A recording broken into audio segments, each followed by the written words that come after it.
That's a theory creaking open, baby. Yo, welcome to the screen where the plot gets bent. Julie B deep dives, not just for content. She don't react, she dissects those threads from the lens, catching clues y'all missed when the credits end. What you know about freeze framing frames and while you blinking, she building an evidence drum. Got a notebook thicker than the lore itself, in a chat full of nerds with a mental health shelf. Yeah, she sees the glitch, peep the double cross. You just watching TV, she talk to the boss. Every theory and thesis, no throwaway guess. While y'all on season 1, she in season X. Said rewind and slow it, zoom in, enhance. Julie B caught the symbol in the window glance. While you tweeting what just happened like a clown, she already made a flow chart, color-coded breakdown. They don't die like us, they don't vibe like us. They binge and they bounce, we revive that trust. They skip intros, we every frame. You watch shows, we decode the game. They don't die like us, nah, they don't die like us. She cracked Severance before y'all knew it was deep. Predicted the Last of Us deaths in her sleep. When the camera pans, she ain't blinking once. Catch a ghost in the glass, call it theory punch. Watch parties lit like apocalypse nights. Call-ins while they bringing alien rights. Hey Julie, I think the trees are spies. Well, I have a spreadsheet that confirms that, guys. Zoom in, boom in, she moving through clues. Spinning Discord in the courtrooms, Lord of views. Got mods with receipts. Time stands with heat. Every rewatch turns into a Reddit elite. You stuck on the surface, we beneath with maps. Cross-referencing lore with the rector's caps. If your fave show got secrets, don't be dumb. Julie got the chalkboard out in From's where it's from. They don't dive like us, they don't vibe like us. They skim the edge, we inside that crust. They zone out, we zone in the pain. You say plot twist, we say nope, chain. They don't dive like us, nah, they don't dive like us. What's that? That ain't a blooper, that's a plot thread. You thought it was a shadow? She thought it was a coded message from season 3. And she's probably right. Step this way if your mind's unbent. Step that way if your theories pay rent. Say Julie B, deep dive queen. Now zoom, scroll, theorize, pull. Ain't no rabbit hole safe once she got the cloud.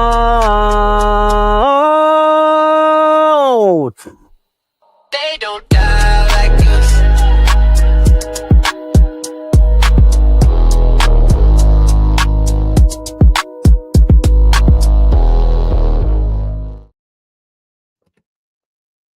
Hey, sorry, I am extremely late, guys.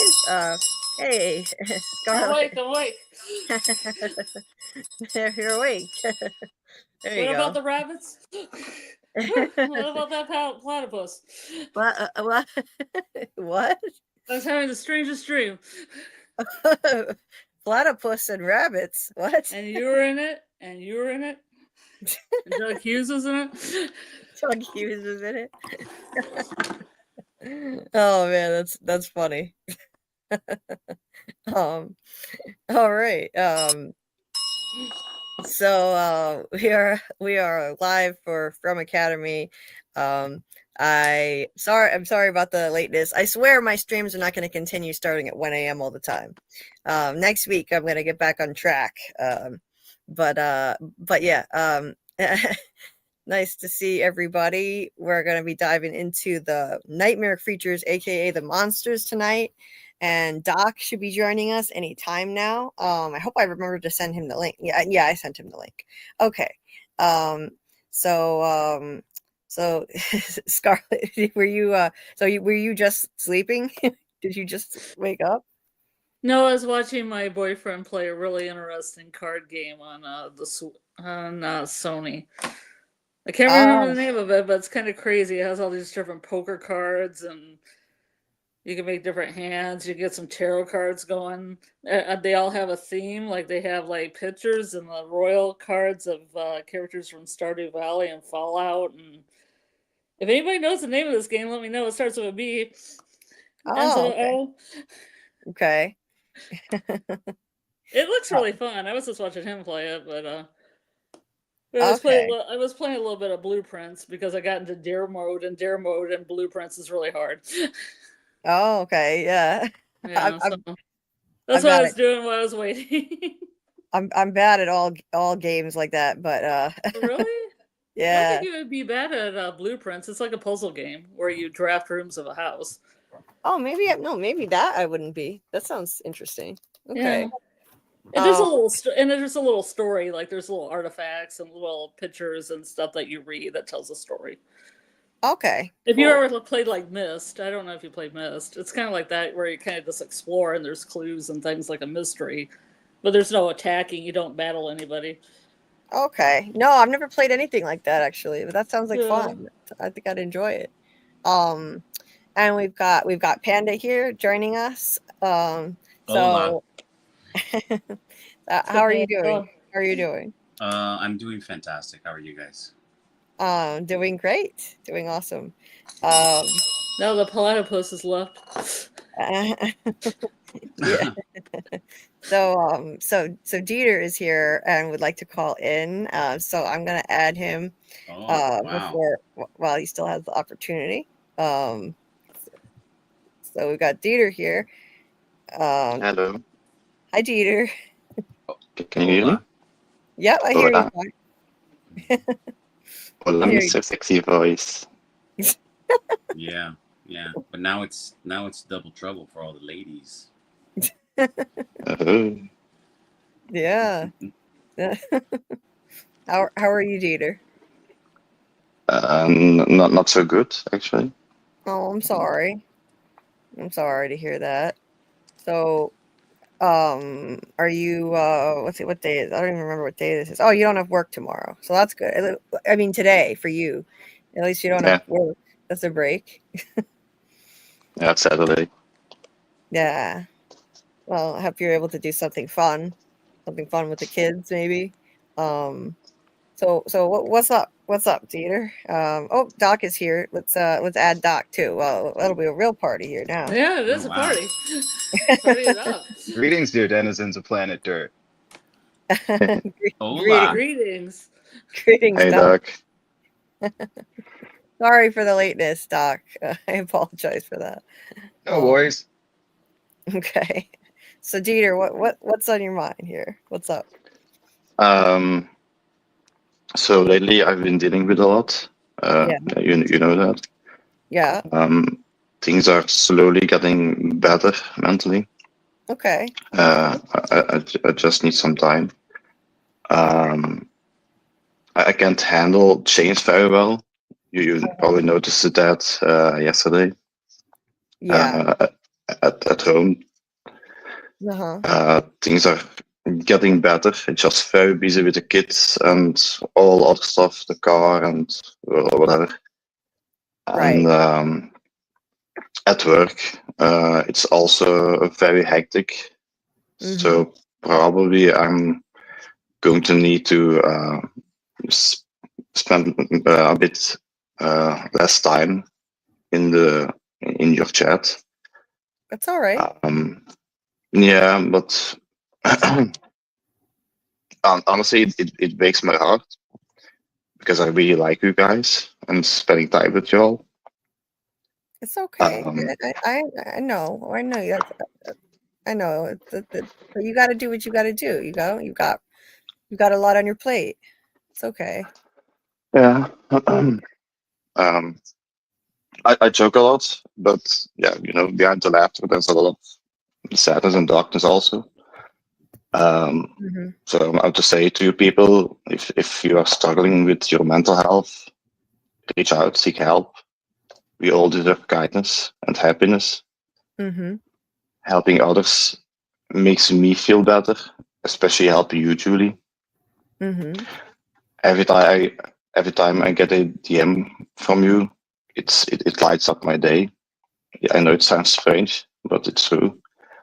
But thank you for everything you do. You're the first person in my life to say so many kind and genuine things to me. No one else has come even close to that. You mean so much to me. You shaped my life in ways I never expected. And I'm endlessly grateful to be part of your world and your community.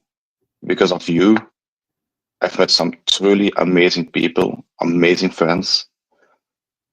I hope you can be happy and with as little pain as possible one day. Okay. From the deepest of my heart, thank you, Butterfly. You're my best friend.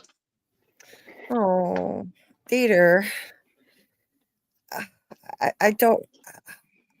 I just don't understand how someone as kind as you has not experienced kindness like this in return, like the way you're describing. That's just so wrong in so many ways. I'm so sorry. I mean, I'm glad that I can help as you know, as close as we are, you know, as friends, and whatever I can do to be there for you, I will always do. I promise you. Thank you. And you know what, you take care of whatever you need to take care of. If you need to be here less, we will miss you when you're away. Well, we all will. I mean, but but we'll completely understand. And you've been amazing. I mean, you've been my unpaid manager basically for how long? I've never experienced anything like that kind of friendship. The selflessness and just it's just absolutely incredible. And you're a really special human being to do that. I haven't had many friends in my life. I've had next to none since I was a kid. I've never had a friend like you until you came along. I appreciate you just as much as you appreciate my friendship. Truly. Thank Okay? you. Yeah. Yeah. No, so sorry for being the chatterbug. No, you're not bringing anything down. You're not bringing anything down. Like what kind of community would we be? We you know, if we said no, you're going through a hard time. We don't want to hear about it. No, that's not what this is. This is I've always said this is like family to me. This is a place where we support each other, especially if you're struggling through something. I mean, no, we're here for you. We're here for you. If and anybody who is struggling with anything, and you need somebody to lean on, you need somebody to talk to, you need support. I don't care what we're supposed to talk about during the live. I don't care what we're supposed to be doing, or how positive the mood is already, or whatever. I want to hear about it and support you. And I'm saying this to you right now. You didn't bring anything down. We want to support you. And that goes for anybody else, anybody in this community. You know, whatever we can do to support you, we will be here for you. We'll stop what we're doing, and we will be here for you. Okay? Thank you. And you know, I think you're awesome, Dieter. I'm rocking one of your avatars. Thank you. Thank you, Doc. Yeah, Dieter, we love you, and whatever you need, we're here for you. Do you understand that? We're here for Thank you. you. Thank I you, love Carl. you. I love you, brother. Love you too. You call me like we talked about, okay? Yeah. Everything's gonna be all right, brother. Everything. Thank you. Thank you so much. You know we love you, Dieter. We love you. You know, I've never had a best friend like you in my entire life. So we are all here for you, and I'm glad that you felt comfortable enough to open up. It's good. I'm glad this is the kind of this is the family that I want here. It's found family here, and you are such an important part of it. It would not be the same without you. But whatever you need to do, if you need to be away for whatever amount of time, we'll be very sad. But when you need to be away, we will completely understand. So don't ever feel bad about it or guilty or anything, please. You give too much. You give of yourself too much, really. Yeah, I like it. And you can still message us anytime too, even if you're not on the lives. Yeah, and I know. The problem is to, like with the children at home, it's hard to listen. I can help in the chat, of course, once in a while. So it's Okay. probably going to be like that. Okay. Yeah. We understand. I completely understand. That's okay. You got to take care of yourself and your family. That comes first. Thank you. Yep, and we'll always be here too. Thank Yeah. you. Yeah. It's just, I mean, you guys are so far away. Maybe geographically far away, but and that sucks. And I wish all the time that we weren't so far away, that we could hang out, that you and I could hang out, and and so many people in this community. That's the bittersweet thing about making a community like this and meeting such amazing people like you. That's the really hard part. It's hard for me. It's really hard, but the way that we spend time together, though, I mean, when we can, I mean, it's like we're geographically far apart, but we can still be close. It doesn't make the friendships any less real, and it's still more support than I've ever felt, that I feel for the people who are a stone's throw away from me, who call them my blood relatives. So I know it's hard to be far away, but we're always going to be here in this space, for you. Yeah, I know. Yeah. Can be here. Okay. Yeah, thank you. Okay. I have one more thing. I uploaded a small clip, and then I'm gonna get going. Going back to my kids. Okay. Unless you don't have time to play it now, you can play it later. Whatever. It's on my other account. Yeah. I have time. You play it now. Okay. It's marked with lost. Okay. Okay, I got it right here.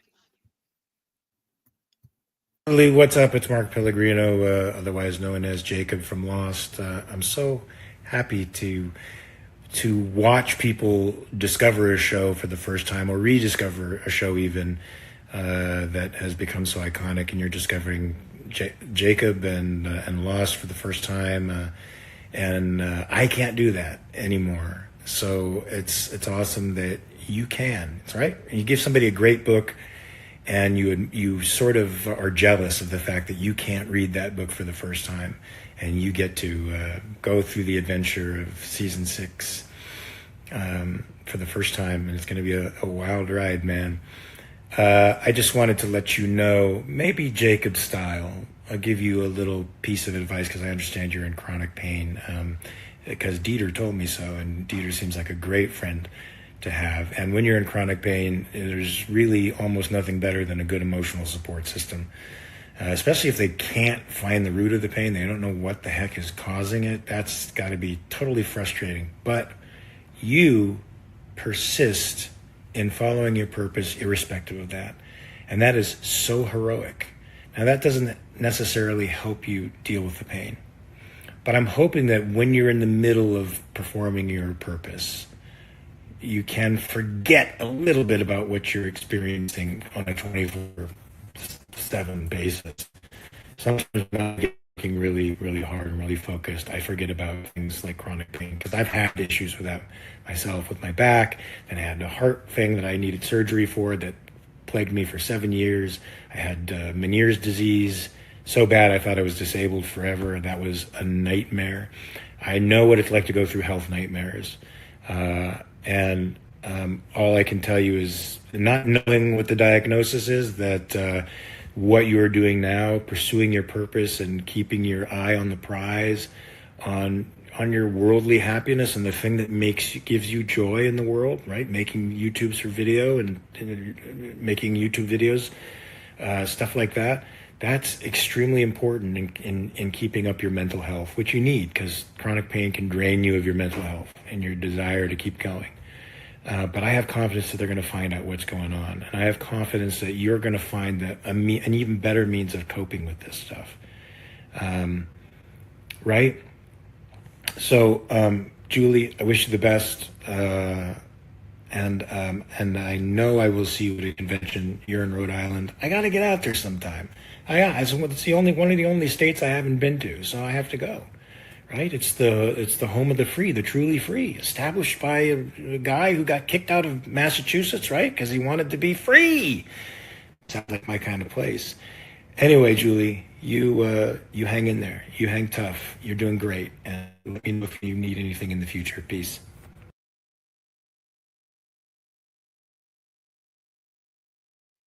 Oh my God. Oh my God, Dieter,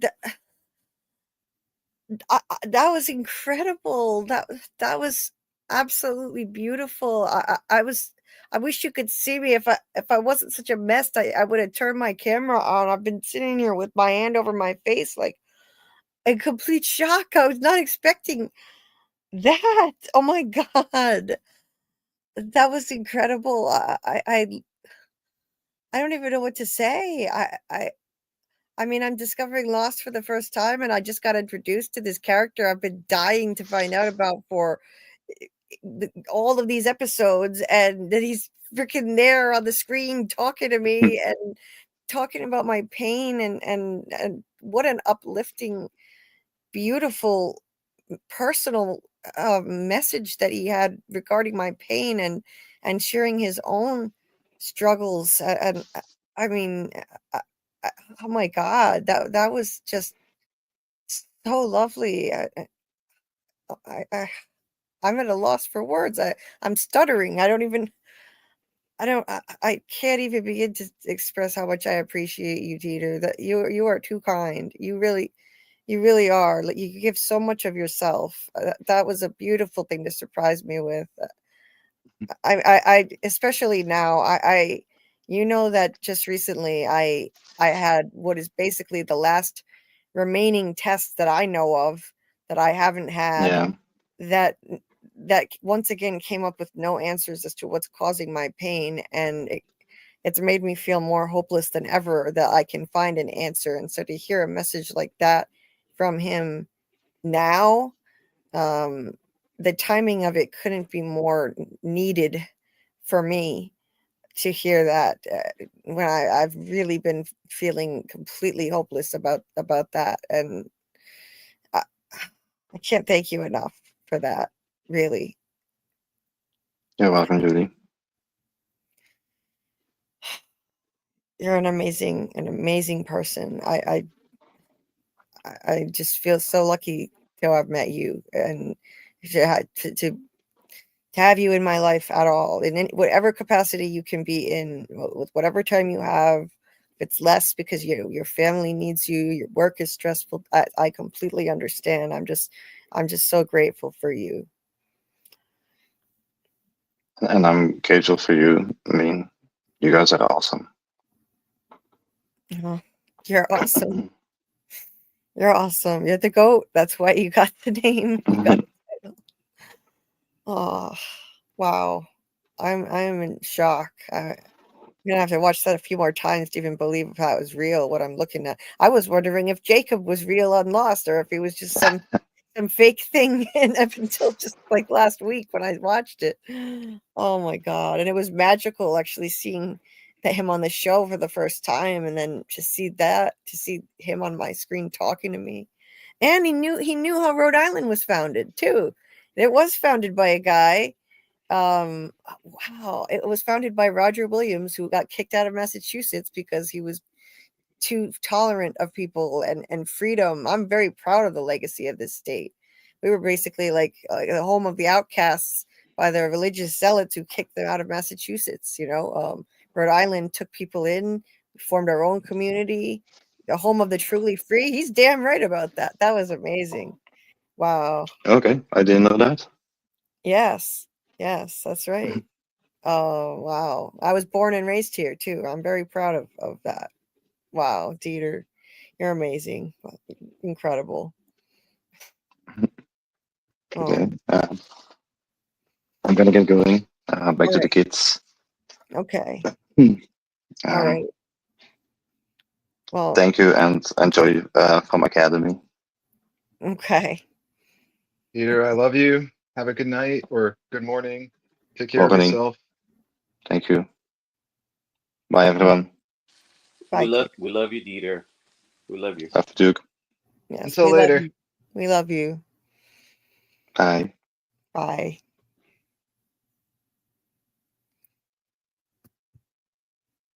Okay. Well, I was not expecting that. Okay, that was incredible. What a way to start the live. Um, so okay, I think I don't have any more words to even say. So I'm just gonna get started greeting everybody. I'm even sorrier for the lateness now, but I'm glad you guys are still here, and thank you for waiting. Thank you for waiting. I appreciate you all. And Dieter, that was a beautiful thing. That was an absolutely beautiful thing. Okay, so let's say hi to the chat here. I'm gonna try to catch up as quickly as I can. So I can say hi to you guys properly. Hi, Amy. Some of the earlier comments got cut off, so this is the first one I see. For some reason, some of them get deleted. But this is the one on top. So, hi, Amy. So nice to see you, and I hope you're doing well. Hi, Steven's Flaming Laser Spork. that name cracks me up so much. Just he's like, I'm good, just having a hard time keeping this chicken within the circle of salt. He was he was talking about that he was I think some of the comments that got cut off, unfortunately, were already about this. It's a running joke. The last time we did a live, I was really late also, and he was wondering if maybe he needed to summon me with a ritual involving some chickens, dead chickens. You are hilarious, Steve. Seriously, dude. Thank you for bringing your humor to this chat and your awesome personality and your insights all the time. You were so funny, man, and so insightful. Oh my god, you were the MVP of those Last of Us lives with all of your insight and knowledge about that show and the games and oh man. Anyway, so, hi Trace. Nice to see you. So nice to see all of you guys. Everyone but me. Thank you, Trace. What? Everyone but what do you mean? Wait, what? What do you mean everyone but you? He said hi to everyone but me. Oh. I'm sure it was an unintentional Thank oversight. you. I'm sure it was I feel the love. I'm sure it was an unintentional oversight. Glad I waited all this time. No. Killed so many chickens. This was before we even went live too, remember? So like he was probably addressing people who had been in the chat and stuff too. It was before we went live. So I'm sure that's all it is, Scarlett. Everybody loves you. You know that. Come on. I'm gonna have a vendetta. Steve. I get my goats. Steve goes on with the chicken stuff. It's the Julie I wish B. I had a chicken sound. I don't have a chicken sound. I have goat noises. Are you willing to sacrifice a goat, Steven? Oh, yeah. Are we gonna go the way of Lumen? Do some goat sacrificing rituals, huh? We got the goat sound. I just received a request for a drone shipment from a Wild M. A Wild M.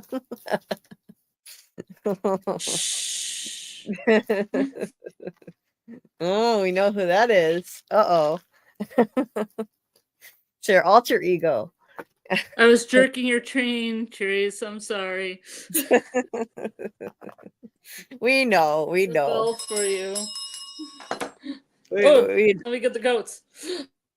We know it's your awesome sense of humor that we're used to by now. We know. Um, Steve says it's the Julie B summoning ritual of punctuality. I got the chicken last week, but we didn't eat it. But they have a strict no returns policy. Dude, you're hilarious. Well, especially after you use it for ritual. Mm.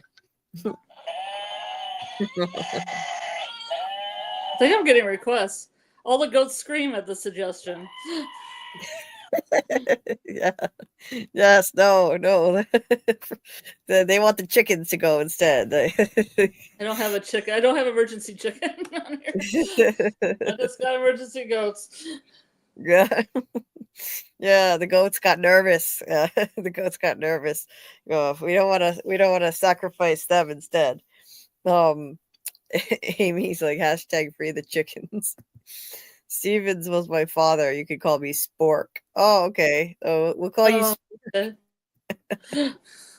We'll call you Spork then. All right.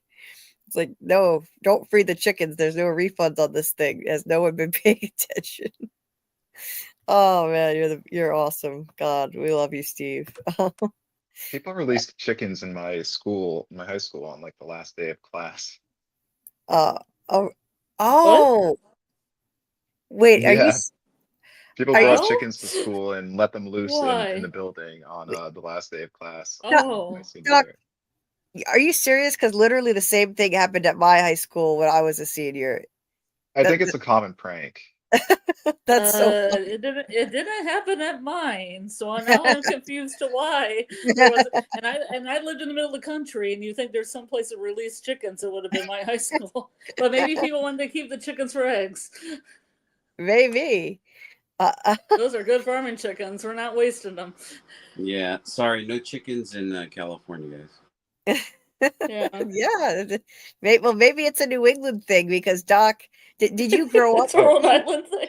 Well, Did you- yeah, I actually had pet chickens as a kid. Well, my aunt and uncle raised them for me. But then when winter came around, they cooked them. Well, the one remaining chicken anyway, they cooked. Oh Much to my no. horror as a child, yeah. Oh. And we actually found me and my ex. We found a chicken in my front yard. Like it was probably like 8 or 9 years ago, and it was we found the chicken on Christmas, and we put like a post on Facebook. Hey, we found your chicken. If you're missing a chicken, your Christmas chicken. He named it Chickmas.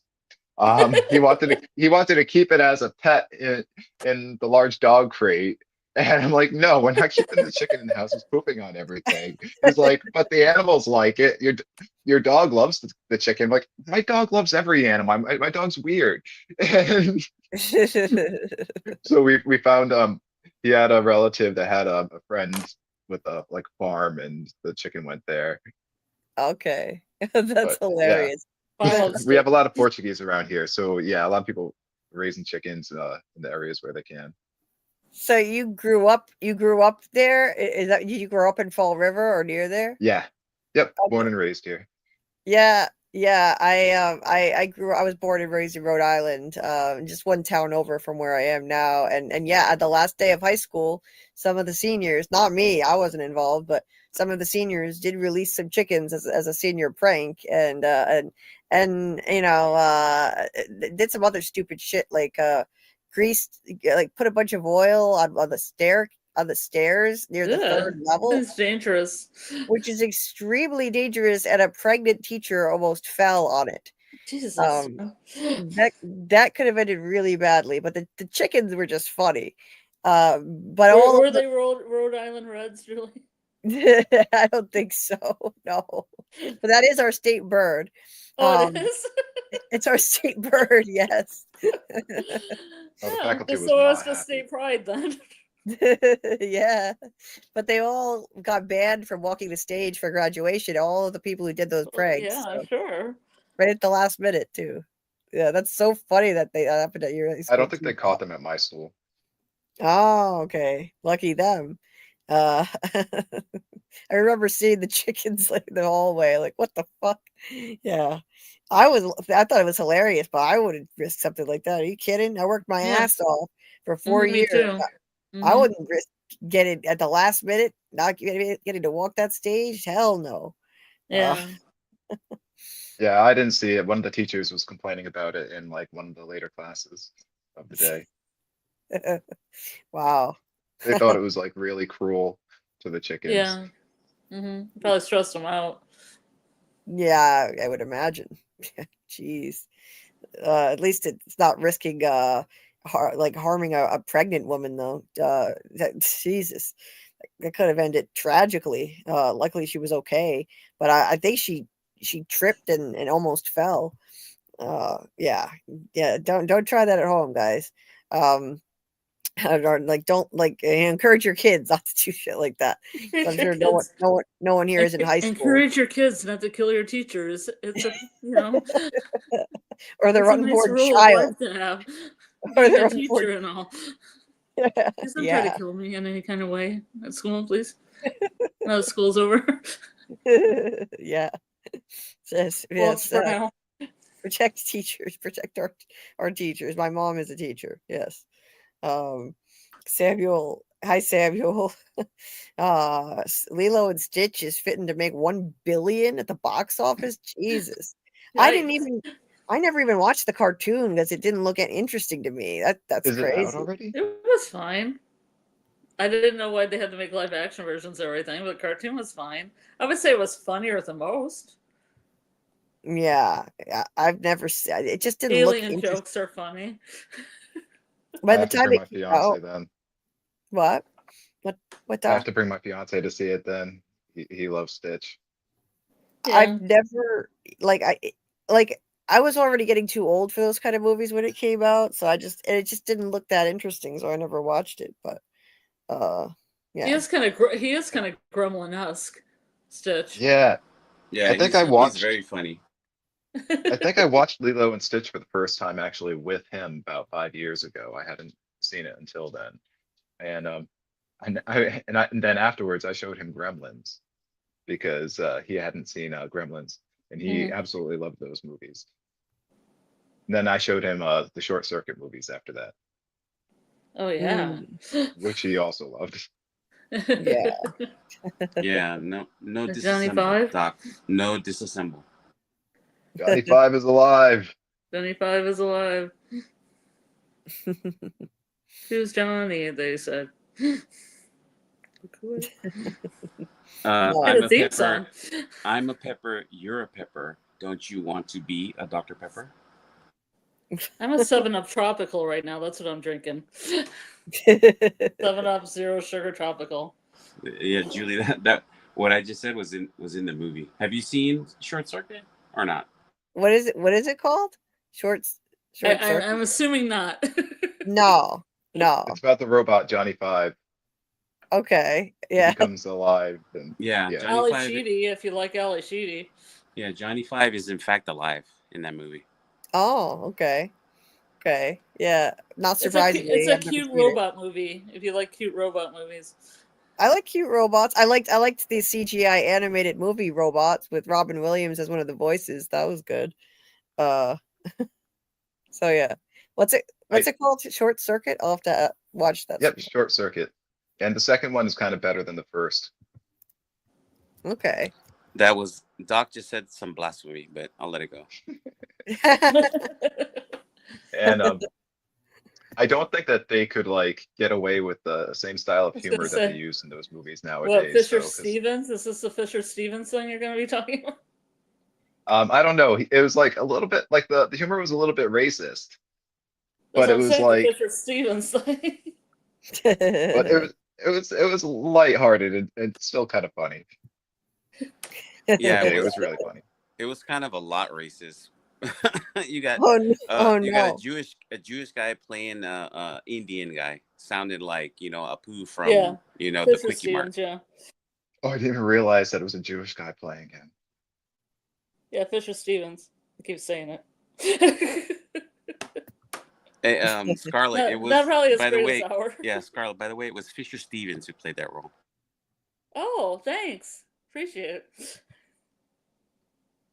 Fact checking. Oh, okay. So, Yeah, oh my, Wally. If you liked Wally, did you see Wally? It's kind of like a in I that. I found Wally really depressing. Like I didn't find it enjoyable at all. The premise of it is really depressing. You know, like humans have completely destroyed the earth with our pollution, and like all that's left is this little robot, and it's like a cautionary tale for humanity, but like well, it's not enjoyable to watch. I mean, the message is important, but I don't know. I didn't enjoy it because it's upsetting. Like it's dealing with real issues. It's a little too real for me. You know what I mean? So yeah, I wasn't a fan. But I mean, nothing wrong with it. I just found it depressing. Um. Anyway, I am so far behind the chat, Oh, you but guys. by the way, Huh? somebody asked me really early in the chat what my avatar is, and it's a fairy. I thought I was going to have to use it for the librarians. I did a librarians live last night, and I thought that I was going to use this, but we used OBS instead, so I used my other avatar that I used for that. And I thought fairies were appropriate for From, because there's From fairy theories, and now she stays, and now she is welcome in the From chat. Oh, okay. All right. She has a I was yeah, beautiful flower. I meant to ask you myself because it's really pretty. Actually, I was gonna ask you, and then we got sidetracked. Because there was fairies in the Librarians the Next Chapter episode called Ghost Train, and it's not a fairy, it's called a time sprite. But it was kind of close to a fairy. Okay, well, that's so cool. I love it. You always find the best avatar. That's one of my favorite ones actually that you've Oh ever yeah? used. That's so pretty. Yeah. Well, I'm glad I kept it then. Yeah, yeah, that's so pretty. You always find the perfect thing for any situation, and yeah, it's just awesome. It's so creative. Um, so um I am so far behind the chat. It's crazy. And I don't and there's some really entertaining stuff in here, so I'm gonna try to go through it really quick. So I won't read everything because it'll take forever, but Muncher Luncher was here. Yo, I was triple dog promised a 12:30 a.m. start. Sorry, Muncher Luncher. Yeah, I promise things are not going to continue to be pushed later and later.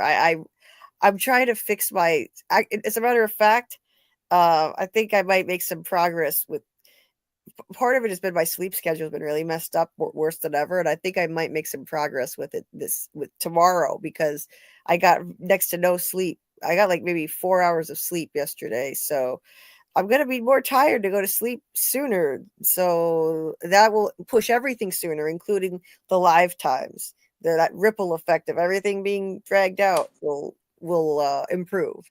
So yes, sorry about that. Muncher said I'm diving deep, but my instructor ain't here. What now? You're gonna get the bends.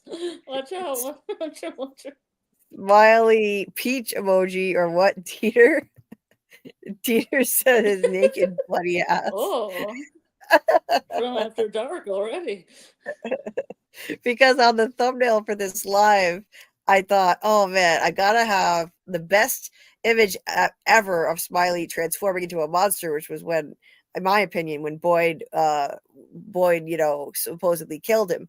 So I got that, and then next to it, Smiley being reborn, all his bloody self. Yeah. And a highlight on his derriere? Is that what you were doing? Like an arrow pointed or something? No. You know, like they have those thumbnail shots with the arrow. No. No arrow pointing there. The arrow is actually pointing like directly down the monster Smiley's throat when he's like transforming. So we're gonna be deep diving down Smiley's throat. Yeah, that sounds much better. Nothing suggested there, everyone. At least we're not deep diving into his rear end. You know what I'm saying? So yeah, we're not doing that. We're just going down his throat as deep as we can down his throat. That's what you're saying. I hope David McGuire isn't listening to this. I'm sorry. I'm just truly sorry.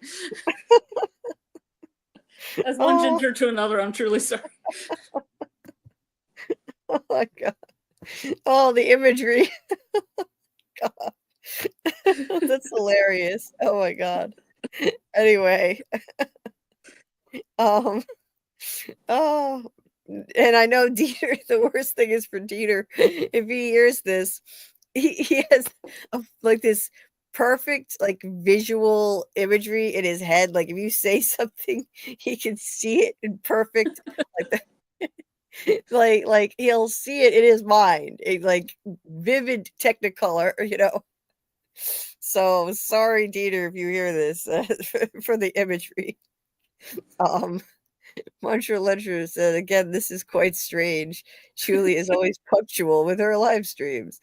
Yeah. You know me. That's my number one strength, punctuality, right? That's me.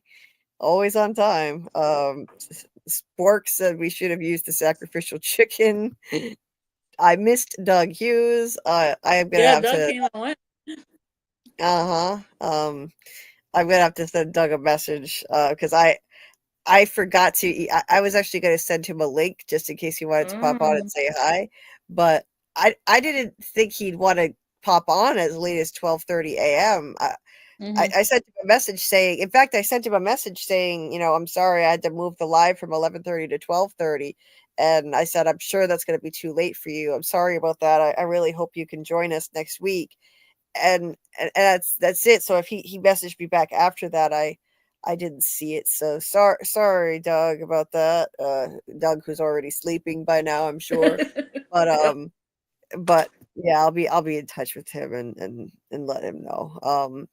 I'm sure he'll understand. Yeah, Muncher was saying it's the man in yellow. I'm reaching for my turtle deck. He said that that smiley dude really needs to see an orthodontist. Yeah. Yeah, the smile is just it's not distinctive at all. It's like, there's something messed up about it. He's like, oh, see, I didn't think he'd want to join us. Like he's been having to get up really, really early. So I just assumed when I sent him that message saying it's going to start at 12:30. Well, it wound up being later than that, but I just assumed he'd say, "Oh no, I've got to hit the hay," as Doug would, as Doug always says. So I didn't send him. That's the only reason I didn't send him a link. So I'll make that right. But I'm sure he'll understand. Doug has a really quick wit and a sense of humor. Like he's not actually. I'm sure he's not actually offended. Spork said, "I guess that depends on the benefits package you provided him with, Mr. In Yellow." Doug said, "Yes, Stevens, but I'll leave you to figure out what it was." He says, "Later, sports fans, sorry you won't be hearing any of my brilliant theories about season 4. No, no. What have we missed out on?" He will be back. He's pulling our leg. That was Hopefully, such an epic troll right there. was it not? Yeah, it was. Doug is an epic troll. What can I say? He's amazing at it. Like so yeah, I'm gonna talk to him about setting up a live for next week if he's available. I'll even move it to 9 p.m. if that's what it takes. If he's getting up so early again that he can't make it. So we'll see what we can do. Monsieur says Jim looked the man in yellow in the eye and stood toe to toe with him. What an absolute legend. Then again, fear is a survival instinct. Yes, indeed. Jim was very brave. He had a badass death. He really did. He went out in a badass way. You cannot take that away from him. So yeah. Sorry, Dieter couldn't. Not Dieter. Sorry, Doug. Two D names. Sorry, Doug couldn't pop on and say hello. But that was really kind of him. It's so awesome to have him as a member of our community like this. He's just one of us, Like he just wanted to pop on and say hi. But well, we'll have lots more opportunities, I'm sure. I hope if he keeps being so willing to hang out with us. It's awesome. So yeah, he was saying about Jim. Yeah, that's HR's department, not mine. Yeah, it wasn't him. He didn't do anything wrong. Anyway, Steven says, I'm assuming the crows are HR, or is it the trees? You've won this round, Mr. Yellow. Mr. In Yellow, I should say. I sorry guys, I'm behind the chat, but these are too funny not to highlight. And thank you, Doc, for like explaining to Doug, just dealing with a lot of stuff. That's all. Now what? Oh, okay. I was wondering where the hell the rest of the chat is. It's because I'm in my starred. Don't mind me, Yeah. guys. My brain is short circuiting. I was in the starred. I haven't. Like Johnny 5. Yeah, like who? Johnny 5. Short circuiting. Oh, gotcha. It's full circle. It went around full circle, everyone. Came right back around. Fisher Stevens, everyone. It wasn't even intentional. So yeah, I was, for those who don't know, StreamYard, most people wouldn't. StreamYard has an area where you can save comments for later, and I starred a bunch of them, and I was like in my starred tab, like, where the hell's the rest of the live chat? Oh, I came to the end of the ones I saved. Anyway, so let's see. Moving on. Martin, what up, divers? What up, Martin? Hope you're doing well. It's so awesome to see you as always. Let's see. Chris Smalls. Chris Small was rocking out to the. I noticed that he's rocking out to the intro made by the amazing Mr. Grant Gregory AI. Gotta always shout him out. I just absolutely love and I am obsessed with that video he made me with the Kendrick Lamar inspired song that he made. It is just epic. Like, it just never gets old. And it's so damn catchy. I have that in my head all the time. I'll just be walking around and it's like randomly in my head. He made a bop. He made an actual bop. Like, Kendrick should cover the song. It's awesome. And it sounds a lot like Kendrick too, which it's supposed to, because he based it on Kendrick's "Not Like Us" style. It's just so cool of him. What an awesome friend to do that. And the link to Mr. Grant Gregory AI's channel, I think it should be in the description of this video. And if it's not, then I will add it when the stream ends. But check out Mr. Grant Gregory AI's channel, please, if you get a chance, because it's awesome. He makes really cool stuff. Anyway, yeah, that was Jade in a yellow suit at the end, which is, I gotta ask him about that. I keep meaning to ask him. At the end of the video, there's Jade in a yellow suit with his really long beard, and I'm wondering what sparked him to do that with Jade. I'm curious. If anything, I would have put. Well, Scarlett would know who I would put in the yellow suit at the end. I think you might. Yes, I do. I do know. Yeah.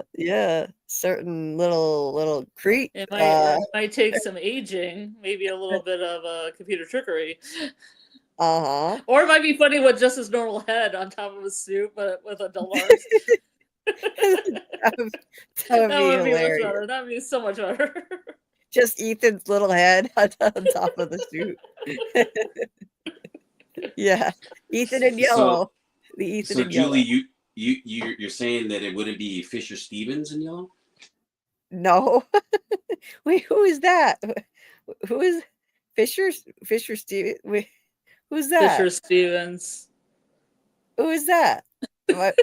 I'm sorry. It's a callback to what me and Scarlett have been saying. It's the this guy is from just going back around to Fisher Stevens. Oh, I forgot. Sorry, my brain short circuiting again. Yeah. I wonder if Fisher Stevens' ears are burning right now, wherever he is. Yeah. No. Yeah. I need to see Ethan in that suit. That would be funny too. Hey, Bush Logic, welcome.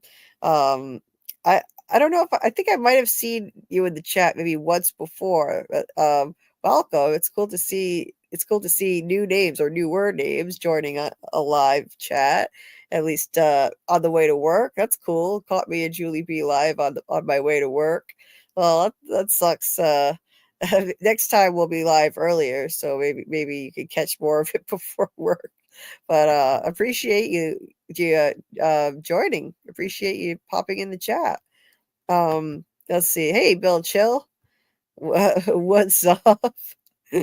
Nice to see you. Okay, I'm gonna try to catch up as quickly as I can so that we can get started. And SL Rhodes, nice to see you. Okay,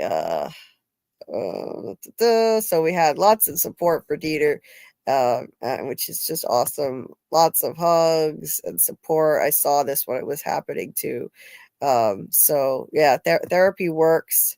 Definitely learn to take care of yourself.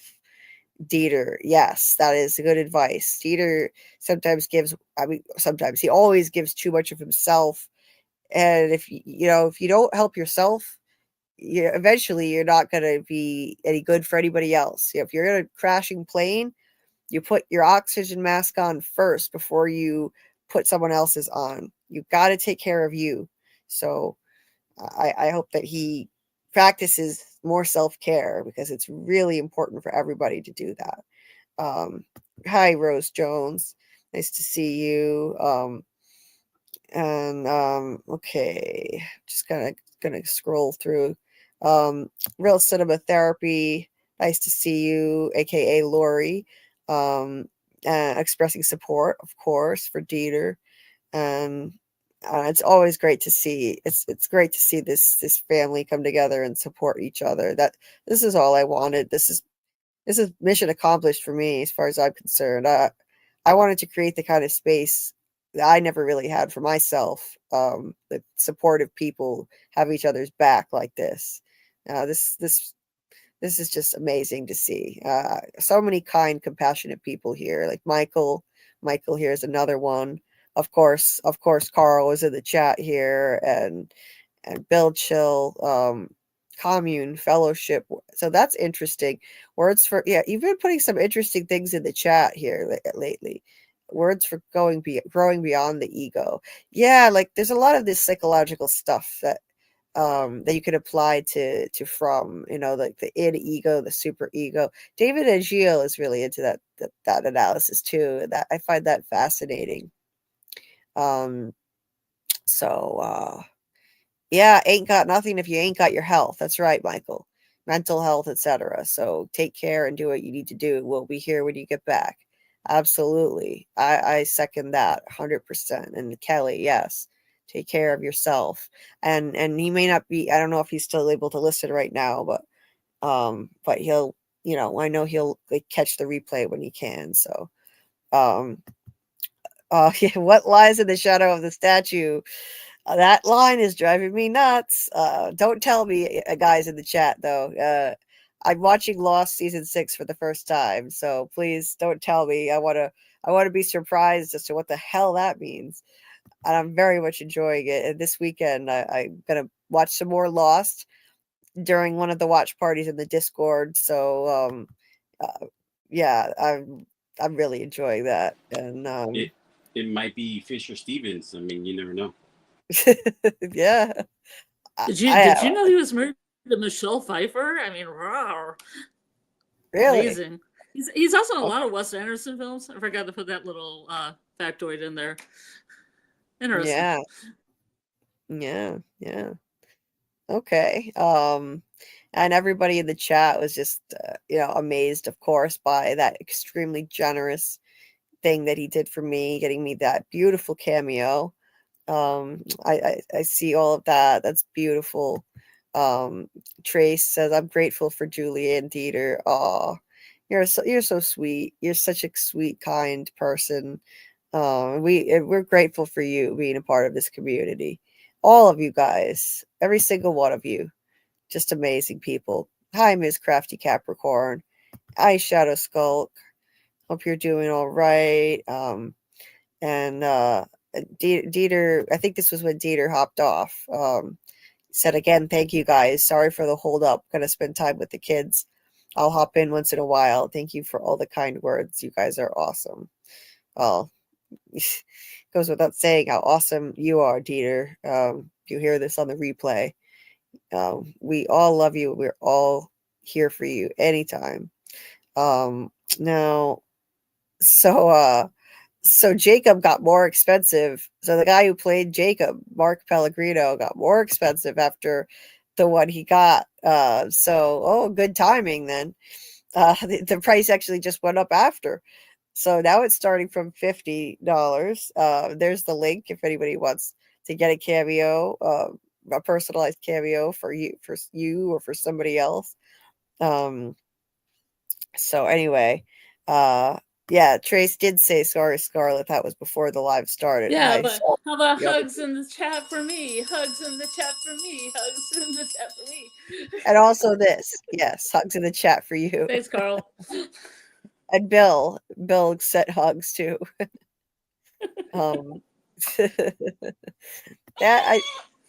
They see, everyone loves you. You know that. Bork says, besides being fans of the channel, we're fans of you guys who run this channel. We'll wait for you. We'll listen to you when you're down, and we're here for you guys. That means so much. Thank you so much. Wow. That's a lovely thing to say. I'm a fan of you, Steve. You are a freaking rock star. You are amazing. You're an amazing human being, amazingly kind and compassionate. Not in addition to being so funny and insightful. So we appreciate you. Let's see. I never knew those blue things were hugs. I thought they were little bugs. What? You kidding? No, they look like little bugs, like little blue bugs with little tiny wings on top. Oh my god! You like flies. This is like, why is everybody watching me a bunch of flies? I'm not surprised because you got bugs on the brain. You and your insect loving ways. You still haven't sent me those Zizza pictures. I know my memory is garbage. I'm sorry. I promised Scarlett SZA dancer bug dancer pictures from my Kendrick Lamar and SZA concert. Yeah. Where are they? I can pull them up right now. No, it would tell up the live too much. Oh. I'd have to dig them out. They're in my phone somewhere. My Friday night. Maybe when we get going in the background, while Doc is doing. When I was in a hotel, I took that picture of that giant bug that was on the TV screen. Yeah, you did. You did. You were loving that. Watching at the con, yeah. You were loving that. That's your kind of entertainment. Yeah. There were dancers in giant bug costumes at this Kendrick Lamar and SZA concert, for those who don't know. And it was very creative, I gotta say. I was not expecting that. That's for damn sure. But I thought it was cool. I'm not an insect lover, but I was like, wow, this is really quirky and interesting. It was part of a whole nature aesthetic that SZA was going for, with a screen covered in flowery backgrounds and everything was all nature. It was really, really beautiful, actually, and super quirky. Scarlett would have been so loving it. I was wishing she could be there to look at it too. Anyway, I could ever dreamed. Yeah. Shake it, praying mantis, shake it. When I took that picture, I thought, oh my god, you got to see this. And now it's like almost a month later, and I still forgot to send it. But I just imagine it in my head. I imagine what they look like in my head. At least I was thinking about you in the moment, anyway.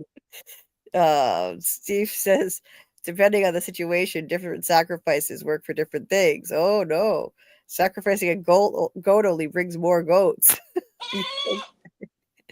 Well, alrighty then. The goats still don't approve. No, the goats still don't approve. Hey, K Brew, nice to see you. She's still going on with the chicken, what do they call this in rap? A scheme. When someone in rap music, I'm learning all kinds of new stuff now that I'm following Kendrick so closely. So in rap, when you're like using some kind of analogy or like a certain angle where a rapper is kind of coming at another rapper or something like that, it's called a scheme. Like for example, there was just a crazy battle between Joey Badass and Daylight and a few other people. And so like Joey Badass would constantly like flip the name Daylight into different things and use it to insult him, and that would be called a scheme. So yeah, Steve is still on this chicken scheme. It's not always used for insulting reasons. It could just be, a recurring thing. Anyway, Well, it's because it was Wonton Wednesday. Now it's fried rice Friday, or it's shrimp fried rice Saturday. yeah, he said chicken was for fried rice Friday, but now it's Saturday, so I made shrimp fried rice and still stuck with this chicken that I can't return. He said, ironically, I raised chickens and ducks, so I'm not sure why I bought this one. Okay. If I could go back in time, I'd release a pool of dolphins on my last day of school. Nobody ever sees a pod of dolphins coming. Oh my God, a pod of dolphins. Yeah, nobody would see that coming either. Just like no one expects the Spanish Inquisition. No one expects that either. Yeah. No one expects Fisher Stevens. Yeah. A pod of dolphins coming. Pause. Oh God. Yeah. Don't let them take you to their sex cave. I've seen divers get into bad situations with dolphins. Damn. Oh shit. There's definitely what culture in the dolphin community, big time. Oh, really? Okay. Everything. They're very trisexual, those dolphins. Well, fascinating stuff. The animal kingdom could be a really interesting thing to learn about. Some wild stuff. By the way, I was just on the topic of rap and stuff, and I wanted to mention this real quick. I won't go off on a tangent, I promise. But so when was it? I can't even remember which. It was within the last week. I did a live with, I think it was last Friday. I did a live where the JH Review spontaneously joined in the middle of the night, around 2:30 a.m. Stayed on for like 4 hours. It was awesome. He covers From and other series in a really creative way. It was so cool. I've never had him on as a guest before. And he just happened to catch the live. Dieter offered him the link and he took it, and it was so cool. And we happened just before we were signing off. I said I was about to explain why my outro is the way it is. I was about to explain like it's based on a Kendrick Lamar sound and all that. And I started to mention it, the Kendrick Lamar thing. He's like, I said, well, my friend Grant knows I love Kendrick Lamar. And he's like, he stopped me. He said, oh, do you now? I said, yeah. And he replied, well, he's my favorite artist. So of course that set me off on a whole last tangent for like at least half an hour with him talking about Kendrick. I couldn't pass that up. Talking to another huge Kendrick fan on this live. I never got the chance to do that before. And of course it was a tangent, but yeah, like I wound up on that tangent so long, I forgot how it even started, and I never finished explaining the video outro thing. And I was like, how did I get on this? I don't even remember. And yeah, so I never got to explain it. He didn't get to see the video, but maybe next time he joins. And I also wanted to mention it because he actually sent me a message after we were just kind of DMing, and he said that he would like to. Now, I don't know if I'm not speaking too soon on this, but I really hope that we can actually make this happen. He said that he would like to try and do some. He would like to do some content with me as a newer fan of Kendrick on his other channel.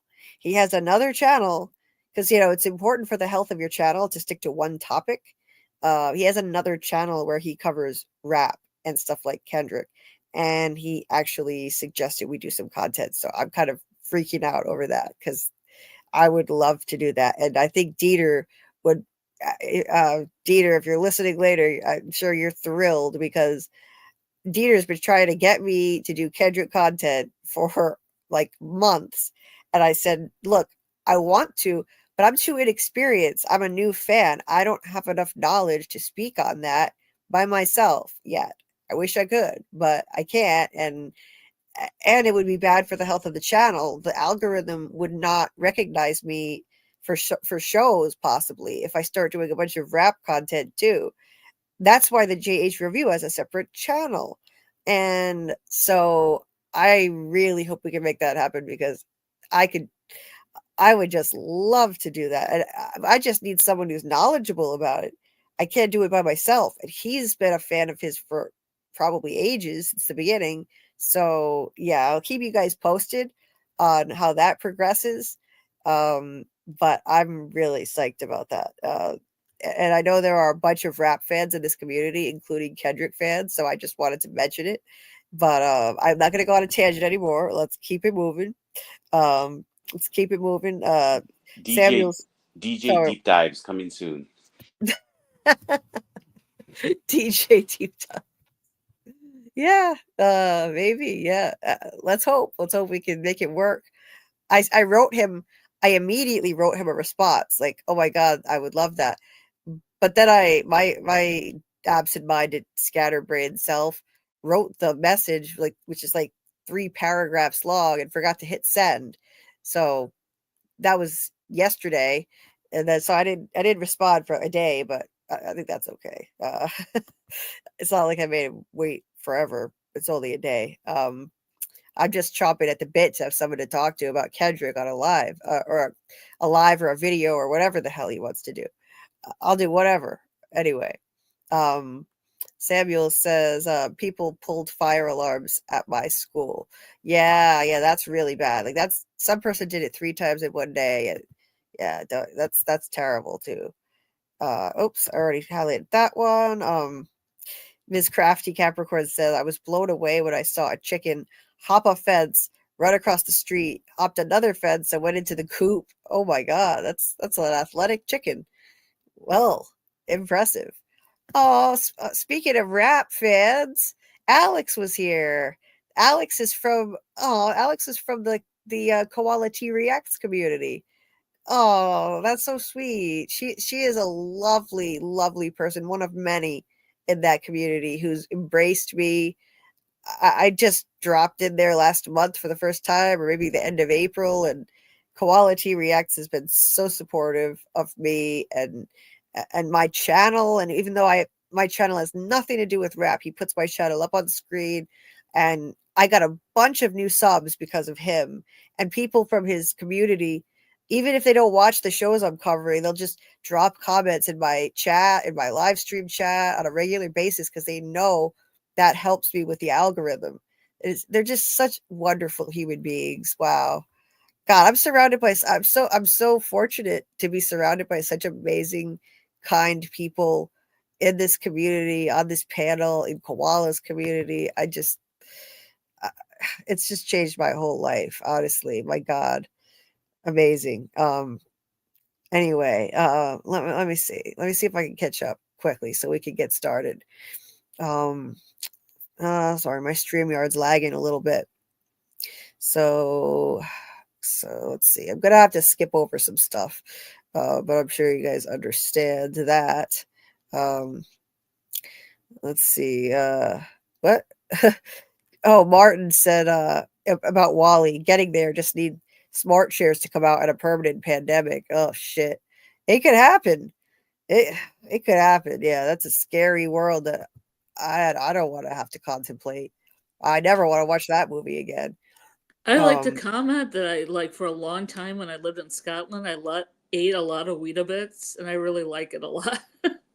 Oh, okay. But it was cinnamon chips. It was cinnamon chips. Spork, Yeah. not Weetabix. But Weetabix Yeah. are delicious, as are cinnamon chips. Yeah. At least in my opinion. That sounds delicious. Yeah, I've never had it, but that sounds They come in good. little bricks. It's like a cereal that comes in little bricks, and you like break apart it and you put it in, kind of like a, bowl with some milk and some sugar. Wherever you got. Okay. Throw some Sounds fruit in good. there, some nuts. Kind of like it was oatmeal.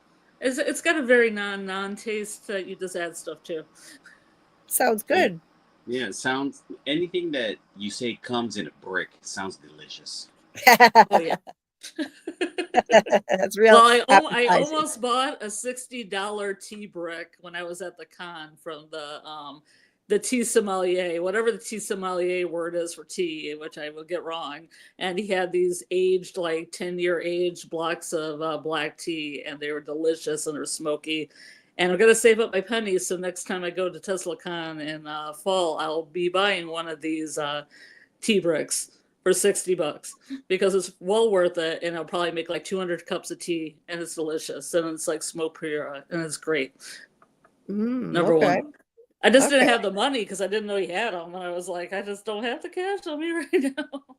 Yeah. Yeah. But it's the same thing. You just break off the tea. You break off the tea leaves, and then you put it in the thing to soak them, and delicious. Okay. All right. That sounds good. Sounds good. Yes, this reminds me to ask, please hit the like button. If you haven't, please hit the like button. It does really help push the video out in the algorithm. So I would appreciate that. And speaking of the algorithm, one other quick thing. I finally recorded my Handmaid's Tale series finale analysis and breakdown. All I have left to do is after the live tonight, after my exercise, I just have to edit out my myriad of mistakes. Oh my God. This thing is it's the longest it ever took me to record a video because I made so many mistakes. And luckily I know how to edit them out now. So I don't have to I used to have to start over every time I made a mistake. And admittedly, it did give me more incentive to be focused to make sure I make less mistakes. But oh my God, it's horrible. So it took me 1 hour and 33 minutes to record a video that I'm pretty sure is going to run around maybe 43 minutes long. And so I've got some editing work to do, but that's okay. It's not that hard. It's just kind of annoying, but it's really easy once I learn how to do it. Anyway, so my point is, long story short, I'm going to be fighting an uphill battle to get that video into the algorithm now because it took me over a week and a half after the finale aired to make that video. So I would just ask a little favor of you guys, anybody listening, when you see that, if you have your notifications enabled for my content, and if you see that notification that the video's out, which will be by sometime tomorrow morning or several hours, or whenever you happen to see it, if you do see it in your notifications, it would really help me out. Even if you don't watch the show, if you click on it, let it play, play it for a few minutes. You can mute the sound, go into a different tab. Like, you don't have to. So if you find it triggering or something, you don't have to look at it. There's nothing like graphic on it. I can promise you that in terms of, SA or anything, but yeah, if you could do that, if you could hit the like button for me and maybe throw a comment into the chat. It doesn't matter what it is. It could be as short as one emoji. All of those things trigger the algorithm. So a comment of any kind, a like, and even if you just play it for 30 seconds, that counts as a view. It's a little bit better for the health of the channel if it plays it for, a few minutes, but I would really appreciate that. Or if you know anybody who watches the show and you don't, sharing it would really help too. So I've worked so hard on this thing, and I just want to try to get it out to people who do watch the show. And the algorithm is a difficult thing to get into. So I just wanted to do justice to this absolute masterpiece of a series. And that's why it took me so long to do it, because it's the series finale, and I'm looking back over the whole journey. So anyway, that's my pitch for that. Have you seen the movie Idiocracy? I have not. I've heard it's excellent. I always meant to, but that's on my list though. Yeah, unfortunately, that's pretty much come true too. That was pretty spot on. Like, that's basically come to fruition in reality, unfortunately. So okay, scrolling through here. You need to watch that movie, Julie. Oh, Idiocracy, absolutely. Yes, that's on my list for sure. Yeah. Anyway, let's see. Oh no, Miss Crafty Capricorn. I decided to watch From with my kids and forgot about that Colony House couch scene. Oh shit. Ooh la la. Uh-oh. How old Yeah. are your kids? Yeah. Jesus. Yeah. Don't want them looking at that. Yikes. Understandable though, because that kind of scene never happened again, and they're just red shirts, so it's not like something you would even remember that much if you're rewatching. Um Spork said the funniest part about Jim dying was him pushing Julie like he was a schoolyard bully. He shoved her so hard. He did, right? Why did he have to push her away so hard? Jesus. Yeah, I agree. Yeah, I think it's because Tabby and Jim secretly hate their children. yeah, They just don't want to be parents. They hate being parents. I guess so. Yeah, they really do. Right to the end, to his dying moment, Jim was a shitty dad. Yeah, I can get a little bit of that in before I die.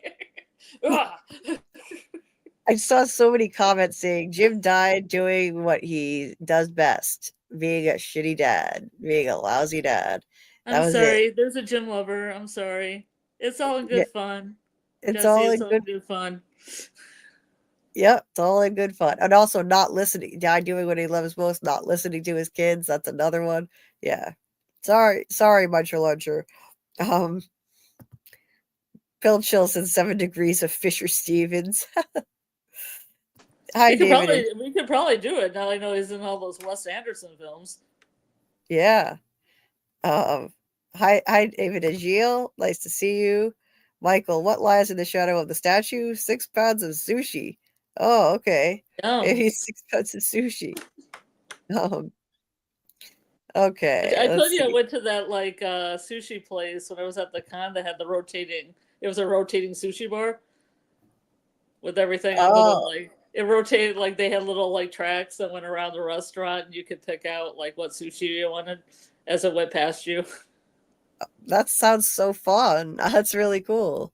And then you get a little charm, like once you hit so many plates, you put the plates when they're empty in this thing, and then when you hit so many, a little ball drops from the sky onto your not onto your table, but down into your chute. Oh my god. They had peanuts ones, and then when we walked in, they were like, "We don't have any Snoopy ones anymore." So I'm like, "Well, that's depressing." And I got a little green tea one, but I wanted a Snoopy one. Oh, yeah. That's cool. That sounds really fun. But enough about Oh, my problems. yeah. Michael said, now that Mark Pellegrino has been on Julie P. Deep Dives, he's made the big time and can charge more for cameos. Yeah, the cameo thing. Yeah, he had his cameo aired here. Yep. Guess so. That's so funny. And you are welcome. You are welcome, Spork. Steve, Spork, whatever you want us to call you. Spork said, LOL, Scarlet. I thought the hug emoji was a glacier until literally just now. Oh, wow. Okay. I never saw anything but a hug, you Yeah, guys. it's very confusing to me. I don't see people as blue. I just don't. I thought it was. Seriously, thought it was a bug. To me, it just looks. That's the only thing I ever would have thought of. It just looks like a hug, but okay. All right. Maybe they should This make is an emoji color, like mostly yellow, like the other emojis. Maybe I would have got it. maybe Panda. This is hilarious. Bugs in the chat for Scarlet. Where my bug's at. I wish I had a thing that made bug noises, but I do not, unfortunately. That's hilarious. Okay. I love things that make like her cricket noise. It'd be great. Yeah, you love your bugs. You love your bugs. Creak, creak, creak, creak. Ooh, I like that. That's like ASMR. I like that. Yeah, it's very relaxing. It is relaxing. You don't want a cricket stuck in your house though. That's annoying as hell. It won't shut the hell up. Oh no. It's because they're all amorous, because they're trying to get it on with other crickets, so they want to be as loud as possible as to get the ladies. Is that right? Oh, Yeah, it's I didn't 100% know that. correct. I did not know that. Is that what works? Is that what I've been doing wrong, Scarlett? I don't know. I don't know much about that, so maybe that is what you're doing wrong. I don't know. I can't say. Maybe. I don't know. Sporks said I was like, fuck, I'm old. I don't even understand what glacier means in slang. Oh my god. Yeah. Oh, it's all right. We all feel like that sometimes. Like, oh, fuck, I'm old. I know I get those feelings. Hold on. I'm getting water for myself because I'm losing my voice. Imagine Muncher Luncher said, imagine Man in Yellow's real name is first name Man, last name Yellow. Oh, yeah, maybe that's literally his Like name. if he has a driver's license. Maybe that's literally his given name, right? Let's see. With Alice, hi, nice to see you as always. Jesse J2G, hey, what's up? He wants to know what is everyone's favorite animal. I'm gonna let you answer that, and I've got to fill up my water. Just one sec. I like a pangolin, not a penguin, a pangolin, like those ones that have the little armor scales on them. It's Those are probably so one of my adorable. favorites, if not my favorite. Anyone else have a favorite? Doc, you have a favorite? I'm trying to think.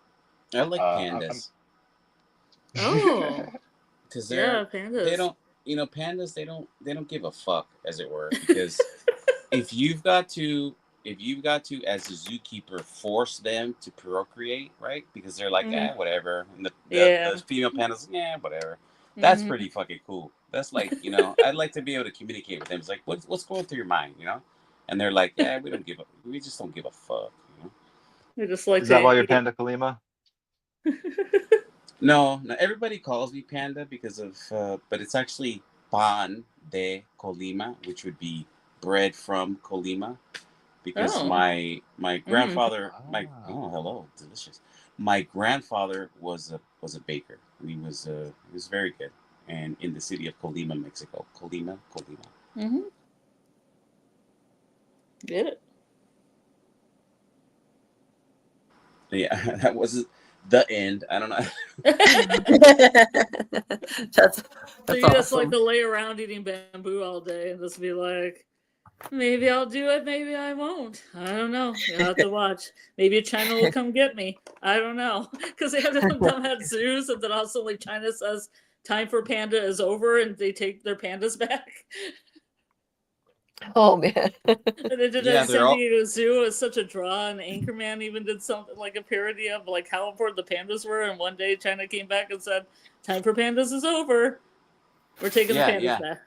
They literally they don't give them away. They still own them, even if Yeah, they're they still in own your them. zoo. Yeah. Uh-huh. Oh, I did not know this. Okay. Does Doc have Oh. a favorite animal? Did you think about it, Doc? Oh, sorry, I went back to FROMacademy prepping type stuff. Do you have a My favorite my animal? favorite animal is the mogwai. No. A truly Well, interesting species.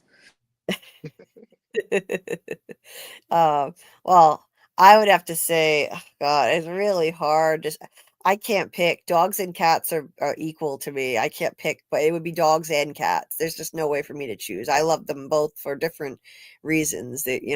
So that's my choice. Anyway, yes, Michael appreciated my reference, and nobody. I only just recently got introduced to Monty Python for the first time. I freaking love the Spanish Inquisition. Nobody expects the Spanish Inquisition. Yeah, put Julie in the comfy chair. I love that. I love that. It's classic. Yeah, and we also watched Monty Python and the Holy Grail in the Discord a while back. Definitely want to watch more of that stuff that I've never seen. Let's see.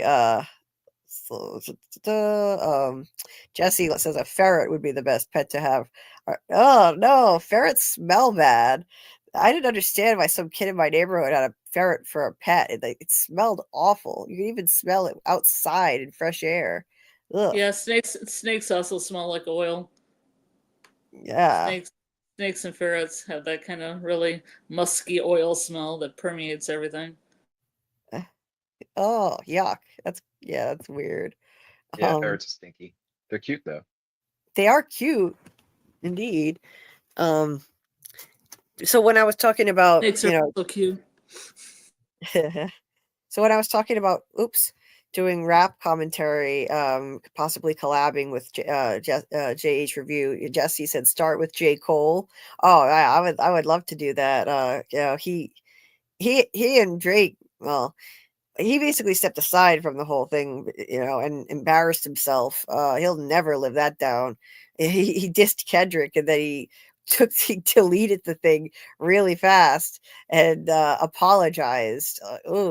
He'll never live that down, but at least he was smart enough to get the hell out of that beef before he got killed the way Drake was. So there was always that.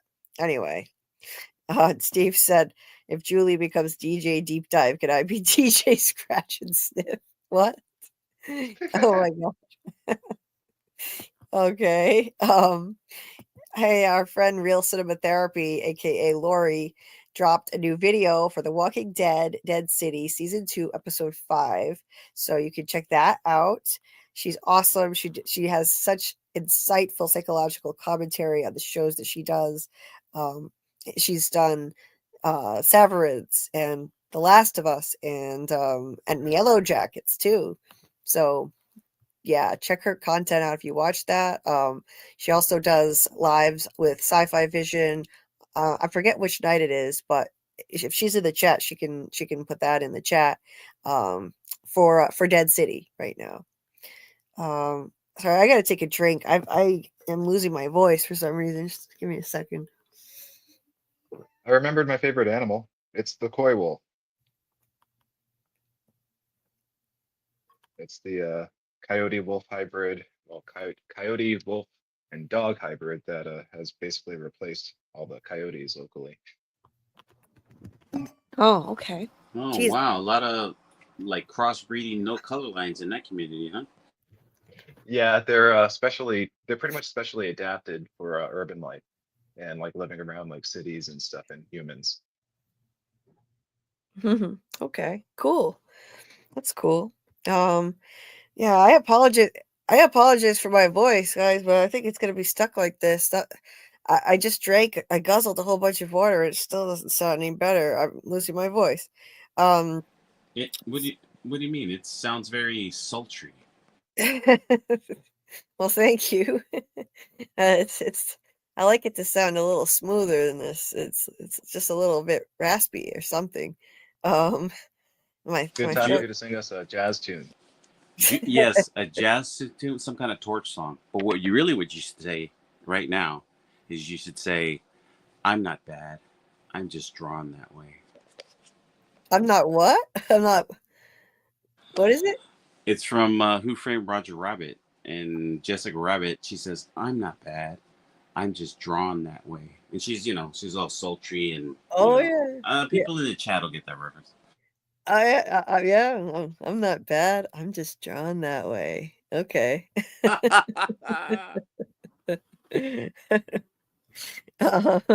So is she like a Playboy rabbit? No, I'm kidding. I saw it in theaters. Okay. Clearly, I talk too much. This is what happens when you never shut the hell up. You lose your voice. I'm not sick or anything. I just talk too much. So I've been a chatterbox since I was a little kid. Anyway, Panda said I'll be DJ Wonder Bread. Bill Chill set up MC Chill. Everyone's got to come up with your rap names now. That's great. Oh man. Thank you for the support, Amy. Hit the likes. Thank you so much. Um my mom needs to turn on her thunderstorm sounds. Apparently I woke her up just from talking in my room and she's in the living room. Anyway, Jesse said we need a video of Julie dancing to Kendrick. Oh no, that's never gonna happen. I've been afraid of dancing in public since I was a little kid. No way. The funny thing is, I actually do have rhythm. I'm too embarrassed to do it in front of anybody. Slow dancing is fine. It's just not anything that's fast. It's a hang up of mine.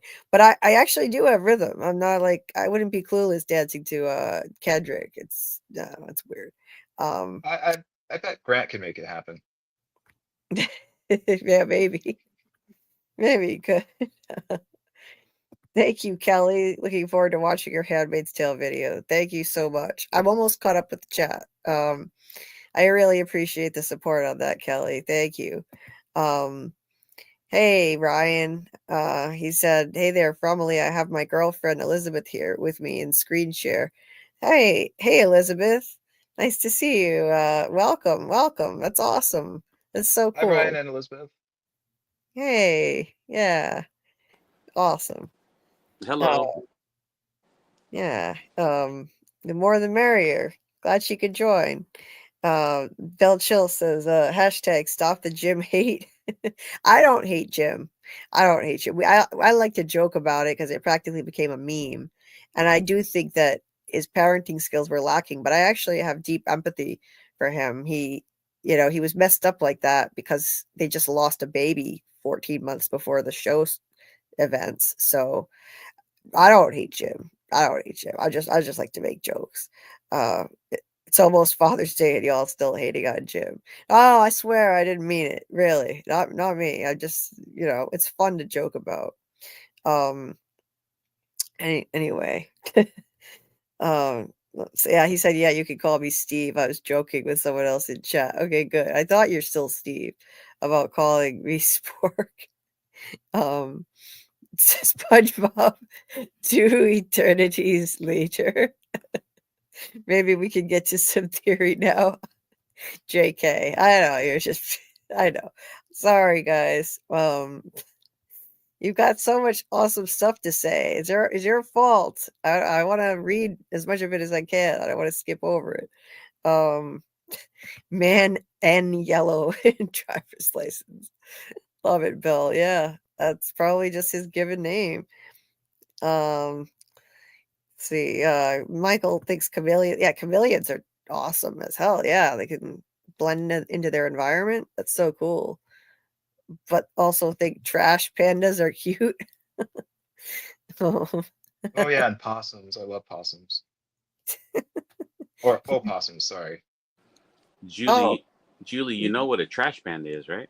no, I don't actually. That's what they call raccoons.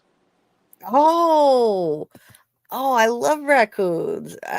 Yeah, actually, I'm not surprised they call that's a nickname because where I used to live, our townhouse apartment building had a dumpster in the parking lot, and like you'd walk up to the dumpster, and a raccoon could like jump. Like one time, like one of them came flying out and like scared the shit out of somebody. Yeah, you never knew when that was gonna happen, and they were almost always in that dumpster. Yeah, in They, fact, mm. huh? No, go ahead. Go ahead. Sorry. In fact, there was one in there one time who couldn't get out. It was stuck in there, so we had to like bring a lawn chair over there so that it would have like and like stack some stuff on it so we could have a way to climb out. What were you gonna say? I was just gonna say, if you look up some YouTube videos on the raccoons, they're hilarious. They do all kind of weird stuff. There's like a ring camera video of one that like stops and like he stands up and he kind of looks like what's going on. It is funny. You should check it out. Trash pandas. I will They're definitely do that. they're actually really, really smart. Oh yeah, yeah, And that's they're cool. extremely curious. And they like to touch things with their hands. My fiance used to help rehabilitate raccoons with his bio mom back in Oh, the day. And they're his favorite oh, animal. He absolutely loves them and misses doing the rehabbing. oh, that's so sweet. Like I have the utmost respect for people who do that kind of work, rescuing sick wildlife and stuff, for people who work at those places. That's just it's such a beautiful thing. That's or rescuing any kind of animal. I used to bring like different like injured animals I found to this wildlife refuge. I still would if I found one. It just hasn't happened in years. But like I brought a tiny baby. I couldn't tell if it was a baby rabbit or a baby mouse. That's how newborn it was. It had no hair and its eyes were shut. I brought it to the wildlife refuge, not refuge, but rescue center. I did that once. I brought the hell else did I bring? Like was it a squirrel or something else? I don't remember now. Maybe no, it was a bird. There was an injured bird that was stuck on the ground, couldn't fly. I brought the bird down there. And then someone else I knew at the time brought this injured squirrel that was laying out in the snow and would have frozen to death. So the people who work at those places are just, they're doing God's work as far as I'm concerned. It's a beautiful thing. And they get very little, it's not like they're making big money to do this either. People volunteer there. It's amazing. What's with the bread? The bread. Oh, the bread in the chat. Oh, this was when Panda was talking about the origin of your name. That's when it was. I'm behind the chat, so that's great. That's right. That's right.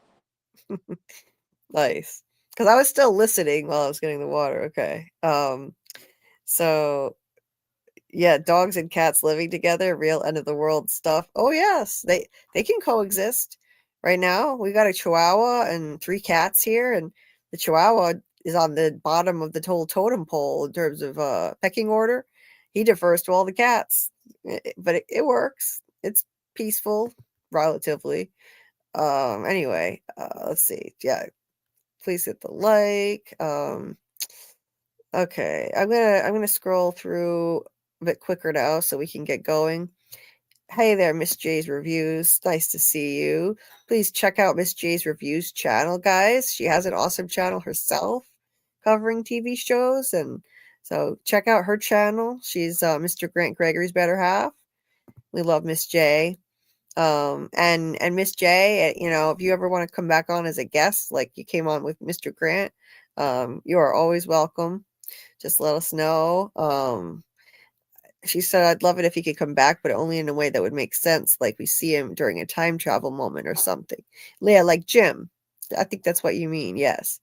I think we might just see a ghost Jim. I predict we're going to get ghost Jim. That's what I'm thinking.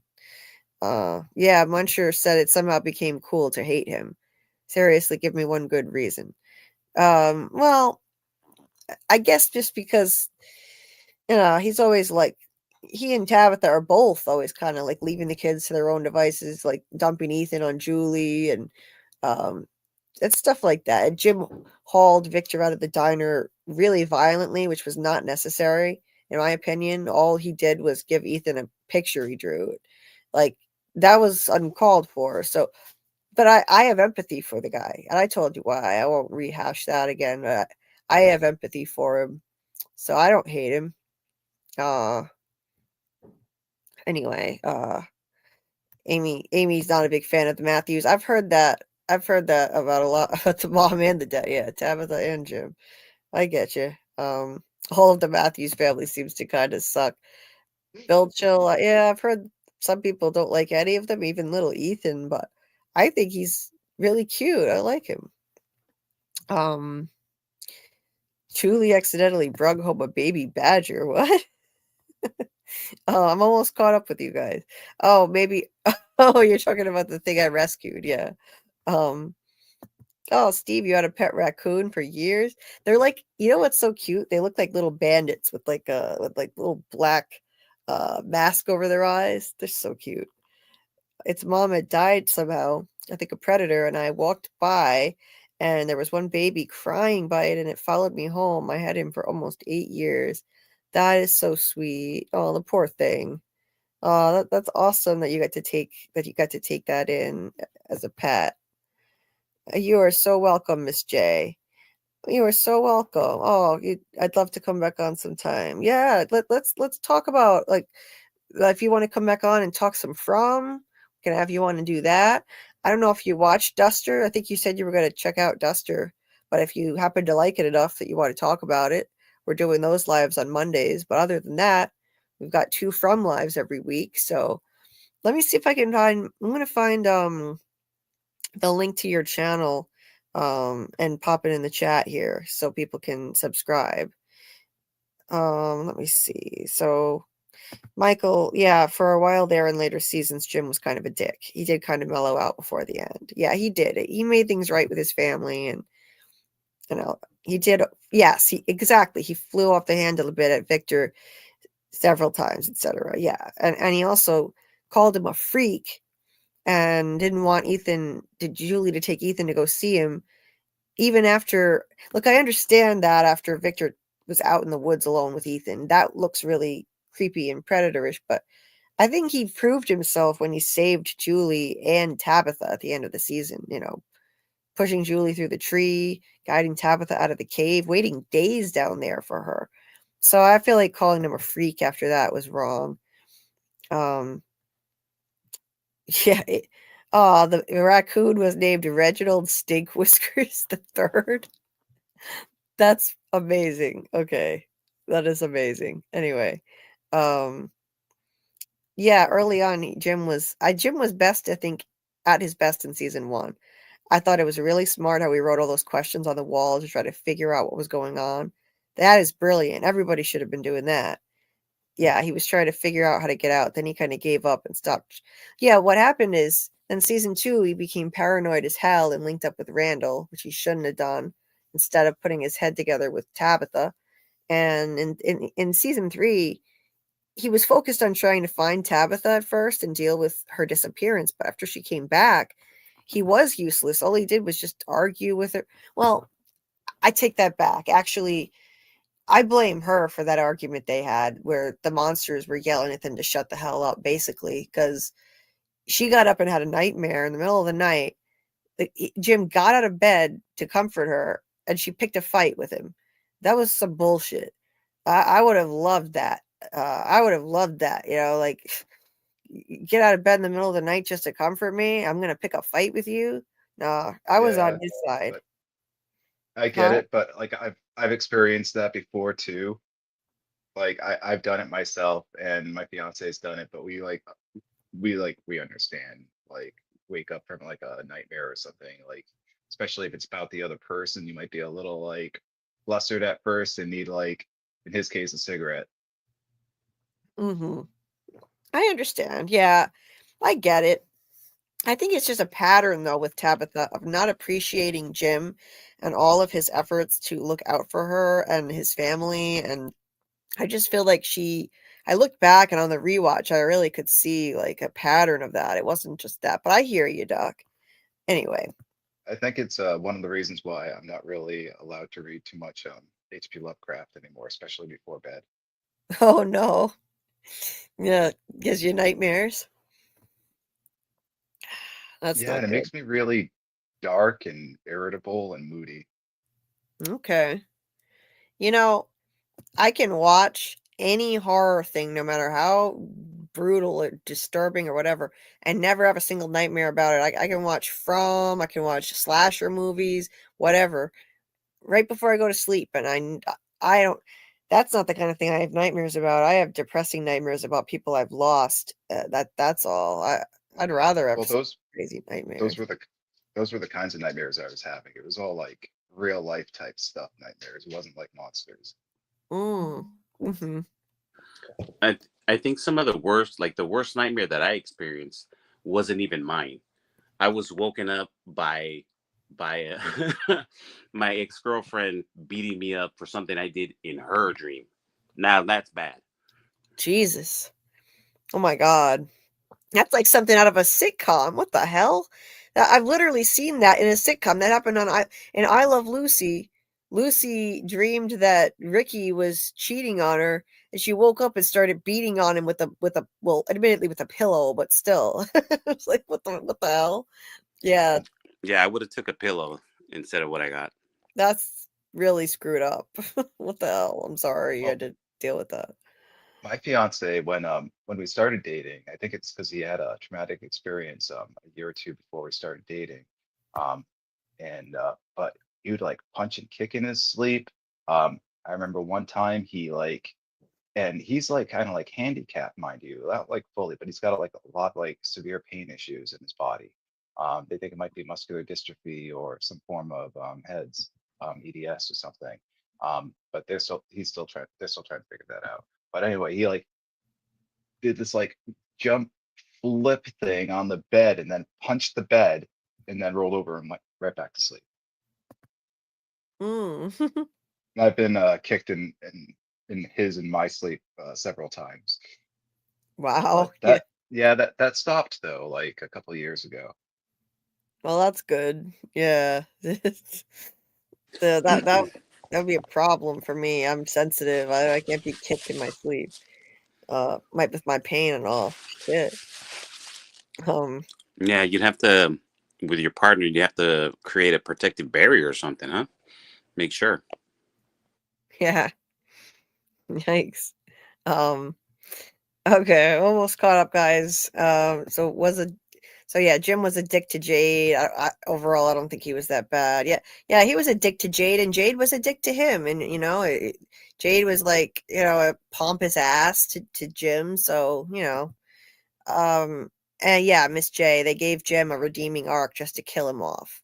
They did. I could see it coming a mile away. I called it in episode 9 of season 3 in my deep dive. I said, this is definitely foreshadowing that Jim is going to die. No doubt about it. He was making things right with his family, having all these emotional, touching scenes, especially with Ethan. He was, making things right with Tabitha, Julie. He had that loving. What sealed it for me was that loving scene with Ethan and saying, "I love you, buddy." Yeah, I was like, he's a goner. That's it. He's going to be the major death. We were expecting a major death, and sure enough, yep. Bye Jim in the next episode. But boy, I never could have predicted the way it would go down. And the man in freaking yellow, yeah, that was a shock to me. So anyway, I'm gonna put something in the chat really quick. Subscribe to Miss J's reviews. So there we go. So there's Miss J's Reviews channel. So check that out and subscribe. So she covers From as well.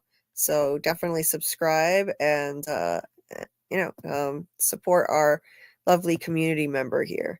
So okay, I think that's it. Wait, no, Muncher Luncher said, Julie, I don't think you saw my comment where I missed that. Sorry, but where my favorite animal is Pikachu. Well, there's an original choice. Pikachu. I remember that was popular when I was little. I never got into Pokemon myself, but I think it was more of a boy thing in general. But Pikachu was cute. Yeah, Miss J. Jim changed soon after Tilly distracted him when he went looking at that exit light. Not blaming Tilly though. I have a whole theory on that. I have a theory on that exit light. Just suffice it to say, in a nutshell, season 1, I think that some of the blinking lights were definitely messages. There were blinking lights in specific situations. In one case, one of the most notable, Jim was heading down the stairs with his family to help them dig the hole in the basement. There was a big ass yellow light in the hallway with a point on it, almost looking like an arrow pointing at his head. Yellow. And as soon as he went down the stairs, the camera stayed lingering on that empty hallway and the light started blinking. You don't make a choice like that for nothing, okay? Like, they showed us that for a reason. I think the light was actually the man in yellow trying to send a message to Jim. They hadn't built the radio yet. He had I don't think he had any other way to communicate. And when he said, "I did try to warn you, your wife shouldn't have dug that hole, Jim," I don't think he was just talking about the radio. I think he was also communicating through the lights. Because if you think about it, the radio itself wouldn't have been enough. By that point, it was too late. He ran down the street and she was already fallen in the hole. I think he was also communicating. He was trapped somewhere. The song and the memory of Tabitha and Jade coming back set the man in yellow free into the corporeal sense of their world or their dimension where they are, wherever they are. But I think that was him communicating through the lights. Because Jim was going down and participating in digging that hole that started all of this mess, that started everything. It started Tabitha on her journey, seeing the first Ankui kid, winding up leaving Fromville, and all of that. So, yeah. And then when the exit light happened, this was after Tabitha had dug the hole, and he sees the exit light blinking in season 2, and it's red. I believe that was the man in yellow communicating now. Okay, he's already sealed his fate. There is no exit for him. It's red. Red symbolizes danger and evil in the show, I believe. And the fact that it was an exit light blinking, it's just irony. There is no exit for him. Why was it him that, once again, it's him that the light is blinking around, and this time it's red. She already dug that hole. Yeah, so these are some of the ideas and theories I'm going to be putting together in a series of videos, and I'm going to have them all ready to drop when there's a big announcement on From, and it's trending again. I'm going to be putting out a lot of theory videos, prediction videos for season 4, because there's a lot of stuff I've been thinking about as we do the rewatch. And I'm looking forward to getting back and doing some From content other than the live streams. Shadow Skulk, that's interesting. Horror movies are my comfort shows to calm my over anxious and hyper vigilant brain down. Well, I'm sorry that you're dealing with that. I understand. I also have really bad anxiety. So yeah, honestly, I kind of feel that way too. It's like a distraction. Yeah, I feel you on that. I do. Anyway, so you are welcome, Miss J. Happy to help. And if I haven't given you a wrench, I may have forgotten to ever give you a wrench. Then you're free to drop your own link anytime. I'll check and see if I've given you one in a minute. Once we catch up with the chat here, then you can drop your own link. Feel free to promote your own content here anytime you'd like. With Alice said, Jim may come back fairly quickly if Julie or someone was dreaming, or if Julie gets story walking correct. I think that if that would be a cop out that fans would not like if it turns out that was a dream. I know that was surreal. It was obviously it's surreal. It feels like a dream, but I think it was real. I don't think that she can save him. I think Ethan was right. You can't change a story that's already been told. He already died. That's it. That's my opinion. But Ghost Jim, we could get a Ghost Jim, I think. John spoke about a joyous, yes, David. John Griffin spoke about a joyous man in yellow and disheveled one 5 years later. Same guy. Yep. We've seen the disheveled man in yellow. So when do you think we will see the joyous man in yellow? Maybe the 70s timeline or the OG timeline. That is a really interesting idea, and I think that we very well may see that. I think Julie will story walk, and we'll get to see different timelines. And that's a perfect device to do it. So yeah, might be the OG. I don't know. Yeah, that's such an interesting question, David. I'm gonna have to think about that. But I think we will see, definitely, we're going to see some kind of origin story of him. Probably not till the final season, in my opinion, though. So, yeah, Miss J thinks I doubt Jim will be able to permanently come back. I'm sure they said she couldn't save anyone, but I bet she'll try. Yeah, I think Julie will try. But Jesse said the original Raggedy Ann and Andy books may be one of the inspirations of this story. Huh. Okay. All right, Doc, I am sorry. We are at the 2-hour mark. Jesus. We may have to wind up doing a 2-week segment on this, I think. I think just the slow walkers themselves are going to be a 2 or 3 week segment, which I'm completely fine with because it's a fun and intriguing topic. Absolutely. I am fine with that as well. I love this topic. I know a lot of people were excited about us doing this topic, and we have a couple of awesome theories that some people dropped in the Discord. Robert Saunders and Yep. Nick L. I forget the number after it. Nick L. something, That's right. 83. Update. But so we've got that to go over. We have like all the amazing research and work that you've put in. And so as long as it takes for us to get through all this material, and yeah, I am on board. Like I think everybody else will be too, Doc. Um so let's get started here. Where should we start, Doc? I'll let you decide. I'm going to start with just a basic overview of the nightmare creatures, or the Brombies, night creatures, slow walkers, or monsters, whatever your favorite term for them is. Mm-hmm. Oh, If you and have other favorite terms, feel free to type them below.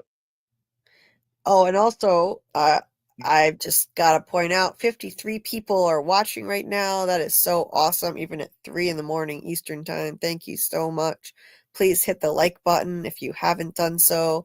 Please subscribe if you haven't done so. I'm trying to get to 2,000 subscribers. I'm currently at 1.91K, so I'm on the road there. And so, if you happen to not be subscribed, thank you to everyone who has, and I would really appreciate, anyone who's not, like, to get me over that hurdle, that next milestone. So, and yeah, the like button would really help as well. So, Doc, yeah, I like to call them nightmare creatures. I like that because that's how in the credits that's how they're listed. They're listed as nightmare creatures, which is really interesting because nobody calls them that in the show itself, but it's in the credits, and it's yet another reference, one of many references to nightmares and dreams in the show.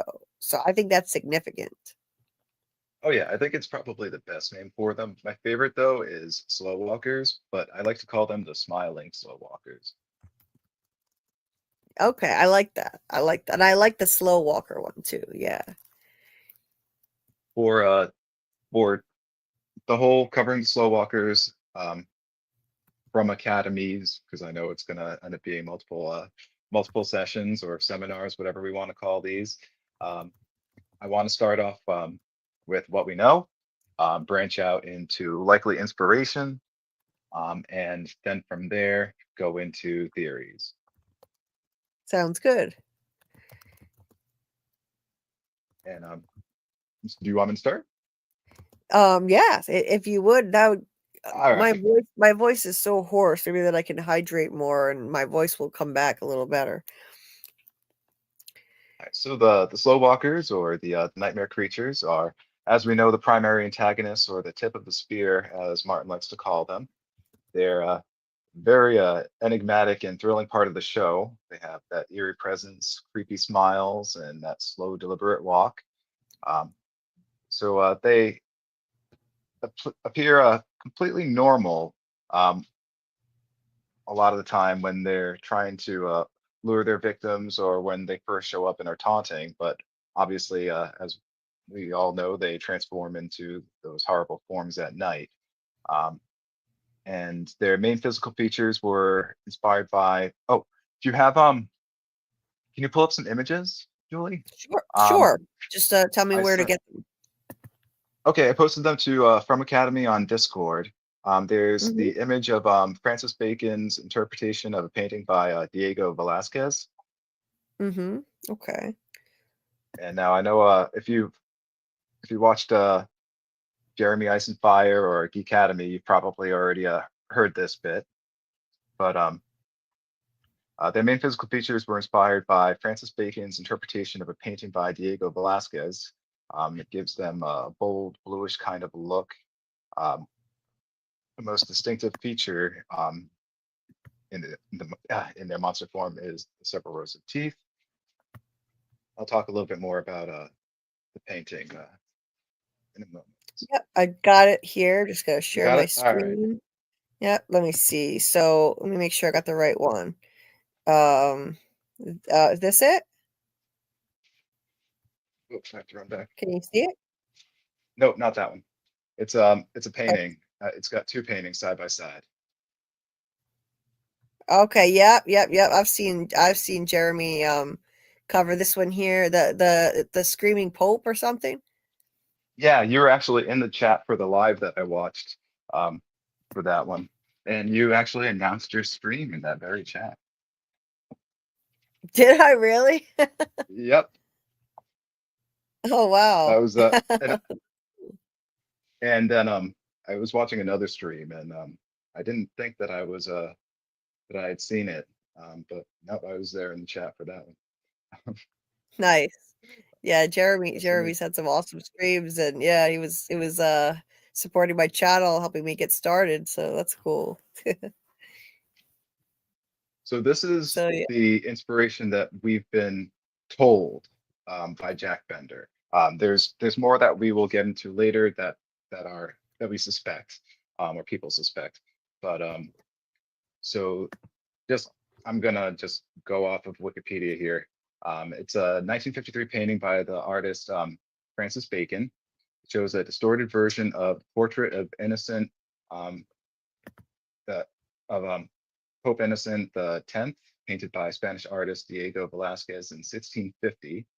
The work is one of the first in a series of around 50 variants of the Velázquez painting, which Bacon executed throughout the 1950s and early 1960s. The paintings are widely regarded as highly successful modern reinterpretations of a classic of the Western canon of visual art. There's an image there too that has them side by side. So you can see the original painting and then Sir Francis Bacon's interpretation on the right.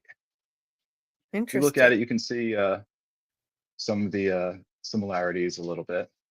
Yeah. It's the same, like the chair he's sitting in is on the same angle, like the head is on the same angle, like the arms are both sitting on the arms of the chair like that. Yeah, yeah. I can totally see that. And the way he's dressed, like, similar thing, just different colors. And if any of you folks in the chat see anything that we're not pointing out, feel free to type it in the chat. So Bacon never painted from life. He preferred to use a variety of visual source material, including photographs, both found, such as movie stills, medical textbooks, 19th century journals, and commissioned artwork. Equally, Bacon rarely worked from commission and could portray the Pope in an even less flattering light than the original painting, according to an art critic. In a sinister manner, in cavernous dungeons, afflicted by an emotional outburst and devoid of any authority, was how he was depicting the Pope. So, in a sinister manner, in cavernous dungeons, afflicted by an emotional outburst, devoid of any authority. I feel like that actually aptly describes the nightmare creatures. Although Bacon Definitely. avoided seeing the original, the painting. Wait, I don't understand this part. He avoided seeing the original. Okay. Well, although anyway, that part isn't as. I'm just skimming the wiki here. But it says here the dark background lends a grotesque and nightmarish tone to the painting. And although a noted bon vivant, Bacon closely guarded his private life, working habits, and thought processes. He produced some 50 paintings of popes, but destroyed a great many that he was unhappy with. When asked why he was compelled to revisit the portrait again and again, Bacon replied that he had nothing against, merely sought an excuse to use these colors, and you can't give ordinary clothes to that purple color without getting into any kind of sort of false foul, I don't know how to pronounce that, manner. At the time, Bacon was coming to terms with death of a cold disciplinarian father, his early illicit sexual encounters, and a very destructive sadomasochistic approach to sex. Oh my God. Right? What the Almost. hell? Yeah, I thought that might be a little juicy. Almost all of the popes are shown with cage-like structures and screaming, or about to scream. Bacon, identified as a Nietzschean, I think I pronounced that right, and an Yeah. atheist. And some contemporary critics saw the series as a symbolic execution, as symbolic execution scenes, as if Bacon sought to enact Nietzsche's declaration of God is dead by killing his representative on Earth. Oh my Other God. critics see the series as symbolizing the killing of a father figure. However, Bacon balked at such literal translations and said it was Velasquez himself who sought to triumph. He sought to triumph over. He said that in the same way that Velasquez cooled Titian, he sought to cool Velasquez. Oh, okay. So basically, Velasquez threw shade on the Pope in the way that he depicted the Pope in the original painting. He had been accused. People said that he made the Pope look old and worn. And so basically Bacon was like, well, I can one up him. Well, that's So amazing. so Velasquez was cooled Titian. He threw shade on the Pope, and Bacon was throwing shade on Velasquez. That's wild. I mean, a pope, like that is so crazy. Like it's such a weird contrast, you know, the whole like Nietzschean thing and the like atheist and what in the hell? It actually makes me think a little bit about the fact that there are no Bibles in Fromville. I wonder if that's like connected to that in any way. I I have other suspicions as to why, but that just popped into my head because of what I was reading there. Yeah, you know, you make a great point with that. That could be, you know, a reference to it. Yeah, I mean, they make such a point of it. And you know, Father Cautry's like, you know, like we've got copies of like everything, like Judy Blume books and all these different things. But don't you think he's like, don't you think it's strange that in all the time people have been brought here, there not one person had the world's most popular book, the Bible? It's interesting. Yeah, maybe they were trying to make some kind of statement or reference to this. That's so cool. Um, the Pope is trying to pass him a note. What? Yeah, what's he doing with it? What is he holding? I was wondering that myself. Like he's holding something in his hand, and the one on the left. But yeah, I don't know. Maybe that's what Trace is referencing here. Um, but let me see. Just a few comments quickly here. Samuel said Joyous Man in Yellow would be from the 40s or 50s if I had to guess. Um,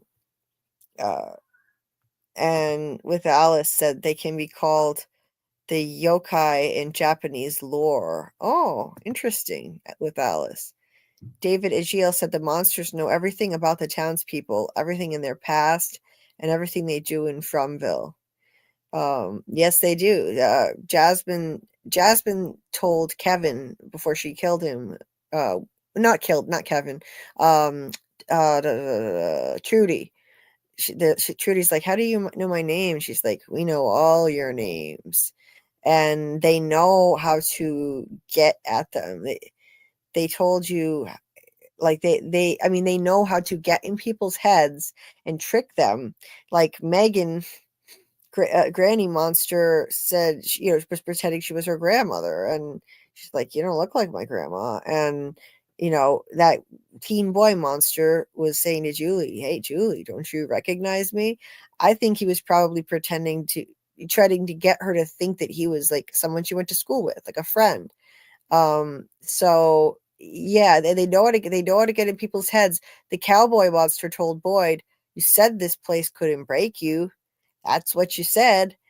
How did he know that? Boyd was out in the middle of the woods in the daytime when he yelled that. So I definitely think the monsters have some kind of a hive mind, and it's controlled by a higher entity, maybe the man in yellow. And the question is, like, is it due to psychic powers, or now that we have the introduction of time travel, does this entity controlling the monsters? Because I don't think the monsters themselves have like individual intellect anymore. It seems like they I think the way they move in tandem and stuff, when you see them doing things together, it seems like there's some kind of a hive mind situation going on. You never see one doing something that the others are like, that's contrasting what the others are doing. When Smiley died, they all moved in tandem around Smiley and all looked at him in the same way and then walked away. Like they walked up to Randall on the bus, looked at him, and then they all turned and walked away. So something is controlling them. Is this entity, does it know everything about these people because of time travel? Or is it, before the introduction of time travel, I thought, well, it must be some kind of omniscient godlike entity with psychic powers.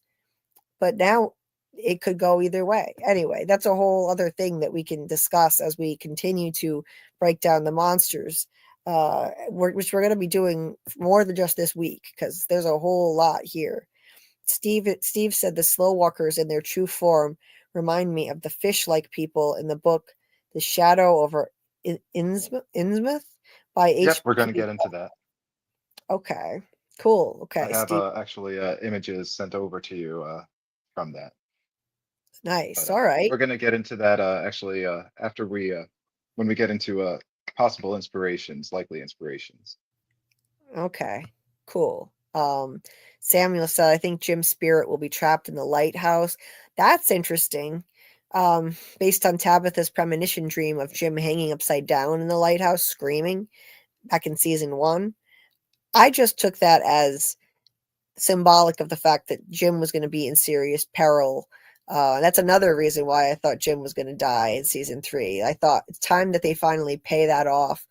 That they dragged that out for so long. Like everything else in her premonition dream paid off already, pretty much, in a clear way. That it did. The ambulance on the stairs, she wound up coming back to from in an ambulance. Being in the lighthouse, we saw that.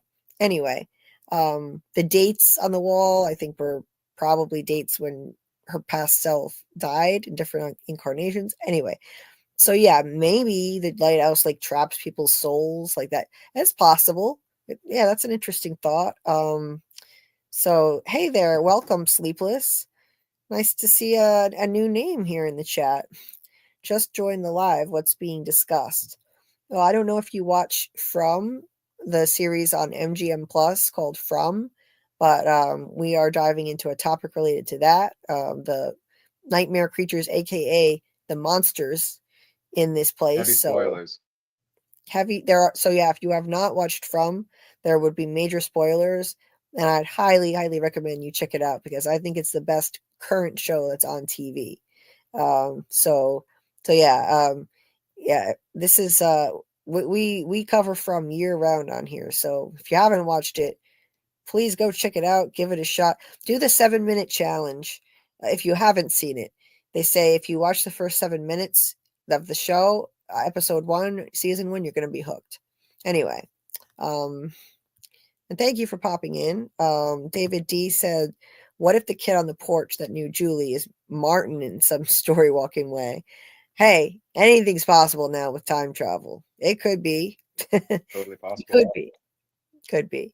But I personally, I don't ascribe, just because Julie story walks, I don't ascribe any other meaning to that than just the monsters already know everything about everybody. They know how to get in people's heads, make you think that they are somebody that, like, they kind of mesmerized her. That boy mesmerized her into walking closer, saying, Julie, don't you recognize me? She looked like she was in a trance, just like Megan opening the window for Granny, even though she said, you don't look like my grandma.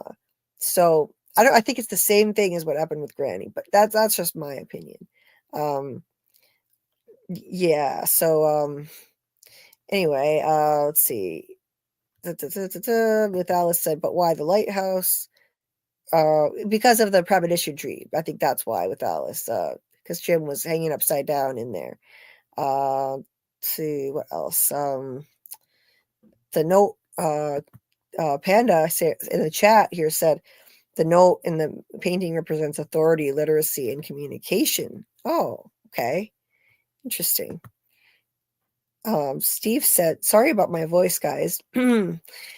Steve said, that's a good point, Julie. The kimono lady seems to be omnipresent, and since she definitely has a connection with the slow walkers, maybe she's the one listening and feeding them information. That very well could be, indeed. Yes. I've thought about that myself. She's like the the midwife. Sorry, I gotta take a drink. The midwife for the monsters. Oh, Sleepless did watch From. Oh, good. All 3 seasons. Excellent. We love From here. We cover it year round. Friday nights, we dive into a different topic every Friday night. Sometimes a multi-part. Sometimes we do the same topic for a few weeks if we have a lot to cover. And we're going to be doing that with this one, with the monsters. We do research and we talk about everybody's theories. Like everybody can contribute whatever your theories are on the topic that we're discussing, and we'll talk about them, and just try to learn as much as we can about From and the potential influences and inspirations behind it before the next season starts. So that's what we do Friday nights. That was Doc's awesome idea. And on Wednesdays, we do the From Rewatch, which we will get back to starting next week. We're going to be rewatching season 2, episode 5. That's where we left off when we had to take a break. So we will be back at it every week, Wednesdays at 10:30 p.m. Eastern. 1 episode per week covering the rewatch of From, dissecting it, looking for clues. And we're coming up with a lot of interesting stuff as a community by doing that. Because now we have all these new insights from season 3 that we can apply to the rewatch. And we break down the whole thing scene by scene. It's a lot of fun if you haven't checked those out yet, our rewatch lives. And we also have Doug Hughes on as a regular guest. Yeah.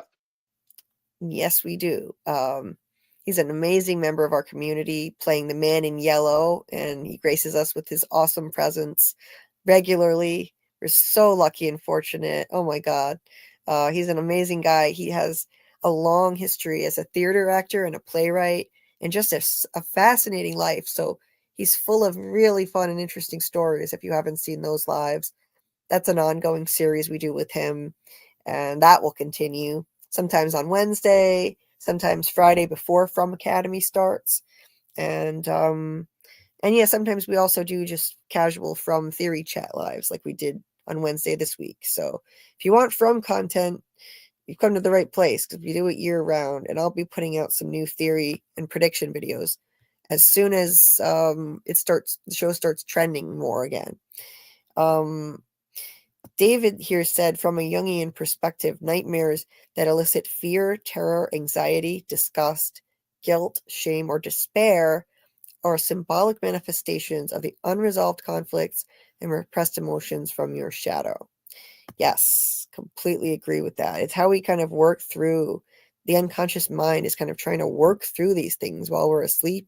I know I have nightmares like that. Sleepless said, I believe the man in yellow and the boy in white are related. I think, personally, my theory, and I have one of my videos linked in the description of this video, I think they're 2 opposing entities that are playing, not really playing a game, but like it's sort of like a game of chess. They're battling each other, I think. And I think the man in yellow is trying to keep this cycle going, the cycle of violence. And I believe he's bringing people to town who he can manipulate to cause harm, like Sarah, like Elgin. And so that entities there can manipulate them into hurting people. I think the boy in white is bringing people to town to try and stop this cycle from happening anymore and help. Now, I'm not saying he's purely good. By bringing people there to help, he's also hurting those individual people, but it's for the greater good. That's my opinion. That's my theory. And so they're using them kind of like chess pieces, which is why we see the chess metaphor come up all the time. That's my opinion. So I have part 2 of my theory on that is in the description of this video. It's part 2. It's focusing on the boy in white. part 1 is on the Man in Yellow. That one is listed in my channel too. I just don't have it in the description, but there are 2-part series though. So so maybe give them a watch if you haven't seen it yet. And David said examining the symbols in those nightmares can gain valuable insights like a gateway to the unconscious. Yeah, so that's why, I mean, Freud was right about a lot of things. He was wrong about a lot, but Freud was right to analyze people's dreams. Dr. Freud. Steve said, Doc, I'm glad you picked up on the shadow of our Innsmouth likenesses too. Yeah. That's cool. So Sleepless said, theories are so much fun to speculate. I'm so hyped for season 4. Oh, thank you so much. Definitely subscribing and liking. Thank you so much. I really appreciate the support. Thank you. I'm on that road to trying to get to 2,000 subscribers. It's a slow climb. I don't, my numbers don't explode quickly. It's little by little, but I'll get there. And every subscribe I appreciate so much. Thank you so very much. Sometimes we do run late. Like Steve, he's like, yes, we start at 10:30 p.m. on the dot, and definitely never any later than that. I will admit sometimes we run late. But I'm gonna try to do better soon, and I think I'm gonna be able to. David said Jung also talks about the difference between the personal shadow and the collective shadow. I look at the monsters as the personal shadow of the townspeople, and Men in Yellow, the collective shadow. That is fascinating, David. That is so fascinating. Thank you for sharing. Doc, don't you think that's interesting? I do, actually. Yeah, I like that a lot. Okay, now one more, and then we'll get back to to what I just want to say, like, yes, go ahead. I had paused for a bit because it was making me think a little bit about how the Man in Yellow gave me this kind of like mayoral feel, like kind of like almost like he was like the mayor of the Brombies, Slow Walkers. Just something about his persona. And when you think about like Shakespeare and stuff, like they would always pick like the high person who's like got the highest position of power, that like the drama like usually like falls upon, and it's like so tragic because it affects not just that person or those people, but the whole community because they are so central to everything. Mm-hmm. Yeah. Yeah. Yeah, and I also think that the Man in Yellow, like I like that idea that maybe he could have served some kind of like mayoral role, maybe in the origin story or something. So that it could explain why he is a different type of monster. A daywalker, like he's some type of monster. So yeah. Sleepless says, reminds me of Lost if you've seen it, like how Jacob and the Man in Black. Okay, I'm actually just watching Lost for the first time, but I've already heard this before, so I already knew this. Jacob and the Man in Black were playing a chess game as well. Jacob brought people to the island to take his place as protector. Yeah, I didn't hear that part actually, but I did hear something about like that there were two entities. But when I've mentioned my theory before, by the way, I had not seen anything related to Jacob or the Man in Black. So I didn't get my idea from that at all. Someone actually was surprised when I told them I'd never seen that part. They were like, "Oh, it's too much like Lost." Because I put out this theory in January.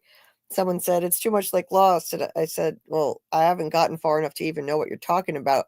At the time, I hadn't seen anything about Jacob or the Man in Black, so I didn't know that it's sort of like they were playing a chess game. So yeah, I just came to that on my own. So it could be something similar to that, and I don't think it would be too redundant either. I think there's a different way they could go about it. Sorry, Doc, were you gonna say something? Yeah, we're gonna go over some of the game theories. Well, we're not gonna get to it in on tonight's stream, but we're gonna get to it in the next one or the one after that. But I wanted to comment that just from how I'm seeing, like I used to really like the game theories, but as I'm seeing the story play out, I'm thinking that all the game stuff, it's probably more symbolic, and I don't think that it's really going to be tied to a game in and of itself. But that's just my personal thoughts on how I'm like just like looking at the narrative, because I've been really focusing on, because just from the creators talking about constantly how it's all character driven, we're seeing how a lot of this actually is tied to the character stories, karma, and all these things.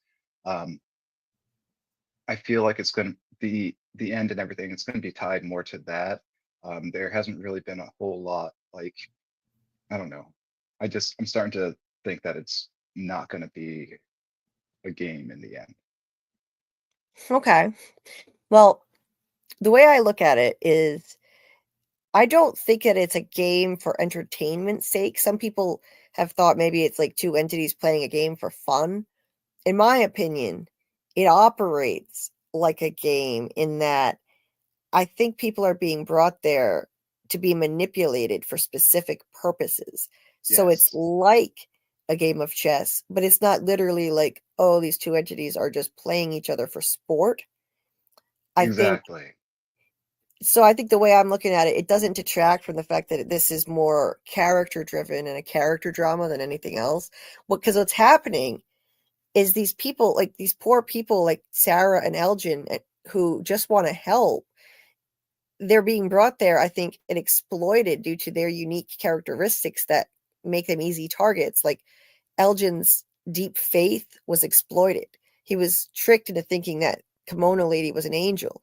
Sarah's trauma, whatever happened with her ex, her obvious trauma was exploited to trick her because she was probably mentally ill and traumatized, and it was easy to get her to listen to voices in her head. So it's still character driven, and it's still about that. It's about their trauma, and it's about their personal traits that are being exploited and how sad that is. But I do think that they're being used like chess pieces, just not for entertainment. That's my opinion. Anyway. But Sleepless, please don't feel bad. It's okay. Don't worry about it. Look, I can't be mad at spoilers for a 20-year-old show. And you're new here. You didn't know that I'm just watching Lost. The people here, everybody else here already knows, so they just don't write stuff like that. But you wouldn't know. It's totally fine. And I've heard stuff like that already. In the last couple of months, I did. Before, like after I made my theory, I have heard stuff like that, unfortunately, from other things. But hey, it's an old show. Don't worry about it. It's no problem. And there's still so much mystery and so many questions that I don't know the answers to yet. So it's fine. That's nothing I didn't already find out a couple of months ago from some other chat. David said the game and the rules must revolve around the curse and what was promised. So the boy in white seems to be trying to break the curse. That's exactly what I think is going on, David. 100%. Jesse said the first girl that died in the show has a Raggedy Ann doll in her arms. Interesting. I'm going to have to go back and look at that. Okay. Interesting. Yeah, I know she had some kind of doll. David said it's a major drive in behavior. Yes. Based on what you just said. Locke said it earlier, two sides, one black, one white. Indeed. I think it's a lot like that. Samuel said, I believe whatever commanded those people to sacrifice their kids also made them destroy religious texts. Gods oftentimes demand exclusive Ooh, worship and allegiance. that makes Interest. sense. Mm-hmm. Right? Yep. Because I think about it, like whatever entity transformed these people into immortal monsters has to be some sort of, the only thing I can think of is it has to be some sort of godlike entity that can do this kind of thing. Yeah. Make them immortal. Yeah, that makes total sense, Samuel. Great point. Did you want to add anything, Doc? Or did I cut you off? Nope, I'm good. Okay. And like Dieter here said, if anyone is so inclined, a way to offer support since I'm not monetized. I don't have super chats or memberships. There are other ways to help. Dieter set up this PayPal, which will help reimburse him because he fronted the money so that I could get a laptop to make content more easily for my channel, and so that's one way to help. In the description of my video, if you're on the replay, you can also see that link there, right under the description of the live, and I also have a Cashapp and a Venmo as well. And so, yeah, any little bit helps at all. It adds up. Martin, I am 2 episodes into season 6. So my next one to watch is episode 3. I'm really excited to do.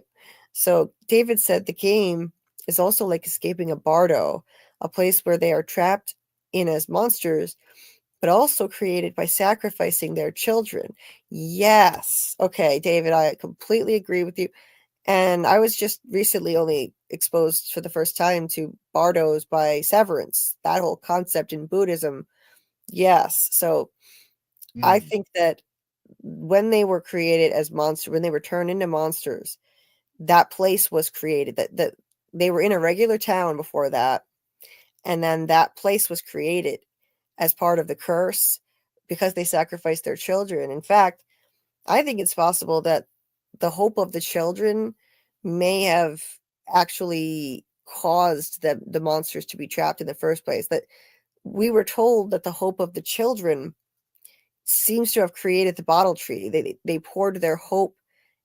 They were told a story that gave them hope as they were being sacrificed. This is what we learned in season 3. Someone told them a story that gave them hope. The children poured their hope into the roots of the tree, like around them where they were being sacrificed, symbolically, and the roots became the bottle tree. That was implied that it was the bottle tree. And I think that represents the hope of the children that one day, like, it's a portal in and out of this place, right? That's what Tabitha discovered in a way. Like, that bottle tree took her to the lighthouse. That's how she got out. I think that represents the hope of the children that one day someone, this person who loved them, I think Tabitha, who told them the story, original Tabitha, some version of her would come back and figure out a way to save their souls that are trapped there. That's what I think that means. And maybe they didn't only create the bottle tree. Maybe the children's hope somehow also trapped the monsters there. You know, who knows? But I do think that the place was created after it was part of the curse. I don't think they were already trapped. If they were already trapped in a place, like I know some have floated that idea, but it's like, why would you wish for immortality? You'd be bargaining to sacrifice your kids to get out. I mean, I can't fathom anybody sacrificing their children, but I can fathom sacrificing their children under extreme duress. I can understand why someone would do it. Like, not personally, I would never, but say they're trapped in this place already. Yeah, then they would do it, but they were bargaining for immortality. So you would be bargaining to get the hell out of there, to escape, not for immortality. So that's why I agree with David here that I think the place was created when they sacrificed their children, and that's how they got trapped there. So, okay, are we caught up now? Yeah, man of faith, man of science. Oh yeah, loving Lost. Absolutely love it. Live together, die alone. Oh yeah, hell yeah. Anyway, sorry, Doc. Let's continue. All right. So we are still on appearance and physical characteristics. So as we know, a most distinctive feature in their monster form is several rows of teeth, almost like another monster made only of teeth is inside them. This multi-rowed dentition draws inspiration from aquatic creatures like sharks, moray eels, and barracudas, and particularly from the mythological sea creature Charybdis. So Okay. despite their monstrous form, examination by Christie revealed that they have the same organs as a human being, but very dried out, leading her to conclude that they used to be people. The only thing left in their bodies was bile, yellow bile. Hey, Presence Doc. of bile suggests, yeah. Should I be on a different image or thing here, or should I just close this for now? Or do you have something you want me to show with this? I don't have anything else, but if you have any images of monsters you want to throw up, Sure. I'll find some oh, images of great. monsters. Sorry, If continue. you have any image, also, if you have any images of you throwing up monsters, we would like to see that as well. Of me what? Throwing up monsters. Wait. Because I just asked you to throw up some images of monsters. Sorry. Oh, I'm I'm sorry. trying to I'm make a being bad language joke. No, I'm sorry. I'm just being. I'm a little dense tonight. I'm sorry. It's It's okay. not you. It's my dense, foggy brain tonight. Go on. I'm gonna find some monster images Okay. while you if you'd like I to was checking the continue. chat real quick. Okay, yeah, go for it if you see anything in there you want to address. So as Julie throws up images of monsters, not literally throwing up monsters, um, this presence of bile su- suggests a digestive function, although they are not hungry and do not eat to survive. Interestingly, they possess warm bodies, which is unusual for aquatic creatures, and weird given their lack of blood circulation. Monsters maintain a clean and neat appearance, even after violently killing victims. This is theorized to be a form of glamour or illusion magic that resets when they sleep in the caves. Or, I don't know, could actually be whenever they want. Um, however, at least one instance showed a monster retaining a blood stain. If anyone else Mm-hmm. has observations regarding monsters' appearances, please post below in the chat. And so for origin, according to Fatima's revelation, everything started with the Frombis sacrificing their children. It's believed they made a deal with a powerful entity, possibly a colossal, intelligent, mortal, jellyfish-like demigod residing in a dangerous lake, as we've seen in the pictures. But who knows? They just call it what? The entity. Mm-hmm. And so they were transformed into the slow walkers. And yeah, so the original people who made the sacrifice of the children turned into the slow walkers, or at least the initial slow walkers. But we don't know if all the monsters sacrificed children, or if they actually sacrificed their own children, or if it was other people's children that they sacrificed. Because all we know is that they were the people that the children loved and trusted, was how it was phrased. So for all we know these children grew up in cages and had Stockholm syndrome to the people that were caring for them and raising them for sacrifice. We don't know for certain, but we can speculate Yeah. and theorize. Mm-hmm. And here we have the milkman with the blood stain on his outfit, which you don't normally see. That was something unusual here. Like he killed a cow and then he took the blood and smeared it on his own coat.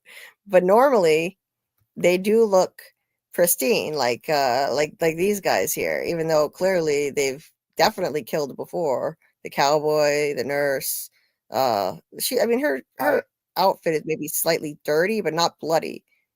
Go on. I'm Yeah. wondering, I'm wondering if that was like a directorial choice, because just to like add some emphasis and highlight the fact that it was a milkman killing a cow.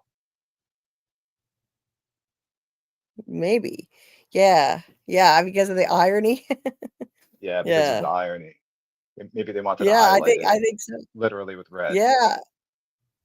It makes sense, like, yeah. Give us something a little different for a change. Like it was pretty crazy too. Like the way it happened. He did that crazy like screech on camera. Like that really struck me because we've heard the monster screeching in the background before, but we never actually saw one do it on camera until this season, until season 3. And all of a sudden, Granny Monster and the Milkman in their transformed state, or partially anyway, like they screeched on camera. It was that was nuts. Anyway. And Now why they started screeching again, I don't know, because like supposedly they stopped screeching, they started whispering instead, but then every now and then we still hear them screeching again. I don't know. Anyway, go on, Doc. Sorry, I interrupted you. I think before they had the talismans, it was probably easier to scare people out of hiding, or to scare people into like making noise or somehow disclosing their location by screaming and terrifying them. And Yeah, but what they it's had to but lure it's them out like afterwards. why did they start doing it again? Like look at huh? I Sorry, think what? because I think they started screaming again because things are changing again. Yeah.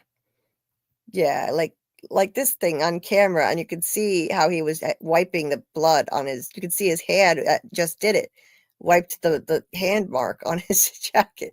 It's like they're kind of asserting dominance over the situation. Like they're getting more confident. I don't know, like they're upping the ante. They upped the ante and made the monsters even scarier, I think. Yeah.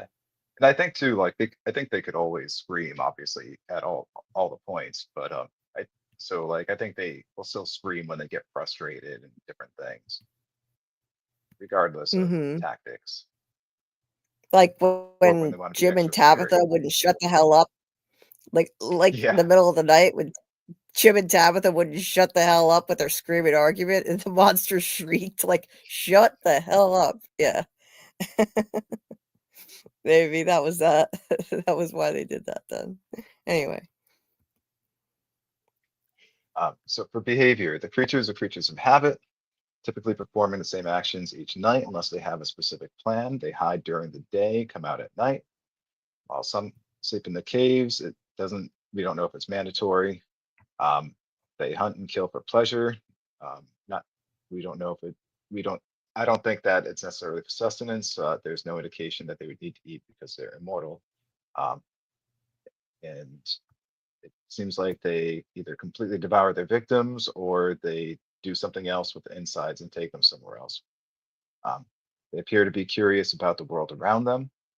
Was Smiley observed interacting with the bus and rails. They also collect items from previous inhabitants, such as birdcage, wheelchair, Jasper doll, taking them to the caves where they might engage in activities like play pretend. Despite their horrific actions, their demeanor is often described as chill or content, suggesting they view their activities as a game. They enjoy causing mental anguish, seeming to feed on fear and taking away hope.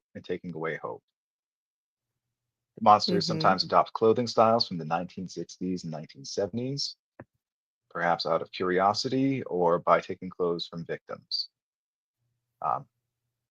Mm-hmm. If anyone else has anything else to add about their behavior, of course, add it in the chat. Now I was looking at the chat a little bit while you were talking, but did you mention Yeah. did you mention the fact that when Randall was on the bus, he had to live on the bus. He had a front row seat to what the monsters were doing every night, and he told Boyd in season 3, the beginning of it, when Boyd was on the bus with him. He said this was episode 4. Boyd was planning on trying to trap a monster, and he was telling Randall about it. That's why he was on the bus that night, and and Randall said every night the monsters had the same exact routine. They did the same thing. I forget all the details of what they did, but they all would like go Yeah. stand or sit in the same places every night, or like one of them would like tap her foot, or like specific details. And he said tonight, this is the first night that they deviated from that. Something's going on, something's different now. And come to find out, the nurse monster, or I think it was no, not the nurse, though. Was it the nurse or the waitress? No, it was like the 60s mod girl monster. I think she laid down in the middle of the road and Yeah, Bob pretended Hat to Girl. Bob Hair Girl. Don't you love her style? I just love that. She's one of my favorites just from the look of her. But anyway, she was laying down pretending to be an injured normal person when the ambulance came to town, and so that she would lure them out of the ambulance, try to help her, and then she killed both EMTs. So they knew that ambulance was coming. They deviated from their routine. I don't think that they're actually intelligent, though. I think something is feeding them that knowledge, and they knew. And so something with foreknowledge, or maybe the monsters themselves had foreknowledge that ambulance was coming, whether through telepathy or some kind of psychic powers, or like omniscience, or could be from an entity that's time traveled and knew it was going to happen. But I found that so interesting. And when you also add to that the fact that there was some entity that called the Lou house, Ethan answered, and the Thomas voice said, "Your mom's going to be coming back on an ambulance. She's going to need your help. You have to be brave." That's another entity, or probably the same entity controlling the monsters, that knew the freaking thing was coming. So that, I think, is super interesting. I've kind of always assumed that entity was the man in yellow, but it might not be. I think so myself. That's what I'm going with for now. Yeah.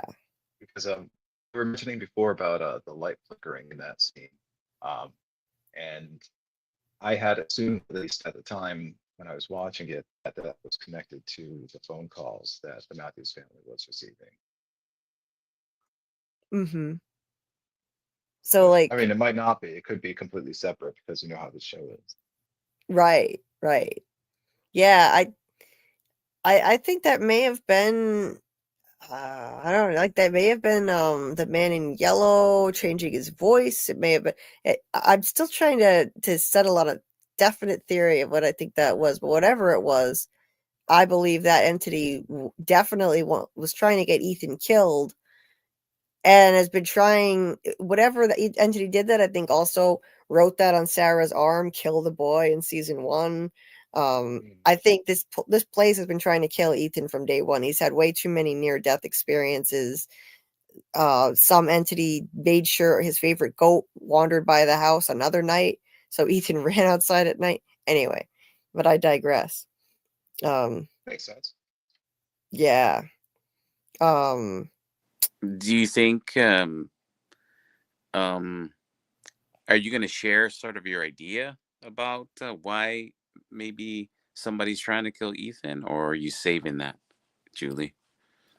I my working theory on why there's an entity trying to kill Ethan is that he's going to become the man in yellow one day, and this entity is trying to it's like trying to kill baby, who, the German leader of the leader of Germany in World War II, whose name I shouldn't say on a stream.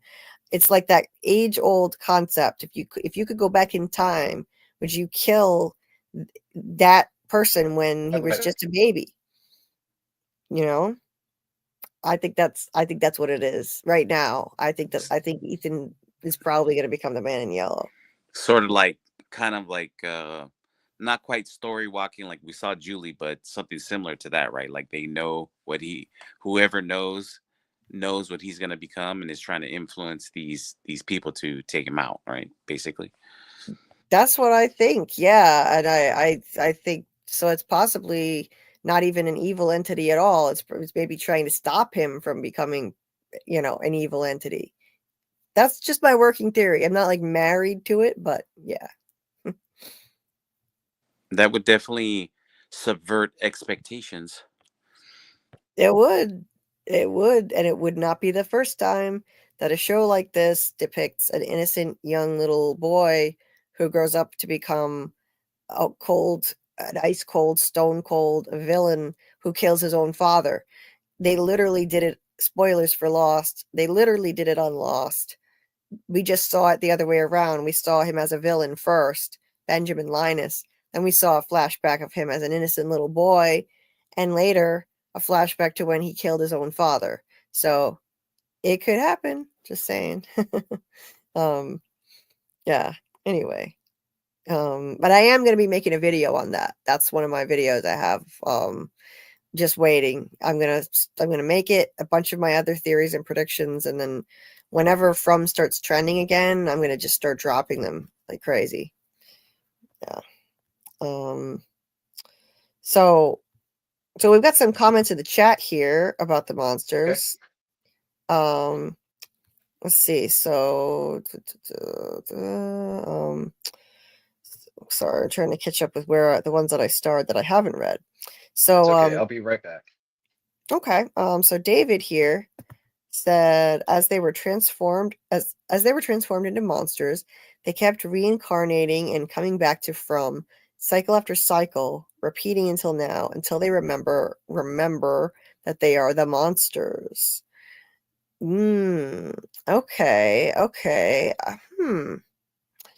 Interesting. So you're saying that the monsters' actual bodies are not their bodies from when they lived there, that those are not their bodies anymore, that their souls are not. Oh, wait a minute. I think I can see how this. Okay, I think I understand. So these might be their actual like bodies all rotted and dried out and stuff. Those might be their bodies, but their souls are gone. So they do seem like soulless creatures at this point, right? So like they operate on a hive mind. So, oh, this is a really interesting concept.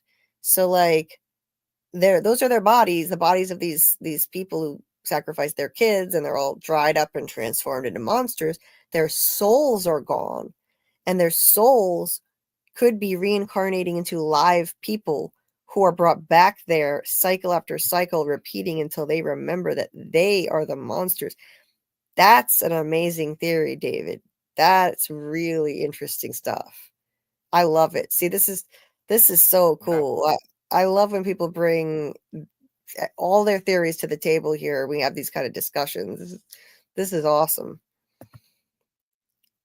When you had mentioned mhm. like kind of like hive mind idea, that made me think about like when the ballerina spirit was like um, who was it? Was it Martin said that she got excited when she could like experience through Boyd or whatever. Um, and so it made me think maybe there's a creature that's doing that with these people. Like it's just possessed those people and now they're the monsters. Their souls are basically gone. It's, you know, an entity that's controlling their bodies now. Mm-hmm. But then the bodies are reborn, but not the, yeah, I don't know. That whole thing is a little bit, that's where it gets a little iffy with me. It's a whole like, it's just the bodies that are reborn. Maybe the soul Yeah, is transferred to like new people who get brought there. well, I was That's a thinking like really with interesting the concept. rebirth Mhm. of Smiley. I was thinking with like the rebirth of Smiley. Yep. So they're rebirthing the bodies that, yeah, I guess, yeah, that could work. Just the body, but like the body is immortal. Like the body doesn't, but it Yeah, doesn't have a soul anymore. I could see it. yeah. Like, Actually, Um. that could Mhm. make a lot of sense. Mhm. And also Michael said something here about the monsters. Or did you have anything else to say on that point before I read this, Doc? Nope. Okay. Um, Michael said they have nothing. Wait a minute, did I miss something before that? No. I think this is it. They have nothing left, no vital fluids in their bodies, but yellow bile indicates that they are bereft of anything but rage, hate, and animus. Yeah, What? yeah, because of the humors. I think I missed one of the comments that he said about the four humors. Um, they have basically become rage monsters with choleric temperament. Yeah, I like that. He said the yellow bile, in my opinion, is a reference to one. That's it. That was the first one, I think. A reference to one of the four humors in Greek thought. Yeah, I like that. Don't you, Doc? That's interesting. I could see that. Yeah, that I think that's a pretty pretty heavy symbol there. It's like a big hint. Mm-hmm. Yeah. Also, hold on, this is my StreamYard is lagging a little bit. You guys are so funny with all the Lost references. see you in another life, brother. I love you, Penny. You all, everybody. Oh, I love you all, everybody. Charlie. Oh, I was so sad they killed him off. Not Penny's boat. That's another one. There's so many great Lost quotes. Sorry. Okay. Yeah, Lost is iconic on a whole other level. I agree. Sleepless. I'm loving it. Anyway, let's see. Did I miss everything? Oh, the island told me. Yep. um, let's see. With Alice said, "Wow, that's good, Doc. I've thought about this, and I think that the monsters killed other people's children to ultimately replace the original townsfolk." And she said, "I think this is shown the fact that the monsters seem to take the items and clothes of those in the town." That's interesting with Alice. Yeah. Yeah, like I could see that. Yeah, there's got to be a reason why they take people's stuff. They take people's clothes and other items down to the cave. They like personal items, like David said. Yes. And yeah, David, they definitely knew the ambulance was coming. And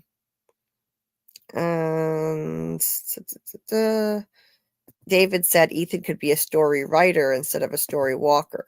Yeah, see, there's another possibility too as to why this some entity seems to want Ethan dead. Either he's going to become the Man in Yellow, or he's so key and integral to this story and eventually getting them out that he needs to be taken out of the way. So maybe some kind of story writer. Maybe he's manifesting something that maybe he could manifest something that could help. Like he's key to this in some way. Yeah, it could go either way. Ethan isn't joyous enough to be the Man in Yellow. He was. If you look back at season 1, he was. Him and his Chromonocle. He's already becoming darker and more jaded. So I'm already seeing a transformation happening. Sleepless says, "Do you think the Man in Yellow is the one in charge in Fromville, or is he under a more powerful entity?" Right now, I think he's the one in charge, but he could be under a more powerful entity. But I think it, I don't know if I'd say the one like completely in charge. I think he's the one bringing people to town, trying to keep the cycle going and hurt people. I think he probably controls the monsters. I don't think he's the entity that people sacrifice their kids to, though. So if you want to, in a way, he is under a more powerful entity then, yeah, because I don't think people sacrifice their kids to him, in my opinion. But I think he is like a powerful entity who's controlling the monsters and bringing people to town to hurt people. So that, yeah. What do you think, Doc? Right. I think he's probably the most powerful out of the former humans. Okay, yeah. I agree. Ryan is back. Welcome back, Ryan. My girlfriend absolutely loved you guys saying hello to her. Thank you, guys. Aw. Oh, welcome back. That's so sweet. Well, we're happy to do it. We're happy to welcome anybody or shout out anybody anytime. Hey, we're no like celebrities over here. We're just regular people, and we're happy to do it. Michael says the 4 humors of Greek thought: blood, phlegm, black bile, and yellow bile. Yes. I definitely think there's a reason they used that symbolically.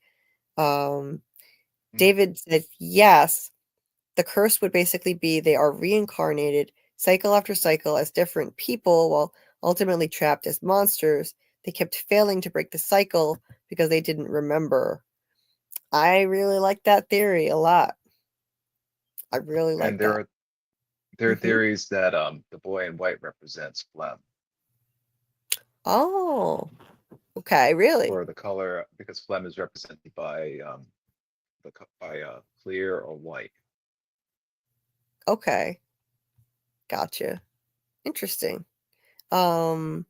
Michael says if the monsters are reborn like Fatima's baby when they get killed, then there would be no need to kill children in order to be reborn. Okay, so I don't think that works. Okay, and so in terms of like killing children, but I think maybe I don't know, maybe like there's some force that wants to kill children though, as a way of kind of breaking people. The way I look at it as like, I think in the 1978 cycle, That it's makes sense a lot, possible, actually. huh? That actually makes a lot of sense because I'm thinking about like so much of this town is built upon breaking people, and with the whole cycle and repetitions thing, that makes complete sense. That that having to sacrifice children, that kind of breaks people unless they're Mm-hmm. already like soulless. Mm-hmm.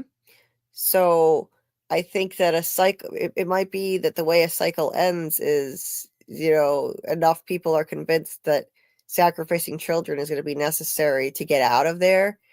And there had to be a reason. We still don't know why Miranda told Victor and Eloise to hide in the root cellar where Christopher couldn't find them. What was Christopher going to do? Why was he a threat to them? I think he snapped and misinterpreted the visions. I'm sure he was seeing the same visions as Jade. Jade is Christopher reincarnated. So Christopher was, I'm sure he was seeing visions of those kids laying on the slabs, I believe.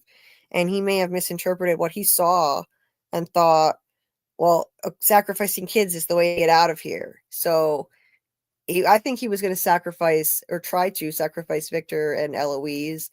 And the way that this place could break people ultimately once and for all is, how much more broken do you get than being willing to sacrifice a kid?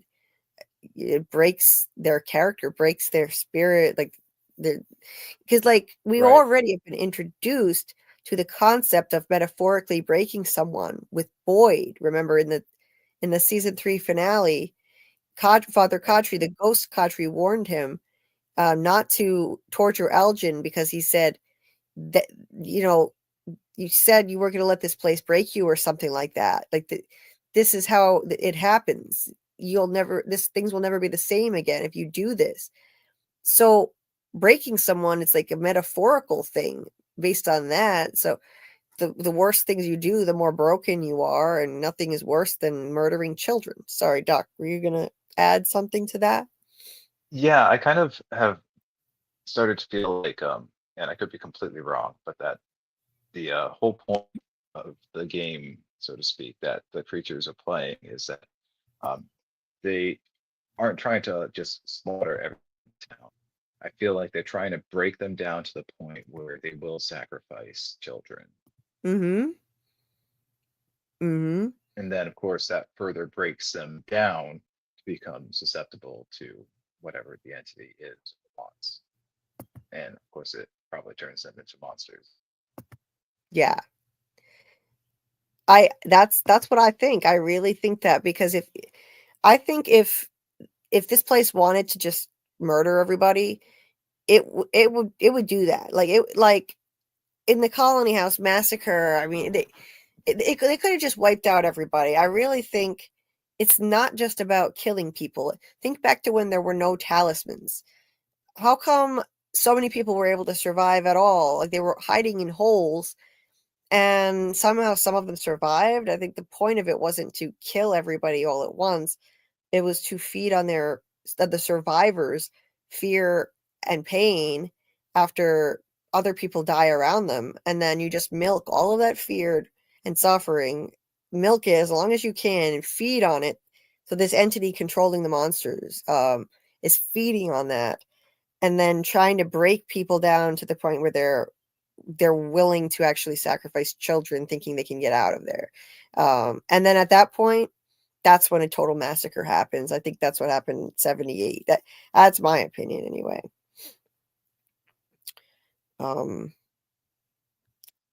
Oh, so much interesting stuff here in the chat. My goodness. Like this is like such a great theme to discuss. There's so much here. Just a few more here. Let's see. So David said it could also be that these people coming to From are related to the original people that became monsters, and they're sharing ancestral trauma or karma and memories, or tapping into lingering energy. Yep, I've thought of that one too. Like there could be some kind of cursed bloodlines. Yeah. Let's see, Michael. And Sorry, Doc, were you going to say something? yeah, and thinking too along the breaking people down lines so that Uh-huh. they are susceptible to the will of the entity, or willing to do the will of the entity and sacrifice children. I'm wondering what the conditions were for those initial townspeople that they were living under, where they were willing to do such a thing. Was it just a cult thing, or were they under like harsh conditions that the entity said, well, you're either all going to perish from these conditions, whether it's monsters or weather or plague, or you can sacrifice 2 children and you'll live forever. You don't have to worry about that. That's just a thought, but I'm wondering what those initial conditions were that drove people to do this. If people have theories, you can post them in the chat. Yes, yeah, definitely. Yeah, keep the theories coming. If you got any theories on that too. Sleepless thinks Man in Yellow is definitely in charge of the monsters, at least. I agree. Michael said, one wonders after Smiley is reborn, will he still revert to a monstrous form when killing his victims? If so, why is he reborn showing his human form? That's an interesting point, rather than his monstrous form. That's an interesting point. You know, they seem to, because their human form, I think it's really just a kind of glamoring that it's like glamour. It's a mirage. It's not their true form. So yeah, that's interesting. It could just be an artistic choice because it was like Smiley's face was so iconic. So revealing That is a his great face, point. you Yeah, know, I think it was a director's choice. yeah, because And that's the face we recognize the most, right? Yeah, actually, sorry, what? oh, go ahead. No, finish that. I'm sorry. I was just going to say, like Michael said, other than a visual conceit, so the audience knows who just got reborn. I think that's what it is, personally. Go ahead, Doc. Going back to what would drive the people to, like, what kind of conditions would drive people, I think we might have actually seen that in the paintings with the people around what looked like could have been crops. So it could have been a hunger famine situation, kind of like the people in Fromville were experiencing when Fatima was pregnant. I think that could be symbolic of what the original townspeople were experiencing during those times.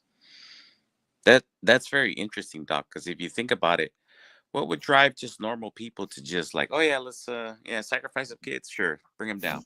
I think it would it would have to be some sort of extraordinary kind of circumstance, wouldn't it? I mean, it just seems like one of the worst things that people have ever done. Is like to kill kids. Mm-hmm. And it kind of drives back to the whole like ideas of isolation, and it being built around character stories and something that's really like human driven. And that's something that, people have experienced, throughout, world history, and even now in places like we are seeing extreme hunger and famine. Right. That seems like that would exactly be one of those extraordinary circumstances where something so extraordinarily bad would take place. The And they've suffering. already, Yeah. Go ahead. Sorry. oh, I was just going to say, it seems like they already foreshadowed it and kind of seeded it, so it wouldn't seem like out of the ordinary if that's like part of like the reveal later.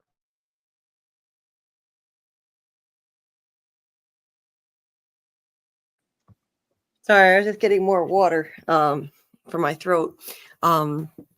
So yeah, I think that I find it really hard to imagine what conditions would drive people to kill their own children or even other people's children, any children, to attain immortality. But some of these people were their parents, from what we were told. People who loved them is what we heard. So yeah, there had to be something else going on there, like I don't know, like there has to be more to that story. Fatima gave us very little information. She got very little she just had some kind of epiphany, and it seemed to come from carrying the smiley pod. All of a sudden she just knew. She told Ellis that they sacrificed the monsters. She said they used to be human. They sacrificed their children because it promised them immortality. That was the exact quote. It stuck in my head because it's simple and it's short, but it's so vague. What is this it? It promised them immortality. And also it's just crazy that they would do that for immortality, that anybody would. So there's got to be more to that story. Not saying that there is zero justification for doing that under any circumstances, but I'm sure it's going to be more complex than that. Also, Ryan, that's really sweet. She thought of you guys as celebrities. Hey, we're celebrities, guys. How about that? That's hilarious. I think my fiance thinks Tony's like a huge celebrity too, and I'm keeping that going because he kind of is. Like, He is. He is a celebrity. I mean, come on. The dude has he's the Don. Huh? I said he's the Don. He is the Don Tony Teflon. The dude I think he's earned the celebrity status. Yeah, he's got 103,000 subscribers. He's like the most popular from live streamer, the one who's been there from the beginning. Yeah, he's a celebrity. He is the from live streamer, video creator, like he's the iconic guy, like person.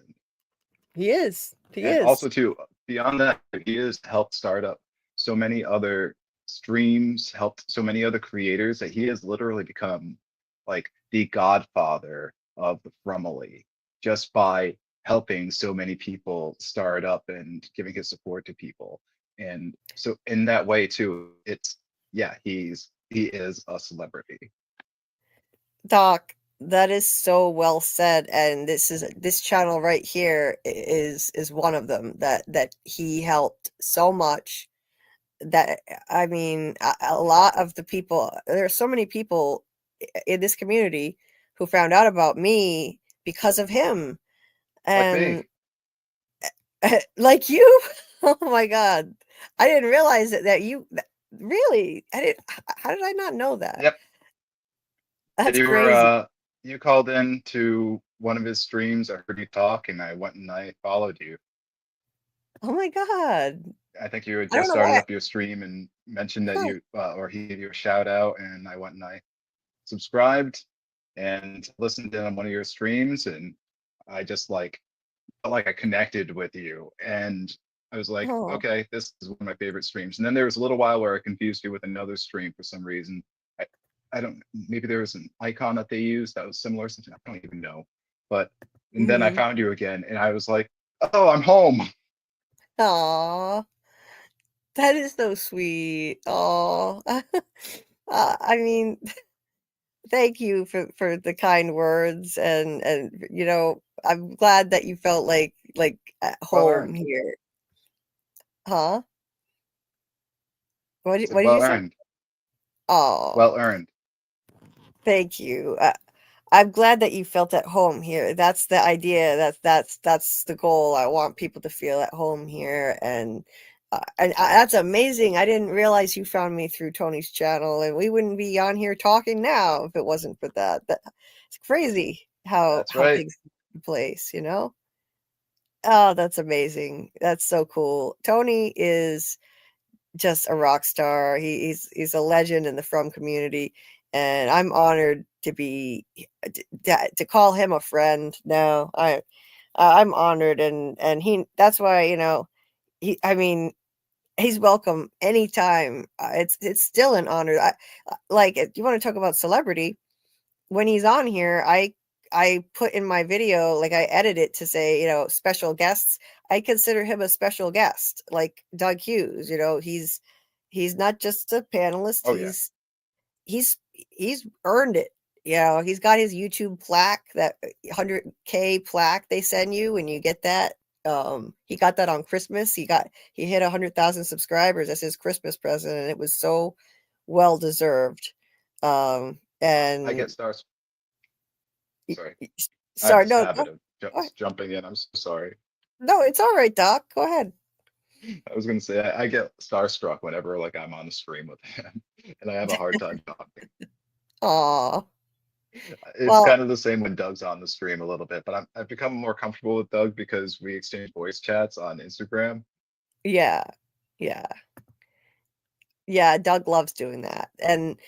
And that's, well, I know Tony thinks a lot of you. He thinks the world of you. He always has nice things to say about you. Oh, I hear, and I'm always noticing like he highlights your chats a lot. He like, you know, he refers to you like when you're in the chat a lot. And I remember, actually, come to think of it, yeah, like, when you invited him, I think you had invited him to come on with us. It was on a Friday night, and he did come, but it was also a stream that Doug was on, so things were pretty hectic and busy. So Tony had to head out, and he didn't get a chance to talk theories with you. And on the next live he did, he specifically said, I called into his show and thanked him so much for coming. And he specifically said that he really wished he had gotten a chance to talk theories with you, Doc. He wanted to come on I again, know. specifically for that I, reason. I felt so bad. I wasn't listening in on that stream, but I went back and I recorded it. You two talked about me for like 15 minutes. I recorded it and tried making my fiance watch it, but he wouldn't. Oh, I think he was watching some show and he was like, I'm trying to watch something. you're so cute, Doc. That's adorable. I'm I not gonna lie. cried while watching it the first time. Oh, you cried? I Oh. cried. You were the sweetest. Oh my God. You were just so sweet. Anyway, you deserved all of that. You deserved the praise. And I was so happy for you that he acknowledged you like that. And because I know how you Thank feel you. about him as an inspiration. That was just awesome. And after that, when he said that he wanted to come back on and do another stream with us so he could talk theories with you, I DM'd him and asked him to come back on the next Friday, and he did just that. And we had an awesome live talking theories with you. And it's just great. He's an awesome guy, and he's helped a lot of channels get going, including mine. He doesn't have to do that. And so, yeah, that was The thing cool. is, though, I'm not much of a theorist. I've only actually just started actually having like some theories of my own as I've become like more familiar with other people's theories. And I'm like, oh, well, I see it a slightly different way because I've encountered so many different theories at this point that now I'm starting to like make my own hybrid theories and ways. Oh, nice. Nice. I Theory bounced them crafting off of is fun. I Mhm. bounced them off of Michael and yeah, they've all been crazy so far, but I'm glad that I have at least a rational mind to bounce them off of. That's awesome. Theory crafting is fun. I think you would come up with such creative theories, so you should keep at it. You should keep at it. I'd love to hear your theories. Um, so let's see here. Hey, Michael said well, one of them made his mind hurt, or made his brain hurt. Hey Oh, Panda, welcome really? back. hi. Well, what I was gonna say is that don't sell yourself short. You guys are from celebrities. I don't care what you guys are saying. You guys are my favorite fromaholics, and by extension, if Tony is the reason that Julie is here, then I would like to personally take this opportunity to thank him for that because I love your channel, and that's why I'm here. That's why everybody's here. You've earned it, Julie. Oh, thank you. That's so sweet and kind of you to Thank you, Panda. say. Thank you. Oh, wow.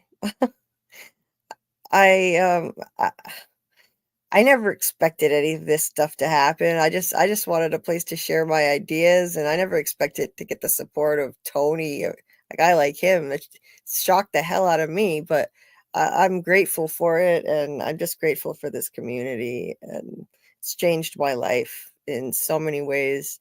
I can't even begin to count. I would be lost right now if I hadn't met the people I've met because of this community. And yeah, and Tony, yeah, he was integral to this. I mean, he was literally like telling people, like, it was practically a commercial for my live after his. Hey fans, hey, if you want more from, you can't get enough from, then go over to Julie B's channel. She'll be talking from all night or whatever. Like, it was so kind, and he's given me a lot of advice, off stream, off the lives, and he continues to give me advice, as a matter of fact. So yeah, hats off to him, and I'm just honored and grateful to have this community, and the fact that anybody wants to show up and hear what I have to say. It still amazes me, but I'm really grateful for it. And I'm here because I want to hear from everybody else. That's all. I want to have great conversations. Anyway, so let's see. Dieter is still reminding me water, food, and go to bed earlier. Walk outside for a moment when Doc talks. Leave it to Dieter. He's at the pool with the kids, and he's still popping in the chat to make sure I'm taking care of myself. And as a matter of fact, I am planning on I am going to be doing something in a little bit, because I don't know how long you want to stream, Doc, but I think I might I can switch rock it to as long as you want to. I think I might switch to my phone and see if I can go outside and stream and kind of walk a little bit, but not yet. Okay. Not yet. My neighbor, he bought a bunch of cases of Red Bull. I think that they were like expired. Somebody got them on discount. They're like recently expired, so they're technically still good to drink, but stores won't sell them. And he had like some of my favorite flavors that they don't sell, that they just like stopped selling. I'm like, oh, holy crap. And he gave them all to me because he didn't like any of the flavors. He discovered he only likes the regular flavor. He grabbed them because they were like so cheap, and he wanted them out of his fridge because they took up so much room. And so I ended up with like over a dozen cans of Red Bull. So I can rock all night, all morning. All right. I say that now, but I'll probably at some point in an hour or two start experiencing micro sleep, because that's happened to me before. Oh yeah. Well, And then, that's when Freddie can come. At least you've never fallen asleep during the live stream like me. Oh God, talk Not about completely. humiliating. Oh my God. Uh, uh, that was my previous record for my longest live, was when I fell asleep during the live. And Tony, speaking of Tony, Tony Teflon himself and Dieter were calling me, trying to wake me up so I would stop embarrassing myself. Yeah, those are two real friends who would do that. Jesus. I'm sure you sounded great sleeping on the live. You probably got a bunch of likes at that time, don't you think? Oh, there were a lot of There are people people that pay that. for that. What, Doc? There are people that pay for that kind of thing. Really? That's kind of weird. Yeah, Okay. there are like sleep streams that people like go and watch and tip for. Like, I've seen that. It's a thing. It's weird. It's like I don't even want to go there.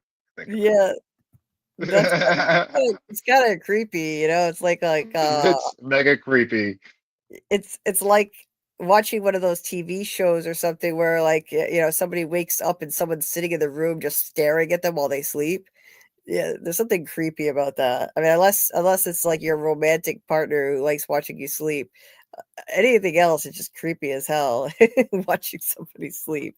Oh, maybe I guess it's like a type of prawn where you're imagining yourself cuddling and sleeping with them in bed, if you want to think of it in a nicer way. But of course, it can also get very dark from there too. Like, yeah, I don't know. Anyway, we're getting way off topic now. Yes, we are. I'll Yeah. Let's not turn this into an after dark episode. yeah, right. Um, but yeah, that was my previous record for longest stream, but I kind of felt like I cheated a little bit without meaning to because I wasn't awake for all of it. I was asleep for at least half an hour, and my so it was 11 hours. I think my record was 11 hours, and then I was so glad I did a stream that broke the record, so that embarrassing one wouldn't be my record anymore. That was back in November, and so my new record is more recent, and it was 12 hours 48 minutes, which you can't see now because they YouTube chopped it down to 11 hours 54 minutes, bastards. They have a 12-hour limit, but anyway, so let's get back to the chat here. I've got some more messages I starred.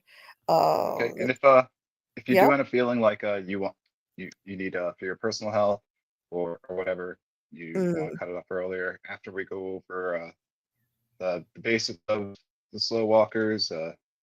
What is it that I got here? I think I still got, oh yeah, I still got a good amount left, but not like an eternal amount left, for just like basically the summary of them. Like right now, Okay. I think we're still in behavior. Um, so if you want, we can do this section. I think that should take us maybe 2 hours and then Okay. call it quits. Yeah, that's fine. And what I'm thinking I'm gonna do, like maybe in about half an hour, I'm gonna do a little experiment. My treadmill's broken, so I am going to switch to my phone in about an hour. I'm not about half an hour. Go outside and walk up and down and see if I can still be on the stream, which I'm pretty sure I can. I can run StreamYard outside. So we'll see. I'm gonna try it because I'll probably need to walk. But anyway, let's get back to the chat here. Sleepless said the worms in Boyd killed Smiley and became the cicadas. So could the cicadas be an opposing force to the monsters? I think it's just part of their cycle of immortality. Cicadas are symbolic, I believe, of something like immortality, I heard. And so what happened is, I think Smiley, when he died, he didn't really die because he's immortal. I think basically his essence went into those cicada nymphs that were in his body. So it sort of like killed him, but it really didn't. It was just him taking a different form. And so his essence went into those cicada nymphs that were in his body. They did the autopsy on him, and the next day, a bunch of live cicadas came flying out of the body. And that was Smiley living on because he's an immortal being. And then later, those cicadas were like, they picked 3 people to attack. And they kind of lingered around until Smiley was reborn, really, because there were still, even though Boyd smashed the music box, Randall was still being haunted by, you know, cicadas that only he could see. And I think that was Smiley's essence still alive. By the end of season 3, recall that you couldn't see the cicadas anymore. We could only see them around. We couldn't see them, but we could hear them around Randall. And this was at the point where Smiley was getting ready to be reborn. Now, I think now that he's reborn, season 4, they're not going to be terrorizing Randall anymore. That's going to be one of my predictions. I think that's done because he's reborn now. So his essence is back in that body. So that's what do you think? What do you think about the cicada thing with the monsters, Doc? I'll save that for another time. Because that could be a long one, huh? Yeah, Like, they want to get into the other monsters and stuff, the other creatures, after we do the slow walkers, and I guess I think we're basically covering all the history of the town while we're covering the slow walkers. So mm-hmm. after that, I want to get to the different other creatures of Fromville. We could probably pack a couple of them in on one stream, and do more as needed. Yeah, agreed. Michael said, out there theory, but not out of the realm of possibility. Kind of a sins of the father and familial curse / quest or something. Yes, I could totally see that. Kind of like Jade tells Tabitha and Jim that if there's fate / karma, maybe they were always destined to see the tree in the road. Maybe all the people pulled into From are related and destined to be there. That very well could be. Yep. Oops, I already I've wondered highlighted that that. too.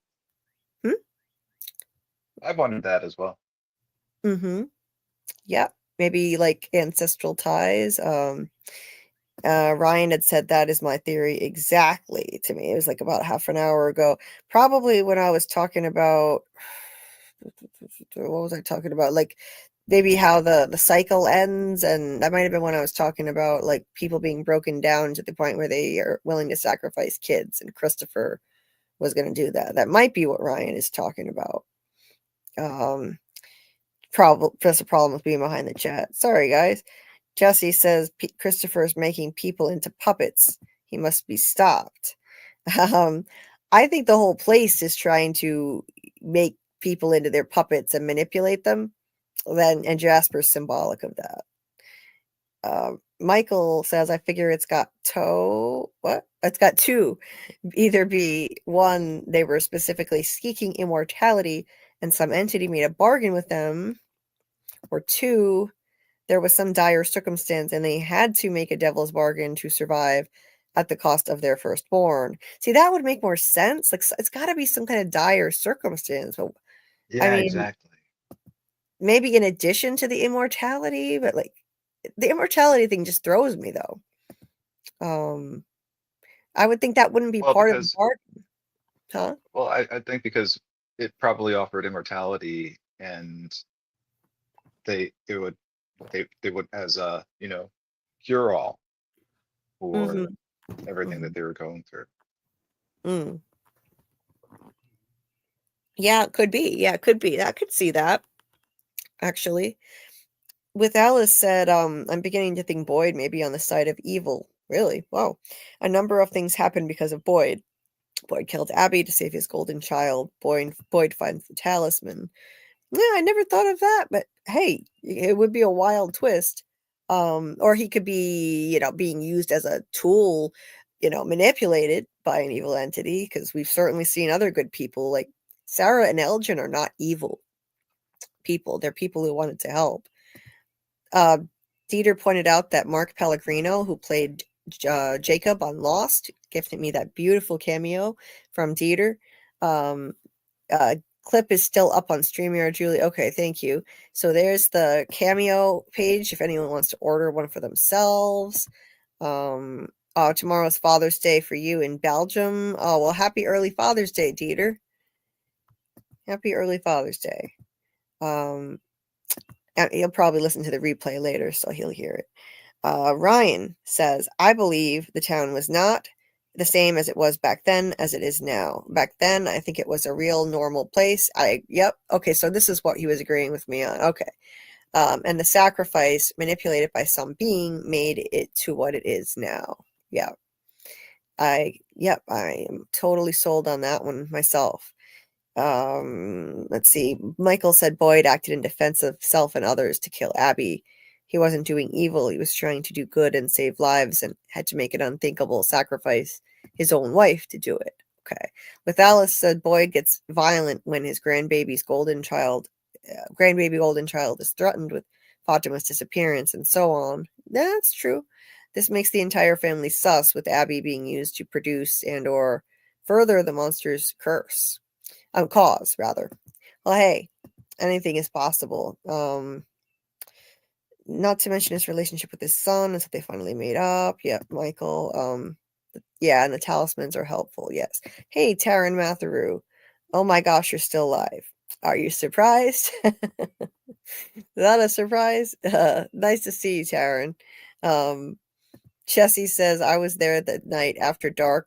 What? After dark raised Julie channel. Wait, I don't know what that means. We've done like we've ventured into a little bit of after dark territory. unintentionally, and we just recently did that with Tony. If anybody didn't see our last stream, it's definitely worth checking out the replay. Tony joined, so we had me, Scarlett, Tony, and Panda here, and it was a lot of fun. And we ventured into some not safe for work after dark territory a little bit. Just I sitting down stayed some up way too late watching that. yeah. It was fun. It was fun, Doc. And by the way, if you wanted to come on, you would be more than welcome to, but I didn't know if you were available on that day. Like, Oh no, you're I was trying to research. okay. I saw you say that in the chat. So that you were doing research and stuff. So um anytime at all that you want to join, Doc, you're always welcome, right? Oh yeah, Okay. and I Oh, appreciate it. Thank you. you're welcome. All you have to do is ask at any time at all. And yeah, that was a lot of fun. So check out the replay if you haven't already. We talked a lot of interesting stuff. I mean, it ran the gamut from some not safe for work kind of spicy stuff to philosophical discussions of free will versus destiny. Don't ask me how we got from there to there, point A to point B, but that was Tony who got us there. And that tied us back to From, because that's a major theme in From. So, and we also talked loads of other From theories and ideas. And also, we discussed how Tony might want to, he does want to explore the possibility of doing a smaller fan convention. So, he ran into some major roadblocks, some unfortunate legal roadblocks, like regarding doing a big convention like he wanted to do.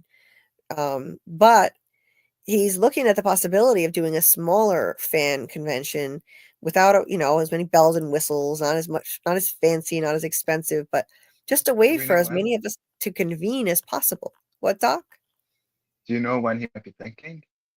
He said that if you guys are serious, meaning if we're serious, that we wouldn't mind a smaller convention with more modest accommodations, like maybe some of us would like room with each other or whatever, like and like he may not be able to get a bunch of actors, maybe a couple actors if he's lucky. He said if you guys would be okay with that, he said he could make that happen in a couple months even. So The best thing I heard was Julie having her own, panel. That was the best part. He invited me to be on a panel. yeah, he did. He did. I was honored that he said that. I would be Me too. honored. What, Doc? You too? Me too. That wasn't something I expected, but yeah, maybe I should have. Of But course. yeah, I was stunned and very honored. Of course. Of course you should expect that from Tony. I mean, he wanted to come back on alive just so he could talk theories with you. He thinks the world of you then. So it's awesome. That would be crazy to be me having a panel. I was like, what am I listening to right now? That would be surreal, but I would be honored to have a panel. If he is serious and if we can find a way to make it happen, then I'm there. So one way or another, I'll deal with the obstacle of my pain, my physical pain, but I really would not want to miss that opportunity no matter what. So we will keep you guys posted on that. We're going to continue to, so if you want to, by the way, if you want to check out that replay, if any of those things I mentioned or interest you, you can check out the replay, and pinned to the top of the comments section, you'll find timestamps for all of the major topics and tangents that we went on. And also Doug Hughes was on that live, by the way, for the first 38 minutes. So that was such a great live. Yeah, check out the replay. It was pretty long, but there are timestamps. Actually, I was proud of myself though, because we had a peak of 117 people in the chat, and I normally would not be able to get myself to close the live down when I have that many people, but for the sake of my health, I ended it before the 6-hour mark while we still had over 100 people here. So I'm proud of myself for that because that was not easy. We were having a great time, but I needed to go take care of myself, and I did. But check out the replay. And yeah, I will keep you posted on progress of that possible plan for maybe doing a little convention, because we would love to meet as many of this Fromelia and Fromaholic community as possible. I would absolutely love it. Sucks that we're all so far apart. And no matter what, Julie, we'll get you down there. So don't worry about your pain. We'll, if we have to, we'll make a litter for you and just carry you down there. Thank you. I appreciate it. So I'll figure it out one way or another. I can't miss that opportunity for anything. So Scarlett here popped in the chat to say, hey, I fell asleep, so now I'm going to bed. She said, thanks to Doc, Carl, Julie. Carl is Panda, by the way, chat. Julie and the chat for good times. Fisher Stevens rules. So good night, Scarlett. Night, Scarlett. Oh, and I got distracted by the chat and talking before. But hey, Taryn. Oh yes, hey, Taryn said you guys are all doing a great job. Well, thank you. That means a lot coming from you. Thank you, Mr. New York Times bestselling author Taryn Matthew. Yeah. Thank you so much. Appreciate it. Thank you. Dragon Rider is a good book. Sorry, what? I said Dragon Rider is a good book. It's one of his newer books. Nice. I've been listening to it. Cool. Well, and Taryn, if you're listening, we're going to continue doing this. This is only going to be the first of at least maybe one or two. I think at least 2 more streams on the monsters. We've got a lot of ground to cover on this topic. So if you're interested in this, we'll be doing it again next Friday and the Friday after that, right, Doc? Yep. All right. That's the plan. Cool. Because we got a lot to get through.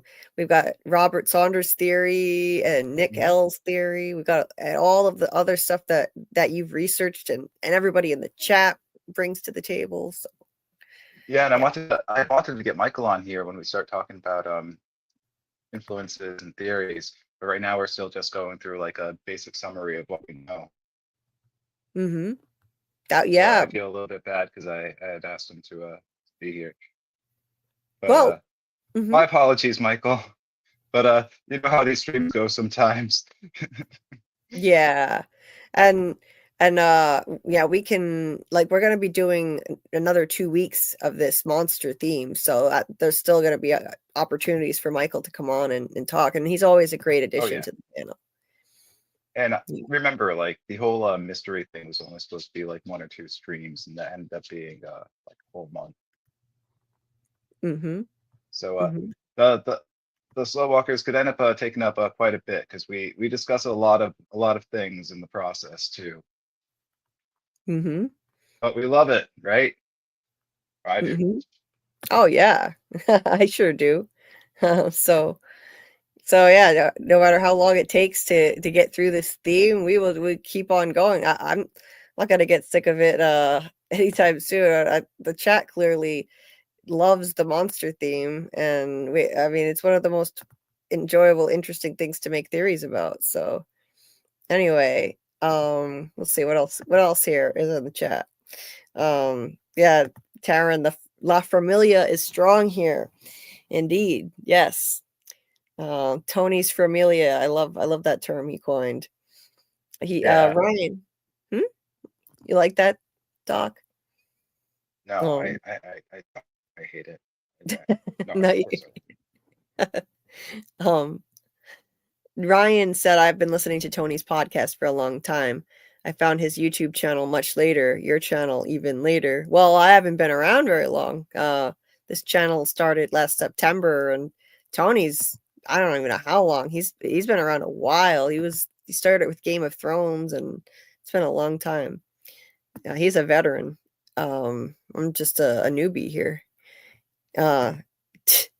Peter, Julioholics, or at least me, ASMR voice. Thank you. You are so sweet. With Alice says, as for Abby killing the townsfolk, they may be in on it, at least some of them. I remember Abby choosing certain individuals and bypassing others. It did kind of look like that, yeah. Ryan said, "At you, Doc, when are we going to see your face again? I love your look." When I put my my hoodie through the washing machine. Your look is awesome, Doc. I love your costume for the persona. It's just so cool. And it's funny because I feel like the costume as it is like become like my main, like how like I see my character now, but it was very incomplete. I had to improvise because half of it didn't arrive, and also the pants, or was it the pants or the shirt, didn't fit because I was going even further into the space theme, and there was a lot of silver to the outfit as well. Oh, okay. Well, I think I'm it's content. uh-huh. Yep. I think just want better fitting pants. Yeah. Well, I love it. I think it's so creative and fun, and Thank you. and maybe next week we could both go on camera for FROMacademy again. I haven't done a lot of on camera stuff lately. Yeah, I have some surprises too. I'm gonna bring on Arnie and Keith, maybe, if I go on cam. I'm gonna go on cam. my Mogwais. Nice. Love it. I've gotta open up Keith's hole a bit more though. Oh, that came out so wrong. Oh, It's really difficult for me to get my hand in there. oh my God. Oh my goodness. Sorry. Pause. He's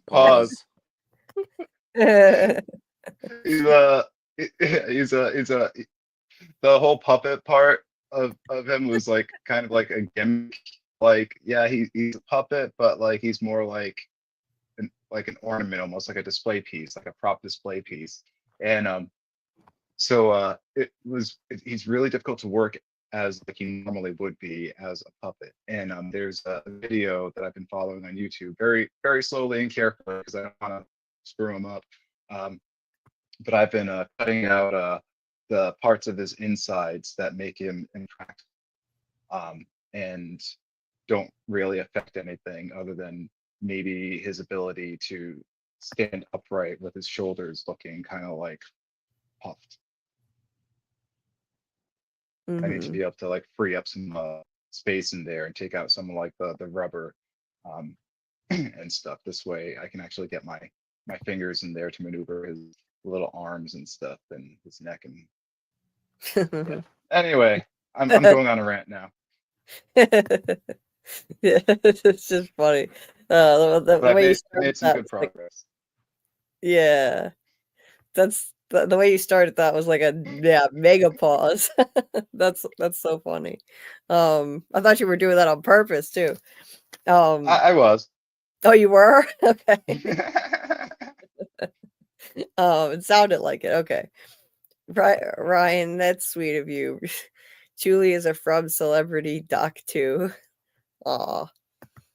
Thank you. Thank you. I never would imagine thinking of myself as that, but that's sweet of you to say.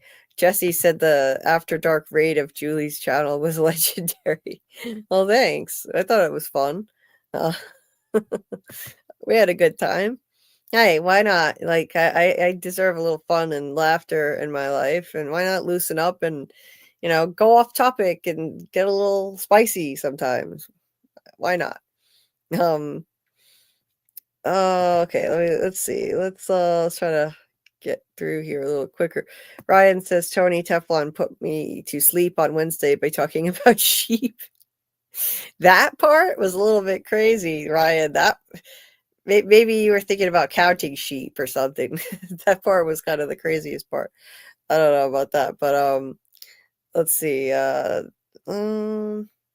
So about the cicadas, Michael says, seems like the Tithonus myth, immortality but not eternal youth, where the goddess eventually turns Tithonus into a cicada, which Greeks thought were immortal and rejuvenated by shedding their skins. Martin was the stand-in for Tithonus, though in this case the cicadas were basically kind of gestating inside of him and feeding on him as he was trapped in the dungeon realm. He transferred them to Boyd, who hot potatoed them to Smiley, and I like that terminology, by the way. And the cicadas ate the last of Smiley's vital fluids, and then Smiley died. Yeah, I can see that. I can totally see that connection to the myth. There's a lot of mythological connections in this show, for sure. I remember playing Hot Potato as a kid. Wow, I totally forgot about Hot Potato. Oh, you're so sweet, Dieter. He says, don't know what's going on, but applause to Julie, Doc, and Panda Kalima. That's great. Thank you to Dieter, and he listens on the replay. Michael says, then the cicadas were reborn from Smiley's corpse and looked for new hosts to take over and burrow into in order to feed off of. Yeah, that's what I thought was going to happen. What, Doc? I said that makes sense too. It does make sense too, and that's what I thought was going to happen. I was thinking like Randall was going to be the new Martin back then, because out of the three of them who were targeted, Randall was the only one who we actually saw visible cicadas flying into his mouth. With Julie and Marielle, they were swatting at the air, and we saw nothing. So I was really thinking Randall was going to be the new Martin, but now people are starting to think that is going to happen still. They think that maybe Randall becomes Martin because of like time travel now. He can exist there in an old state too. I don't know. I don't think so. I don't think Randall is literally Martin, but it's a valid theory. Ryan, nice. Let's see, exactly the theory I was talking about. Nice job relating that back to previous topics. Thank you, Ryan. You're awesome. So glad that you're part of our community. And I hope I hope you can find like other outlets to connect with the From community and stuff, given this whole Facebook nonsense you had to deal with. I'm really sorry about that, and it's just so nice to have you here with us to offer your insights. Michael says, kind of like Roanoke, winter came on, they had no food, were starving, and some entity offered them a way out to survive via immortality, but the bargain cost their firstborn it would come back for. Yeah, it could be like that. Yeah, I could see that, Michael. Making it seem like this. Oh, and then this is about the cicadas. Making it seem like the cicadas were kind of tapped into the entity, or it was using them to control or talk through Martin. I can see that too. Ryan was like, wait, Tony doing a convention. Are you fucking my face right now? That's an interesting choice of words. The imagery. Well,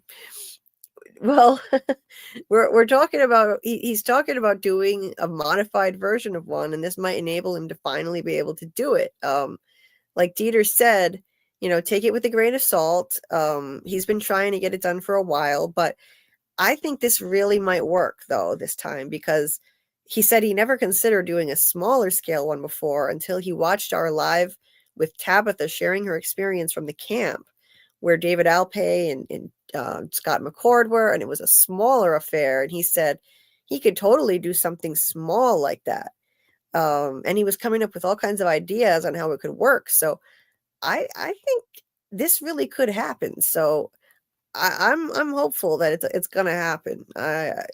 We can't bank on it or anything, but we'll keep you posted on how that goes. And yes, Doc? Do you think he's going to have a workshop on how to do the flying trapeze? I've been threatening my fiance with it for like 2 days now. Oh no, not the flying trapeze. Oh God. I told him about it. He's like, "Oh my God, you trying to break me?" Oh no. Yeah, that seems too dangerous, I'm afraid. So it's become the threat around the house now. from me to him. Just watch out for the ceiling fan, Doc. Just be careful. um, so anyway, just when I thought things could get crazier than Tony talking about the helicopter dance that one time, like oh man, this one was whole other level. Yeah, what was it called, Doc? The flying trapeze, I thought he called it. He said that. Didn't he say that was his finishing move? Yeah, that's his finishing move. Yeah, that was for sure. That was the finishing move. Oh my god. And I said, "Oh my god, straight guys!" I said, "I don't." They seem to see it like a Mortal Kombat match. Finisher. Yeah. That's pretty wild. Yeah, that's very wild. And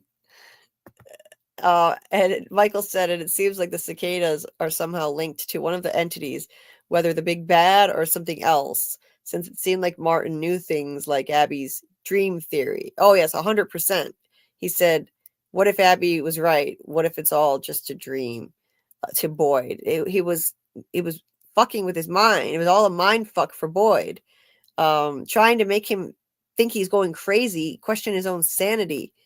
And then that compromises his ability to lead the town, figure out how to fix everything. So yeah, absolutely, they're linked. And Sarah heard the cicada entity talking in her head, saying it laughed at you for bringing it to town, to Boyd.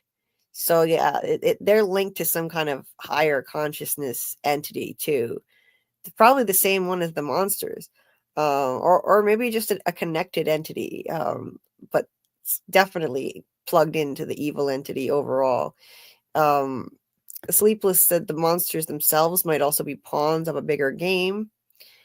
Absolutely, they are. I think they're like pawns at this point. I don't think they're in control of what they're doing. Michael said, anyway, the cicadas seem to be a cyclical thing. They burrow into people, gestate for a long time, and eventually reemerge like cicadas do. And then they come for 3 like Martin and his friends. Okay. That makes total sense, Michael. Brian, yeah. Well, you can go back and watch the replay, the not safe for work convo. It was kind of spicy. You can find all of it. Like I even have, if you look at the timestamps in the comment section, I literally timestamped all the not safe for work sections. So if you want to check it out, it'll be easy to find. You don't even have to watch the entire thing. You can skip right to the good parts if you like. And Tony, so it was big. Uh-huh. Yeah. Oh, pause. Pause. Okay, so Ryan, oh thank you. You're so sweet. If you did a panel, I would not miss that for the world. I will be there. Oh, that means so much to hear that. To me, that the thought of me, anyone thinking I'm important enough to be on a panel somewhere, it's just mind-boggling to me, but I certainly wouldn't say no. I would be honored, really. I would be absolutely honored. So thank you for saying that. Dieter says I'll probably can't make it, but one day I have to meet you. Yeah, I know it's hard you got a lot going on. It's tough being over there. Dieter.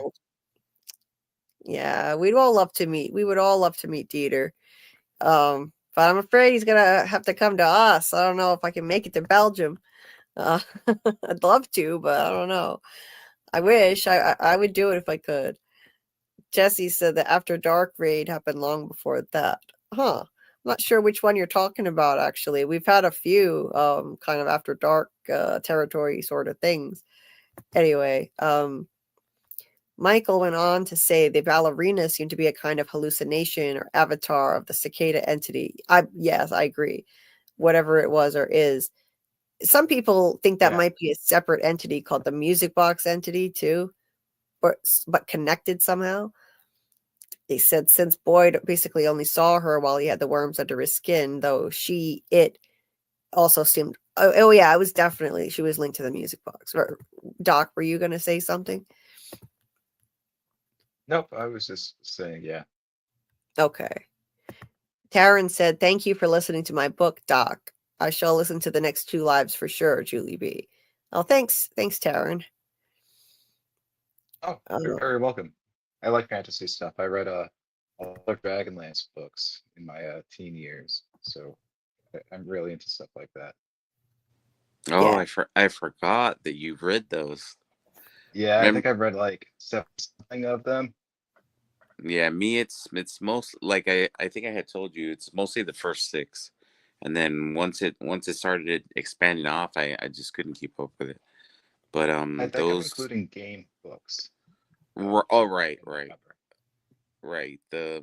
me the like I said, the first 6, they were such a part of my childhood. You know, I actually read them while I was out here in Iowa during when was that? It was like 80 something. And now I'm back in Iowa. Back when I was first born. So anyway, Taryn, thank you for that. And yeah, like we'll definitely be delving a lot more into the monster theme. So yeah, if you're interested in that, check it out. The next 2 lives on Fridays. Yes, and this convention Tony's organizing sounds very cool, right? Absolutely. Okay. Yes, Dieter. I've gotta go for a walk shortly. I will. And the sun is starting to come up a little bit too, so that helps. I've been walking in the dark in the middle of the night because my treadmill is broken, but I'm working on trying to get that addressed. But anyway, I'm not gonna digress on that subject at this point. But yeah, it's not fun. Self-care. Yes, thank you. Thank you for caring so much about my self-care. I truly appreciate it, my friend. Michael says, circling back to earlier stuff, it seems like the pocket dimension / snow globe / bubble world may function like a bardo or a liminal transitional place between lives for ghost kids. So perhaps it was created as part of the children's hope, wish magic, and magic tree creation. Yeah, Michael, I'm really leaning in that direction myself. Yes. And I think it is a pocket dimension. Yeah, totally. I love all those points you're making. And he also said, which would make sense given the pretty clear Buddhist symbolic influence on the tree itself. Yeah, the Bodhi tree. Oh, I knew what you were going to say because you've discussed this and it's stuck in my head. It's so interesting. Basically a stand-in for I don't know if I'm saying it right, the Bodhi tree, under which Buddha achieved nirvana after meditating for 49 days, and Miranda basically achieved enlightenment after tripping under the tree in the park with Henry. So it wouldn't surprise me if additional Buddhist philosophy was also built into the show, i.e. the concept of a bardo or transitional space between lives or incarnations, etc., with the children kind of stuck in between, hoping the parents will eventually break the cycle or curse, etc. Yeah, I love all that, Michael. That's great.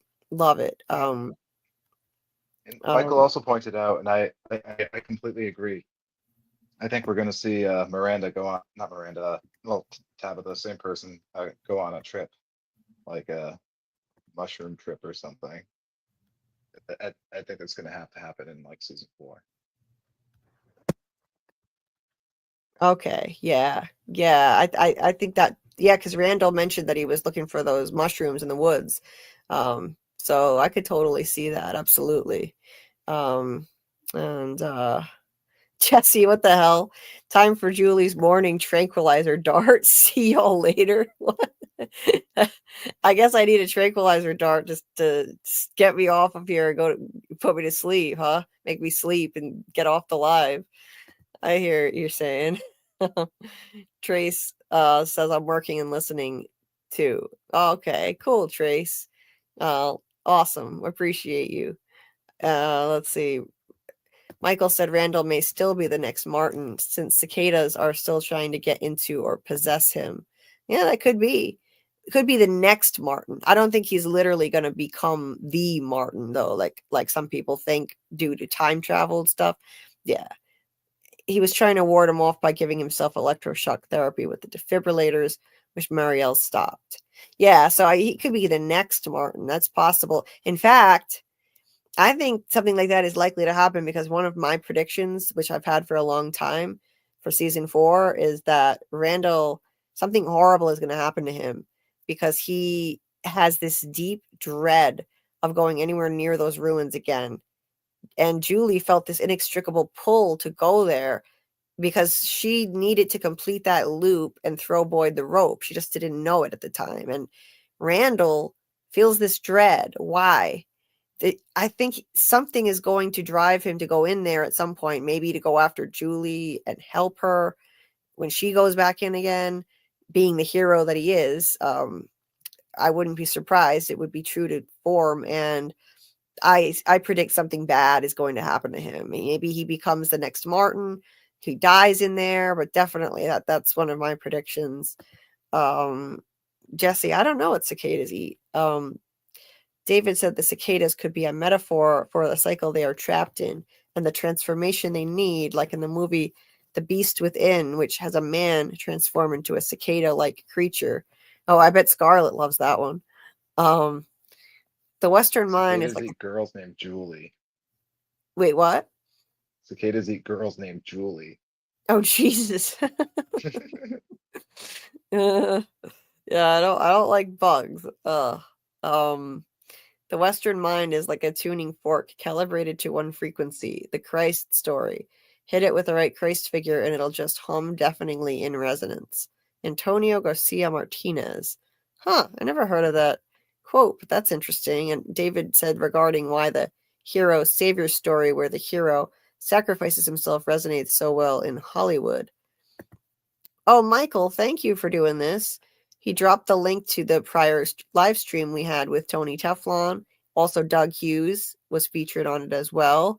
That was from Wednesday this week. So, yeah, check out the replay and all the timestamps. If you want to jump around, you can see all the timestamps, which took me, by the way, a couple of hours to put in, but it's worth it to me. That was one of my favorite lives I've ever done. Gabrielle said, hi, good morning, Fromily. Well, hi, Gabrielle. That David said definitely how they are trapped and how the place was created represents a bardo. Jesse said, okay, so this is the After Dark thing. I think it was me and Sonic your boy that came over to Julie's channel from After Dark that first night. Oh, you found my channel from that? Tony was Tony mentioning me then? That's crazy. That's the case. I had no idea. I didn't know that. I've never seen any of his After Darks or anything. Wow. Okay. That's wild. Huh. Sonic, I know Sonic is one of Tony's regulars. He's awesome. He's a great guy. Anyway, that's so cool, Jesse. Foreshadowing. Oh, there's loads of foreshadowing in the show, Michael. Yeah. David said Martin is like the Oracle in the Matrix, comes, drops info. Oh, did I say that wrong? Martin is like the Oracle in the Matrix, comes, drops info, and leaves. Yeah, good point, David. Michael, cyclical thing with cicadas, don't think he's literally Martin, but will be the next to occupy that kind of possessed or trapped position. Yeah, maybe I was originally right when I was expecting that in season 2, and it looks like it could happen. I foresee something terrible happening when he goes back, and I do believe he'll go back in there. He said, I'm never going anywhere near there again. Yeah, they're setting something up with that. His dread of that place. Yeah, I think you're right. I think all the initial theories that he was Martin, people picking up on the foreshadowing that he's going to fill like a role similar to Martin's, or he's going to be the next Martin. Something along those lines. Yeah, and don't you think that all of this dread he feels about going near those ruins is probably a setup for something to pay off next season? If you think about it. There's going to be a payoff. There has to be. There has to be, because he was so worried about going back there and warn Julie not to and stuff, but nothing bad happened to her because she didn't feel that dread at all. Like that wasn't her fate to have something horrible happen to her. She felt no dread. He did. And And in that, this show, huh? when someone dreads something, yeah, it is usually for the worse. Yep. Remember Fatima and Ellis both dreading something horrible was going to happen with that pregnancy? Yeah. We know how that turned out. Gabrielle, interesting that the cycle includes both Jade and Tabby. Yes, exactly. I think this was by design, arriving at the same time. The people they came with were just casualties. Oh yeah, poor Jim. Jim and Toby were just unfortunately innocent bystanders who got unlucky with the people they came with. Absolutely. I think in every cycle they come back and collide. That's why Victor said, two cars arriving at the same time. That hasn't happened in a long time. It's special. What do you think it means? Every cycle, it must be these two who are reincarnated coming back at once in the two vehicles, including Christopher and Miranda in the previous one. But then Tabby's kids are important to the cycle too. Yeah, that's a good point because Julie is a story walker. So that's, yeah, They need sacrifices. Sacrifices? They need sacrifices, possibly. Oh, yeah. Okay. Yeah, I think so. I think it could be like that. And hi, Gabrielle. She said good more night is the perfect greeting for a Julie live. I love that, Gabrielle. That's hilarious. Yeah. Good more night. Because like we start at night and then it's like early morning, but it doesn't really feel like morning yet. It's like good more night. Yeah. It blends together. That's amazing. I'm going to use that actually. I'm going to try to remember that. Oh, Jesse, I remember this. We called a raid that night because it was somebody that was streaming all night. I remember that because I think I was in Tony's chat too. And everyone was like, let's raid Julie's chat. And then they all came over to, I started my live right after his and a bunch of you guys raided my chat. It was really cool. That meant a lot. I remember that. That's awesome. Tony's community is just so cool. And now I share a lot of that community with him. Michael said, well, because you had Martin and his two corpse compatriots who already died. Right. Yeah, I suppose good morning. Yeah, more night is the way to describe it. Then you had the three, Randall, Marielle, Julie, who are the next three from this cycle. Yeah, it's just like the only problem with that is, well, maybe what changed in the story is that Boyd broke the music box, and that's an anomaly. And that's why Marielle and Julie survived. And so things are happening a little differently. It's not going to be the same as what happened to Martin and the two that were with him. Anyway, yes, exactly, Michael. I didn't even see that till I said it already, but yeah, Boyd saved the three. So this was an anomaly. He changed the story. He took control of the dream state, kind of like in Freddy Krueger, the Dream Warriors. Yes, Jesse, I totally remember that stream. Oh my God. He said, that's why I ended up calling you Downtown Julie Brown. Oh my God. I remember Tony reading your comment when you said that and he was laughing at it. Oh my God, that's amazing. I remember exactly what stream you're talking about. I was in Tony's chat for it and then I started mine and you guys rated it. I love this community. It's amazing. Jade keeps seeing Christopher and Tabitha keep seeing Miranda. Yes, David. I believe Jade keeps seeing himself in those visions. I think all of those guys in Jade's visions are past versions of him. The Pilgrim, they're all from different time periods. The Pilgrim, the Civil War soldier, the guy under the boulder could be really any time period. And then Christopher. It makes sense that those could be different incarnations of him from different eras. Michael said Randall could still get pulled back in since the cicadas are still after him in hallucinations. Yep. And I think he will. And that's why he feels dread. It's inevitable. Gabrielle said Ryan penned Good More Night. Oh, okay. I didn't know that. I just recognized it as a speck of genius. Well, I love it. I love it, Ryan. I've got to remember that. Jesse said that was me that called the raid. Well, thank you for doing that. That was so sweet. It just was the coolest thing seeing a bunch of people from Tony's chat just come raid mine, and it was an amazing feeling. So thank you for doing that. That's awesome of you. Man, this chat has been lit tonight. Oh my god. So we've got 69 people still watching. Please hit the like button if you haven't already. We're going to be continuing this monster series for the next 2 Fridays at least. This deep dive into the nightmare creatures or the monsters. And Doc, where do you want to head next? I'm gonna try and switch to my phone and see if I can stream while I'm pacing up and down the sidewalk. Where do you want to head next with this? All right, let's see. We discussed the origin, right? Yep. All right, so we're on to. Oh wait, hold on. Oh, this one quick thing though. Behavior. Yeah, go ahead. This is interesting. David Agile said, all the past versions of themselves would be like different gemmas in their own rooms, waiting to come together, like the gemmas on Severance. That's cool. That's a great way to put it. That's a great way to put it. I love that, David.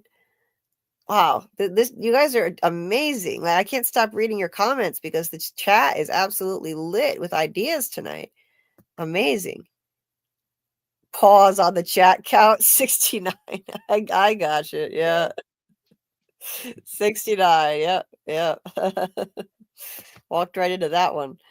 The monsters Maybe someday are also... we'll get to 420. Yeah. Oh man, yeah, imagine 420. another magic number. David said the monsters are also part of the day-night cycle.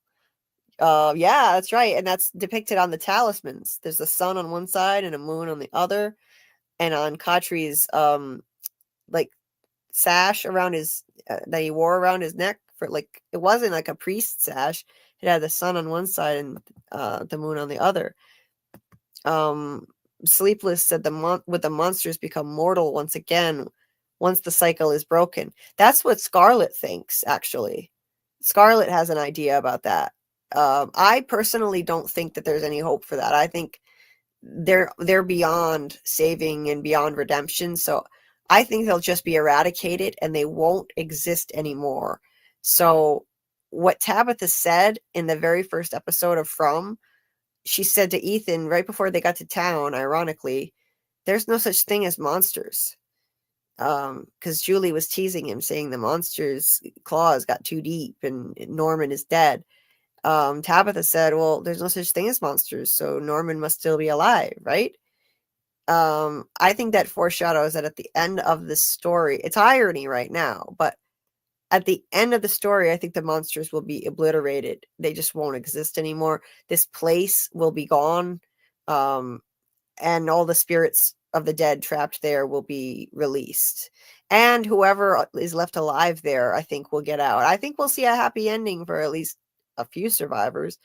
So that's what I think. But like David said, they come from the tunnels, from the forest, like the depths of the unconscious.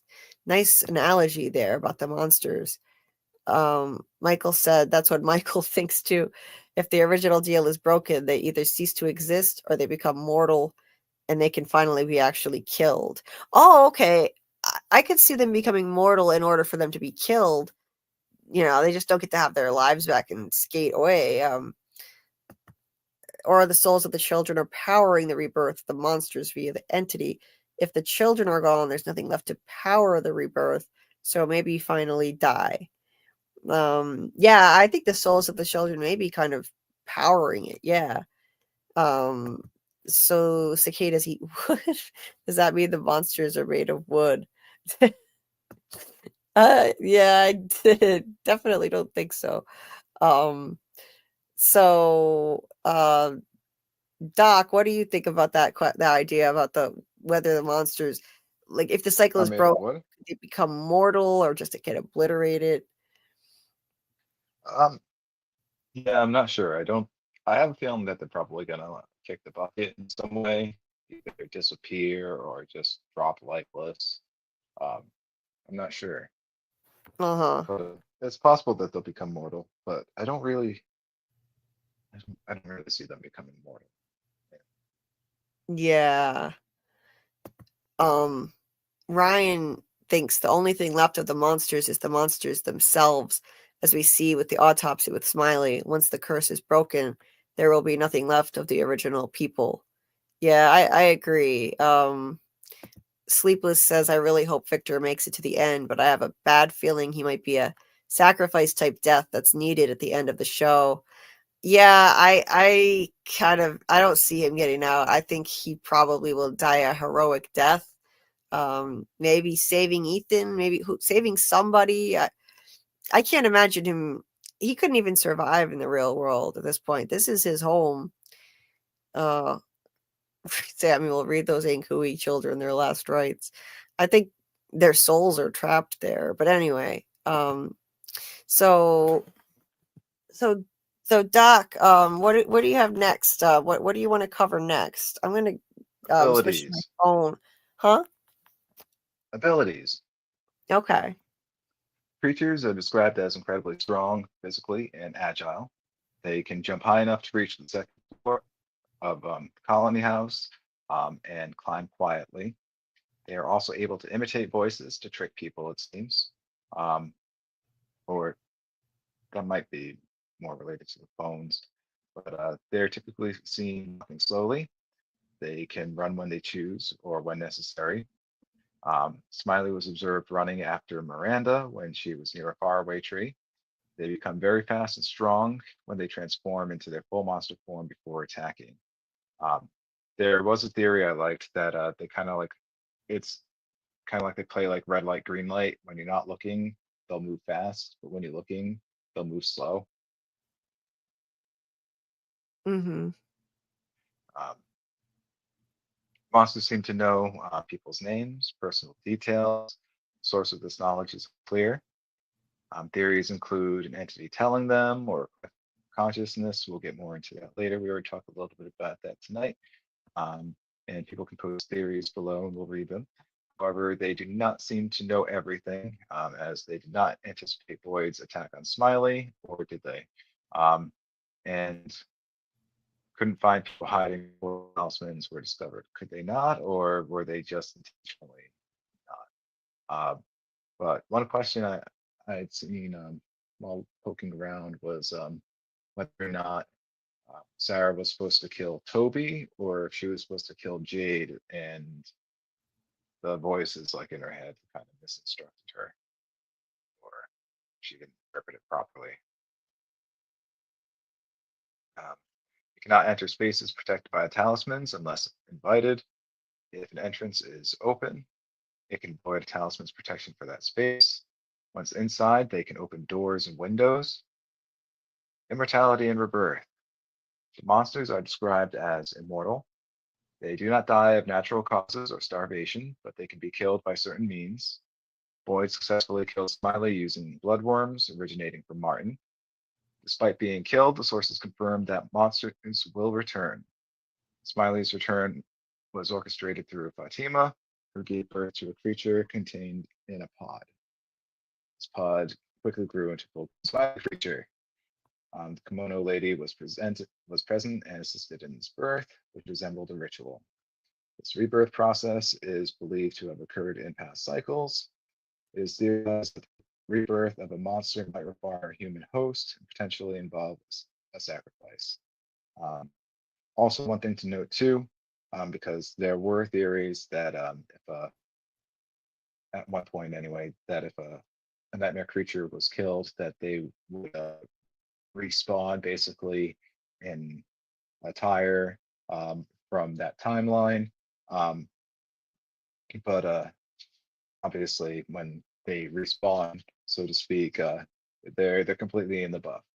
So because there have been a lot of different theories as to how they acquire their clothing that they wear, if it's something that they go and collect, or if it's something that you know they put on glamour or that they have to wear as part of a game. Mm-hmm. All Yeah, right. I definitely think they do like some kind of glamour type thing for sure. Like there has to be some kind of trick to the way they make themselves look pristine when they should be Mm, covered in blood all the time. I mean, like, is there a laundry service in Brumville? Like, there's got to be some kind of like illusion, a glamour effect, right? right, but I think that they're also actually wearing those clothes. I think they put an illusion on over it, but yeah, I think they're still actually wearing those clothes because they were wearing those outfits even in those monster forms in the caves. Oh yeah, I agree with that absolutely. But like in the caves, they look dirty. Yeah. So when they put on a glamour, they can make it look clean and everything. Right. Agree.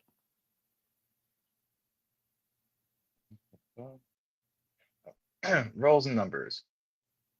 There are at least 22 distinct archetypes or roles um, that have been identified, though the number might even be as high as 28, but it's probably more, it's probably 22. A lot of the differences in numbers that people are counting is probably due to actors availability, although it could be potentially shapeshifting. Um, these roles often reflect past human occupations or identities, um, and archetypes such as mechanic, nurse, waitress, cheerleader, milkman, librarian, grandma, and cowboy, and so on. Some roles, like the waitress and librarian, have been portrayed by different actors. Some monsters have been seen frequently, such as Smiley, while others have appeared only once. Um, Yeah, like Jasmine. Jasmine only appeared the one time. we're gonna go over all the individual next stream. That's probably where we're gonna start off. Um, so we'll get more into all the individual slow walkers and kind of like you know appreciate them. Uh, and yeah, Yep. Yeah. In fact, I want to find I want to see if I can track down this spreadsheet that I once saw that had all of the monsters on it and the number of kills that each of them had made estimated. But oh yeah, I heard about that. I saw it in Jeremy's Discord a long time ago, and Robert said Bill D might have it. He thinks Bill D might have been the one who had it, so I've got to DM him and ask. I just didn't get a chance. And it was really cool. I wish I had saved that thing when I saw it. There were talks about kill counts in some of the Reddit posts, but I didn't see like a whole like spreadsheet laying it out. I might have overlooked it though, because there were so many Reddit posts that I was combing through, and I used AI to make summaries of them to make it a lot easier and faster for me. Right. Yeah, no, that makes sense. It's a good tool to use. Like, save yourself some time.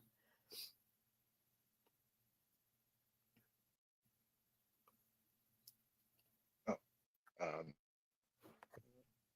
next is talismans. Talismans are crucial for protection from monsters during the night. They work on enclosed spaces like houses, cars, tents, weird little caves. Uh, the protection is voided if an entrance is open to a monster, or if the monster is already inside. Um, actually, I'm not sure about that last part there.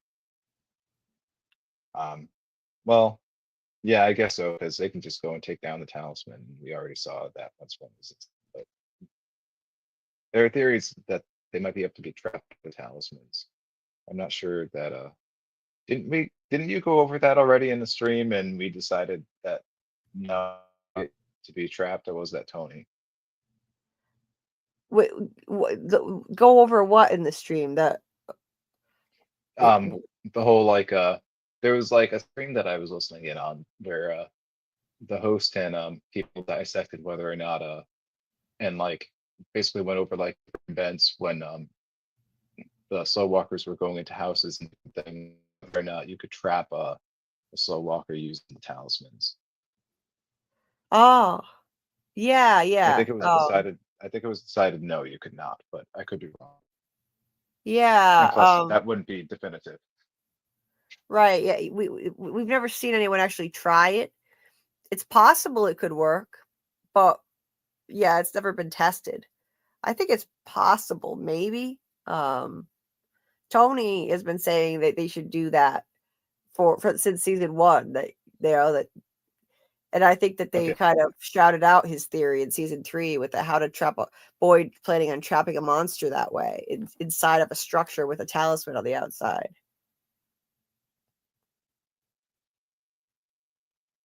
Okay, I might be thinking of his stream when he was discussing it, and also misremembering the outcome. So that happens, especially when I'm getting a little sleepy.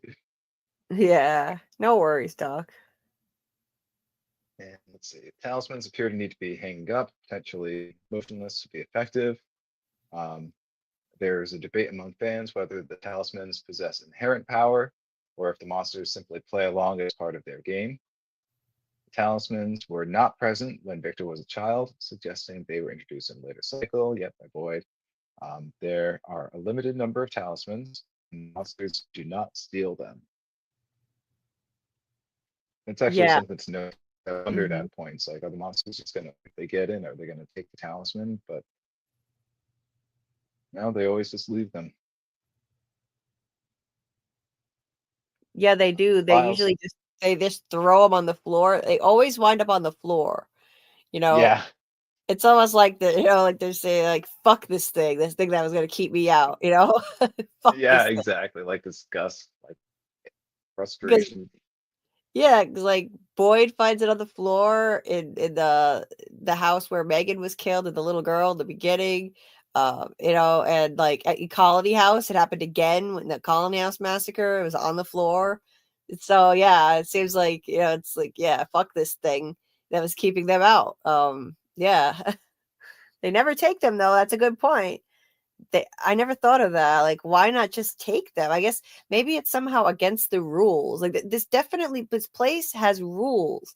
The monsters Yeah, cannot. there definitely are some kind of rules. Yeah, because like the monsters cannot come in if the talisman is hung up. But if the talisman falls, like Donna said, then it's just as worthless as any rock, as she told Randall. And so I guess another rule must be that the monsters cannot take the talismans. That would make it too easy. Just take them away, and then well, one by one they'd lose them if each there's only a limited number, and that would put more of them at risk. So yeah, it must be against the rules. Like, I mean, it could also be that the whole hanging them up thing, it's like a ritual thing. But like it doesn't hurt them or anything like when they touch it either. So it's not like it's like just like a protective thing. So I guess like either it could be like rules to a game, or it could be like a ritual, and how the ritual has to have like specific things in order for the ritual to succeed or maintain or whatever. A lot of times, such. Yeah. Yeah. Like you can't break the circle. Like the circle? Yeah, like a lot of times in movies, like they'll be like, oh, draw a circle around you in salt or whatnot, and if it gets broken, and oh no, the evil can get in. Oh, yeah, I get what you're saying. Yep. It breaks the ritual. Yeah. I think it's probably like that. Yeah, Michael said, and when Randall holds up the talisman to try to ward them off, they say, "Oh, honey, it doesn't work like that." So it Yeah. doesn't seem like the talismans themselves on their own ward off or hurt them. Yeah, he held it up like it was some kind of a shield outside. That was really funny. Yeah, there are definite rules, and they know. Michael said once they're inside, it seems there's no more protection, and they can take down the talisman from inside. Jesse said they want to be a Yep. real boy like Pinocchio. Yeah. It seems like they want to be human again, like Smiley running his hand over They are made things. out of wood. Yeah. Oh yeah. The But I have cicada. wondered that. I Yeah. have wondered if maybe they're made out of like petrified wood. If that's like Yeah. supposed to be like the symbolism or whatnot there. Yeah. Um. Yeah. Maybe. I don't know. But I think. Yeah, I think like Smiley running his hand over the banister and the plant and then the steering wheel and the bus, like it's like there's some tiny vestige of humanity still in there, and like they have that like almost desire to be human again, just one tiny little vestige left of humanity. That I think that's what that is. But there's not much. Yeah, like next part was Mhm. the bile significance.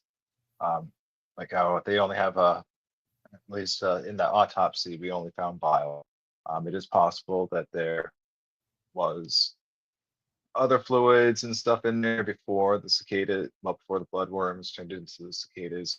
That could have been what made Smiley more of a husk.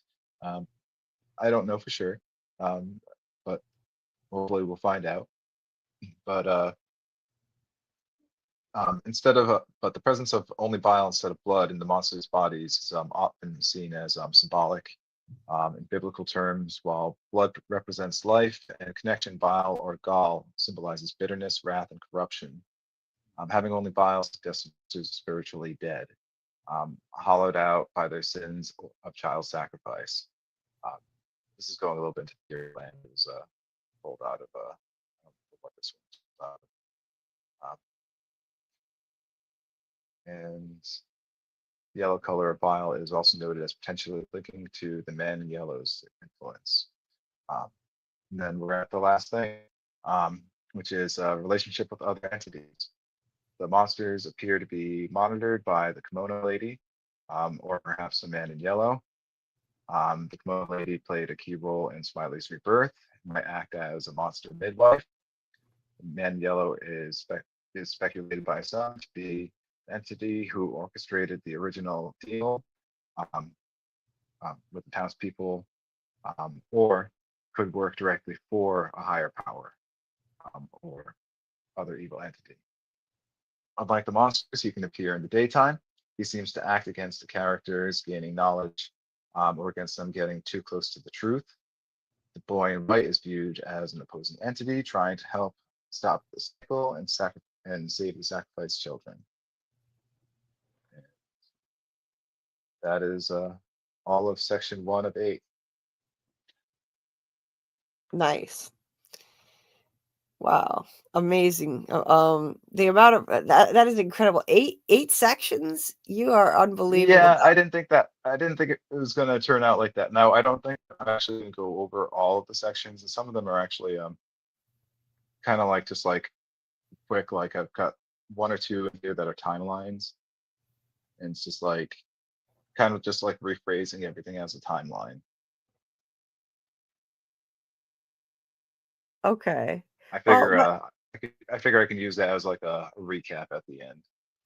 okay. Yeah. If Yeah. we decide that we want to continue or whatever at one point. Okay. But Yeah. we end up having However you so want to yeah. do it.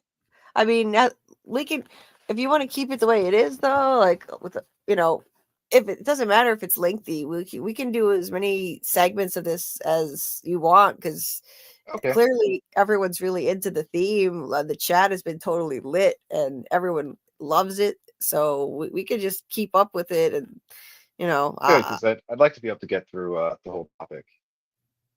yes, please. Yeah, I want to. I want to hear about all. I want to get through all of the research that you did. So, however many lives it takes, please, I want to do it for sure. I'm sure everyone else here would agree. Hey, Hey, and thank you. hey, and you're welcome. Chris says, now, did the writers use Fatima to bring Smiley back because he's a popular character, or did they really plan Fatima to get pregnant? They basically gave monsters another power. I don't think so. I don't think so. I think they planned it. Huh? What do you think? I think they planned it. I do too. I think that's way too important of a plot point to just do it just for, I know it kind of looks like, oh yeah, it could be, because they might have been like, oh shit, he was so popular, we made a mistake. Everyone would hate it that they, of all the monsters, they picked Smiley to kill off. But I think that was the whole point, to shock people with picking him to kill off, and then bringing him back later, knowing they're going to bring him back. So it's not a big mistake they're making. They're going to bring him back.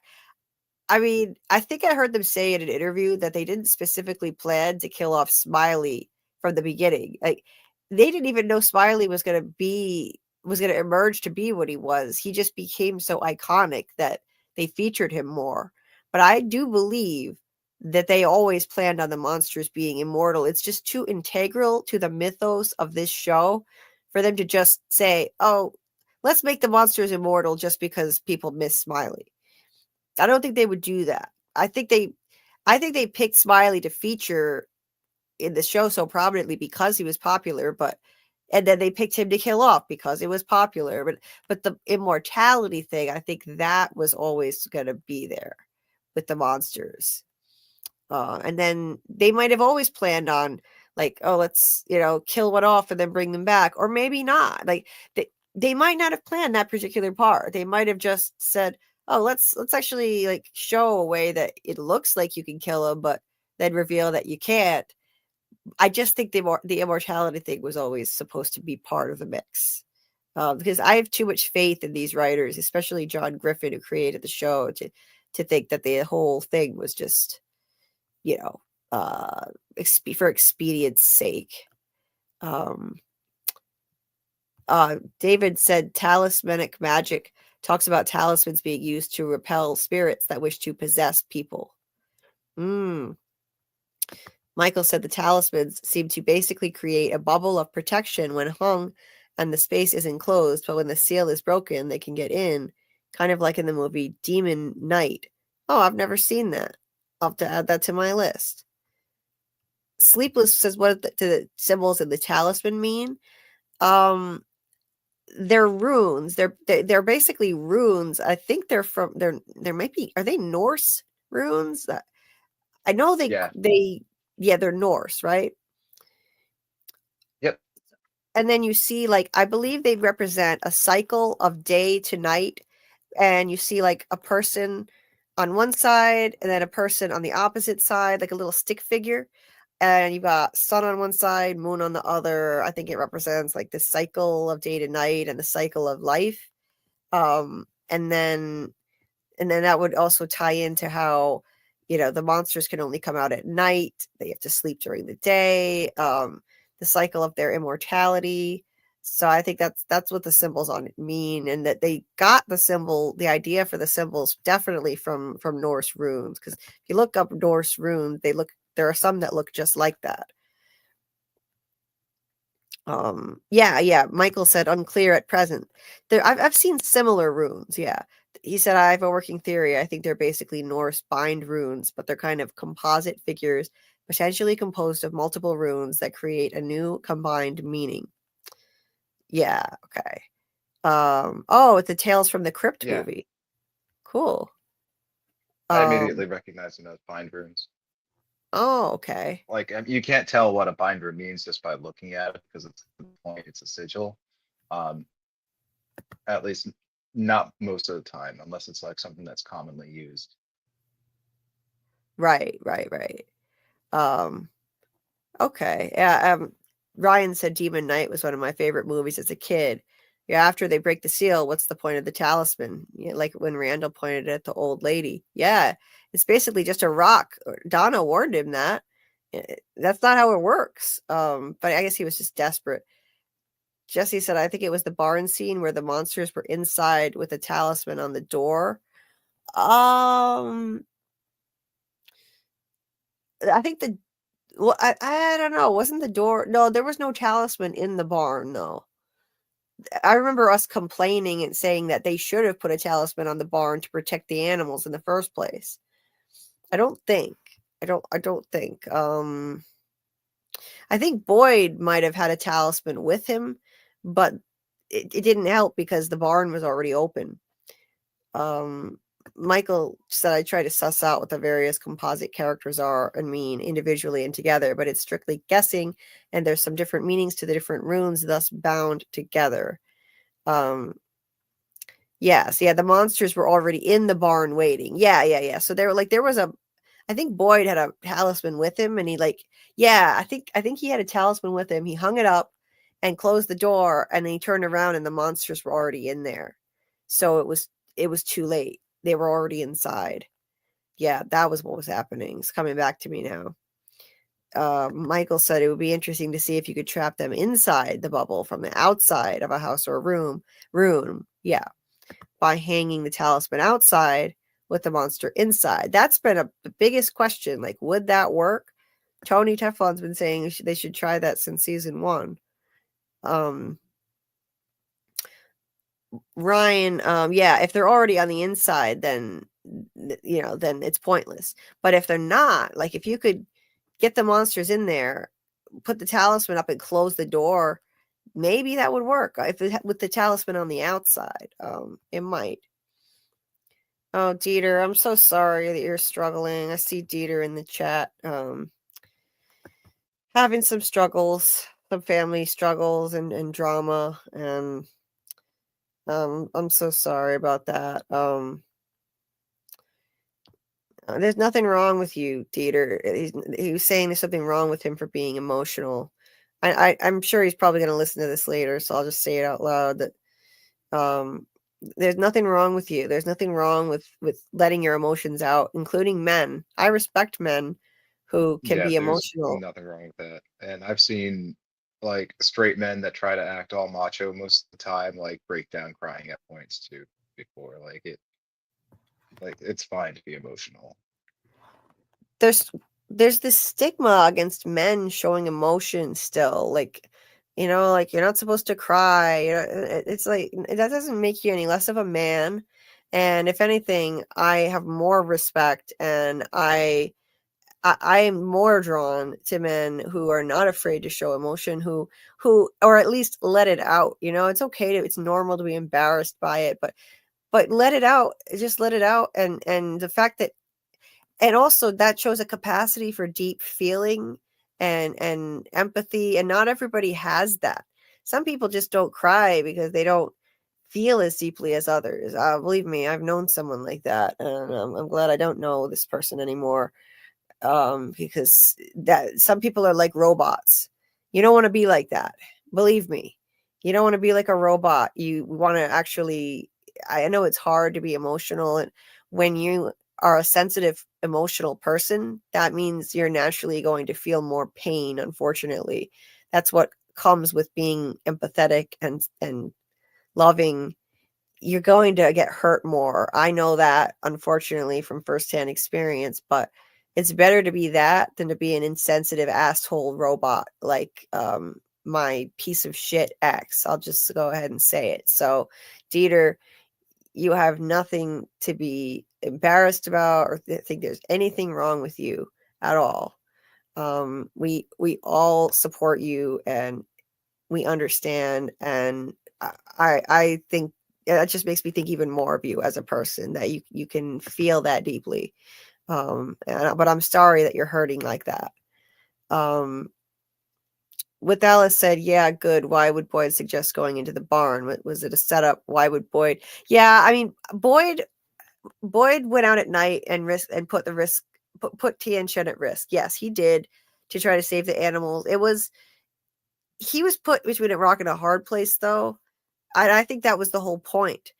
I think the soil was poisoned, so, to kind of put the squeeze on him and make him make everyone so afraid they were going to starve, that he did something out of desperation and recklessness in the moment, in the heat of the moment.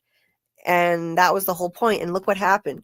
The very day after that happened, after he made that mistake, he shouldn't have put Tian-Shen at risk, and she died. What happened? The people out at the cabins all of a sudden found, miraculously, there are crops out here. crops that who the hell planted? That was so sus that appeared there because, okay, this mission accomplished. The point wasn't to starve them.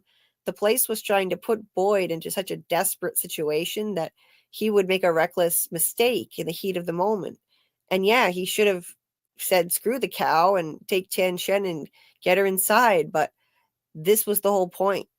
And this was to help break him, force Tian Shen to die in front of him because he didn't make sure she was safe over that cow. And so the next day, boom, they get crops. This place doesn't want to kill them all off. Like we were saying earlier, the point isn't just to kill them all of a sudden. If that were the case, it could have just starved them, let them starve to death. But the point is to put them into desperate situations, milk their pain and suffering, and yeah, then keep the survivors alive and suffering. Give them magical crops that appeared out of nowhere that definitely were not just something that would grow wildly. I mean, in the wild, like by themselves. So yeah, that's my opinion on that.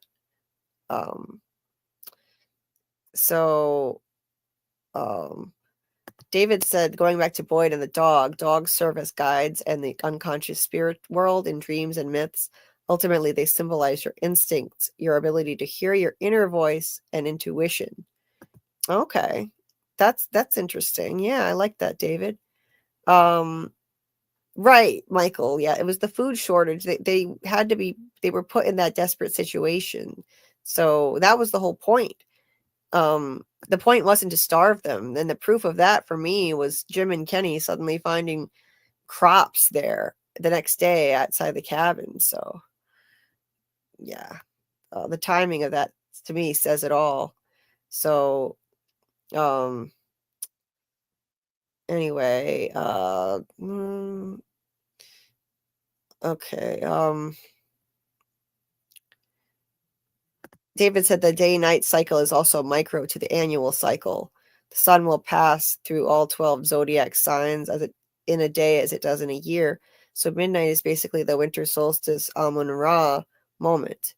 Okay. Let's see. Yeah, Boyd said, like, what are we going to do? Lay down and die? You know, Donna was panicking about them starving. And then it's crazy. She was pointing the finger at him the next morning, like, you know, for getting Tian Shen killed. Well, she's the one who whipped him up into a frenzy that they were going to starve the day before. And I'm glad he threw that back in her face. Okay.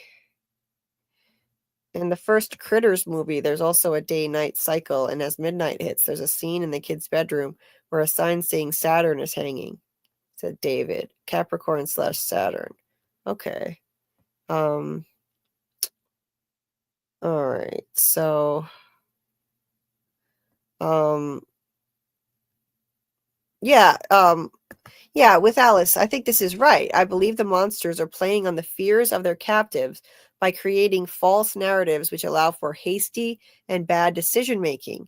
All that's needed is a mole leader to lead the charge. Now, I don't know if they need a mole leader. However, I think that you're right. That's exactly what I was just saying, that the whole fear of starvation thing and putting them into that desperate situation, that it forced Boyd into a hasty and bad decision. So that I do believe that was the point. I mean, I'm not saying I'm not blaming Boyd, but he was put in a desperate spot. So, yeah, I'm going to take care of myself, Dieter. Don't worry. It's okay. You can share what you're struggling with in the comments section. It's totally fine. We're here for you. Yes, the monster set a trap and forced Boyd's hand. Yeah, he could have just said, screw the cow, though. Like, there was just one cow. The others had already taken all the livestock into the barn, but he was in a desperate situation, and that was the whole point. They exploited that. So that's my take on it. Anyway, so hey, Critter, good morning. Nice to see you. Hey, good morning, Critter. Always nice to see you, Critter. Such a I would sweetheart. not be here if it was not for Critter. Aw. I've told the I love story, I Critter. think, every Huh? time, but yeah, Critter. I think I told the story every time, but yeah, Critter introduced me to From. Oh, that's right. Yes, that's right. I remember. That's awesome. It's awesome. Critter seems like such a sweetheart. Love it. Critter's the best. Yeah. Does Critter live in your vicinity, Doc? Nope, not anywhere near me. I've never met him, but Critter's like Oh, probably my best friend. that's awesome though. It sucks having to be far apart, but it doesn't make these friendships any less real or deep. The friendships that we make online like this. Anyway, so Doc, where are we at now? Is there anything else that you want to cover, or should we I think we wrap finished for? this section. I think we should wrap up that part, and everything else from here is just chatting back and forth, reading chat, and then saying farewells when you are ready to go. I'm already starting to fall asleep a little bit on my feet, so whenever you want to wrap up, I'm good. If you want to keep going for longer, I'm good too. But I think I'm going to leave the rest of my program for next week. Okay, I think that's a good move. I think this is a good place to. I think like I caught up with the chat. You finished a section. I think this is a good place to wrap it up for the night. And I mean, really wrap it up, not my hour long, 2 hour long wrap up sessions. For real, wrap it up. Yeah, yeah. We know your 4 hour wrap ups. Yeah. No more of that. I'm turning over a new leaf, and as much as I love live streaming, and I truly do, and I wish I could continue to be like I love having this. It's I'm not gonna lie, it's cool having a reputation as the marathon live streamer, and it's a lot of fun, and I love doing it. But for the sake of my health, I really have to rein it in. I have to.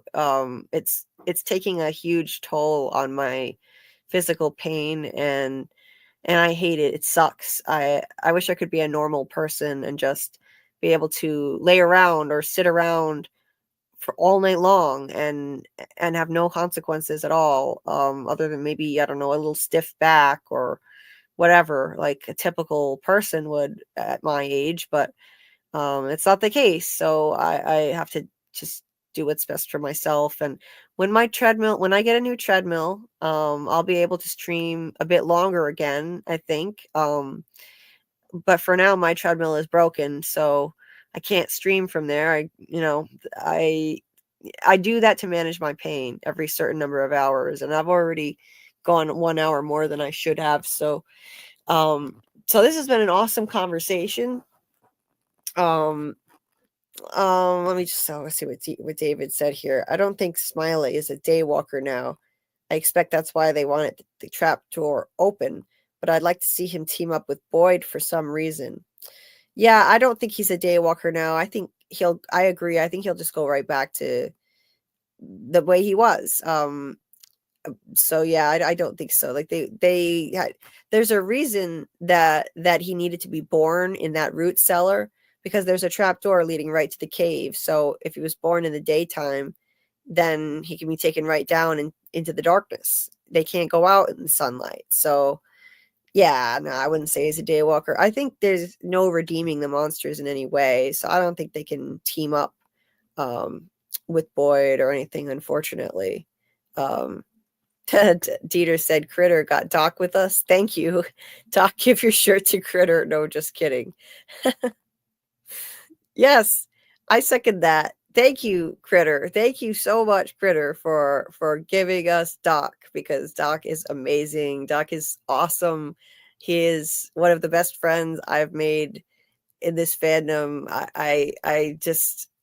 Well, period. He's one of the best friends I've made, period, not just in this fandom. He's just an amazing, sweet, wonderful person and so unbelievably smart and meticulous in the way that you plan these lives, Doc, and you research. Like, it is just so cool. I'm just so glad we met and you had this awesome idea for FROMacademy. Oh, thank you. And thank you, Critter, for Doc Kaiju. You know, he's the coolest. He's got those red goggles and everything. Without him, I don't know what I would do with my life. Thank you so much, Critter, for introducing me from and just for being awesome. I love you. Critter is the best. I can tell just from all my interactions with him, and he is so sweet. So Thank you, sorry. Doc, for everything you do. You're awesome. I just like to second Oh, that thank you, emotion. Pandy. You're great. Yeah, he is. Yeah, indeed, our friendships are real, Dieter. It would have been easier if we were closer, though, like neighbors. I said I'm going to live with Doc. uh, yeah, it would be Don't so want to much. live with me. If you don't want to live with you. No. Aw. Well, I wish we were all closer. I happen to be close to Doc, but he's the only one that I'm geographically close to. It's actually a miracle I met anyone in the fandom that I'm geographically close to, because I mean, what are the odds? There are people spread around the world in all the other countries and around the country, this country, like it's crazy. Doc is like I think if I had to guess, with traffic, unfortunately, with traffic, it makes it longer, so it could be like 45 minutes away, but that's nothing. You should come by, pick me up, go for ice cream or something. I don't have my own car, and that'll be tends to be a pain with getting him to drive me around. I would love to. We have to do that. We have to get together. Now, the main thing I'm that's free weekends. I have no plans this weekend. well, the main obstacle I've had, the only reason that I haven't said, "Hey, can we get together yet?" is because my sleep schedule has been so fucked up that I've been awake all night and sleeping all day. That leaves me like no opportunity to have a life outside of screens, and that I'm gonna make some changes now. That's gonna I know what you change. mean. What was that? So I know what you mean. My hours are like kind of crazy too because I work until midnight, and so I tend to be up until like 4 or lately this week, like 5 or 6 a.m. Yeah, yeah. So yeah, like your hours are different than mine. And, like I am gonna make some major changes, um, but like yeah, I think yeah, like as you have days off, so you'll be awake certain hours that should work, and once I get my sleep schedule fixed, which I'm working really hard to do. I mean, I've been trying for weeks, but I'm really committed to making it happen, and then we've got to get together. We can't waste this this opportunity. I mean, most of us don't have this chance to get together and meet, and so I can't wait to do that. I just got to get this fixed because lately it's been really bad. Still sleeping into the evening, and it's terrible. But I will fix it. I'm committed to fixing it and having a life outside of screens again. I'm in a lot of pain, but I'll find a way. Hey, Julie, I hear that there's like a really, really nice pizza place in Providence. Maybe we should all just meet up there. What do you think? That'd be Mm, awesome. yeah, that's my I think that'd favorite. be easy enough. Yeah, we my I think the best pizza on earth is this mom and pop place in Providence, Rhode Island, and yeah, we should do that. Should do that. Doc, have you ever have you been to, like, well, I mean, obviously you've probably been to Providence, but have you hung out there enough to know about Caserta Pizza on Federal Hill? Mm, I don't. I don't know that. Okay, I know the area. Um, no, I hung out more on East Side Providence, in the Brown University area over on Air Street was my hangout spot. I used Okay. to street perform, singing and playing the ukulele on street corners and in a cafe that was called Tea Lux. It was a tea cafe. Friends with the managers there, and so they let me play inside the cafe. That's amazing. Oh my God. I had no idea that you play the ukulele. That's so cool. Yeah, mainly the baritone, but also the soprano. But I play it like a guitar, and I'm a total hack. Like, and it's been like a decade or more since I've actually like really played. Oh, that's just awesome though that you had that experience. That's so cool. Um, well, you've gotta try Caserta Pizza on it's right off Fed Hill in Providence. It's like the best pizza I have ever had in my life, and I am very picky about pizza. I don't like just any random pizza. This is like all the most fresh ingredients. You can taste the freshness. Like they bake their fresh crust there. That's all fresh, fresh cheese, unlike any I've ever tasted. Loads of delicious homemade sauce, like with tomato chunks on top of the cheese, and then like I think some oregano on top of that. It's heavenly. It's like my favorite food that I Oh, could you're eat. making me hungry. All right, Yeah. after the stream, you're picking me up, and we're showing up there at opening. That'll give me enough time to do a shower and change clothes. I can't promise to be conscious at the table, but I can promise to be there. Well, we've definitely after the stream, I've gotta walk and go to sleep, but we've got to do this soon. We've got to get together soon, seriously. And you should try that. Maybe I can take you there. We could try their pizza. Yeah, it's amazing. And Kelly's like, now I want pizza. Yeah, am I making you Right. hungry? You could also start a petition to get hubby to let me borrow the car. Yeah. Yeah. Car, it's a 2025, so he's like real hesitant to let me like take it anywhere. Oh yeah, yeah, protective of it. I get it. Well, we'll figure something out. I mean, I am not so debilitated that I can't drive. We'll figure something out. I do have to walk. I will have no choice but to like if I once I drive out there after sitting amount of that amount of time and then sitting some more, I'll have to do my stupid walk somewhere. So it'll have to be a day when like the weather isn't like pouring rain or something. But we can make it work. I mean, unless there's like there's no mall around there to walk around. So I don't know. We'll figure it out. We'll figure it out. We've got to get together. Anyway, I'm tired of living my life just through screens. I love this community and my channel, but it's not enough. Human beings need more human contact, and it's me and my mom, but like I need more than that. The rest of my life is through screens right now.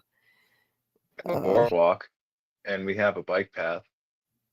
But since You we got a don't bike have a path? mall, yeah, we have a bike path. It was pretty nice at one point. I think last I heard it wasn't as nice anymore, but I don't know. I haven't been over there in a while. Okay. We have All like right. a strip mall. It used to be a small mall called the Harbor Mall. Then it became the New Harbor Mall after renovations, and now it's they got rid of the interconnectedness of the stores, and all stores are connected outside, kind of like a plaza. It's basically a plaza now, and they call it the something marketplace or something.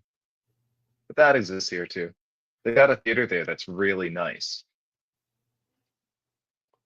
Nice. All right. All right.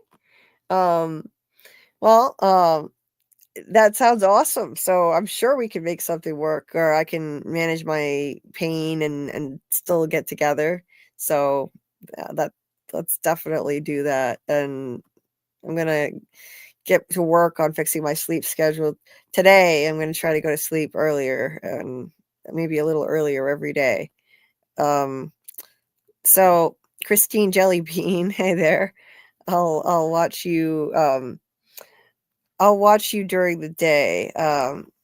Okay, cool. Thank you you mean like watch the replay? That's cool. CBD for pain. Thank you for the suggestion. I haven't really tried much CBD. I'll have to give that a shot. I think I tried one kind, but it was it wasn't the right kind for what I needed. There are different types, Ryan says, Julie, just do it. I would love you and Doc to meet up. Oh, we're going to do it. We're definitely going to do it for sure.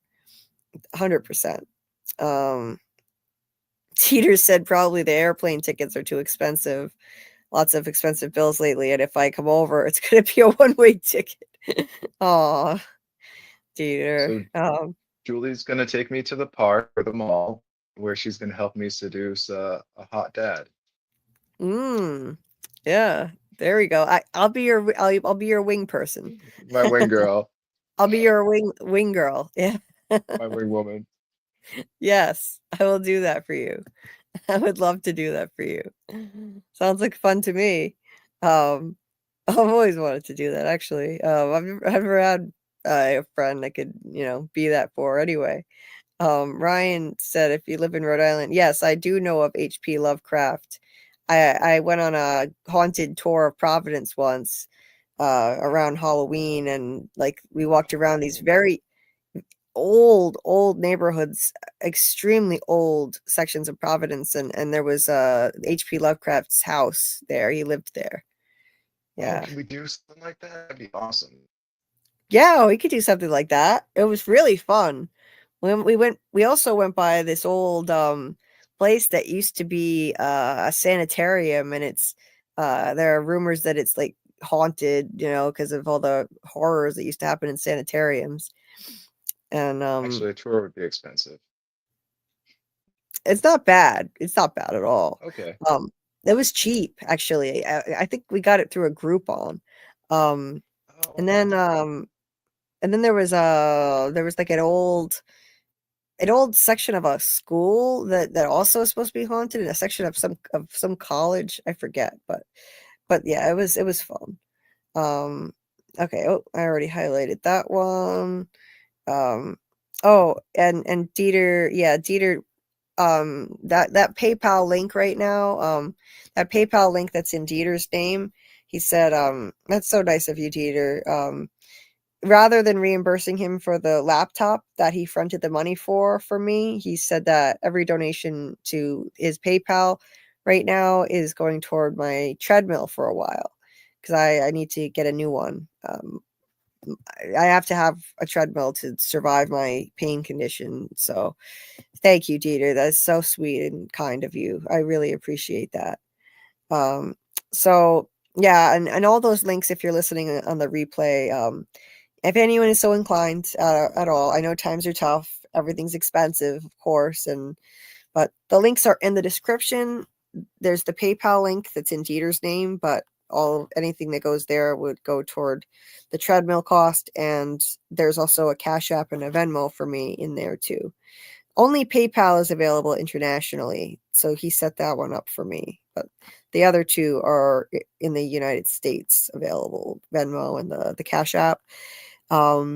So anyway, so yeah, that pretty much covers it. Oh, okay, so Ryan is attempting to write a book in H.P. Lovecraft style. That's cool.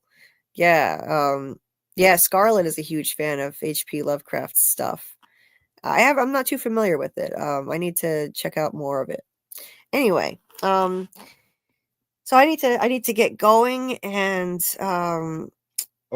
thank you guys for such an amazing stream.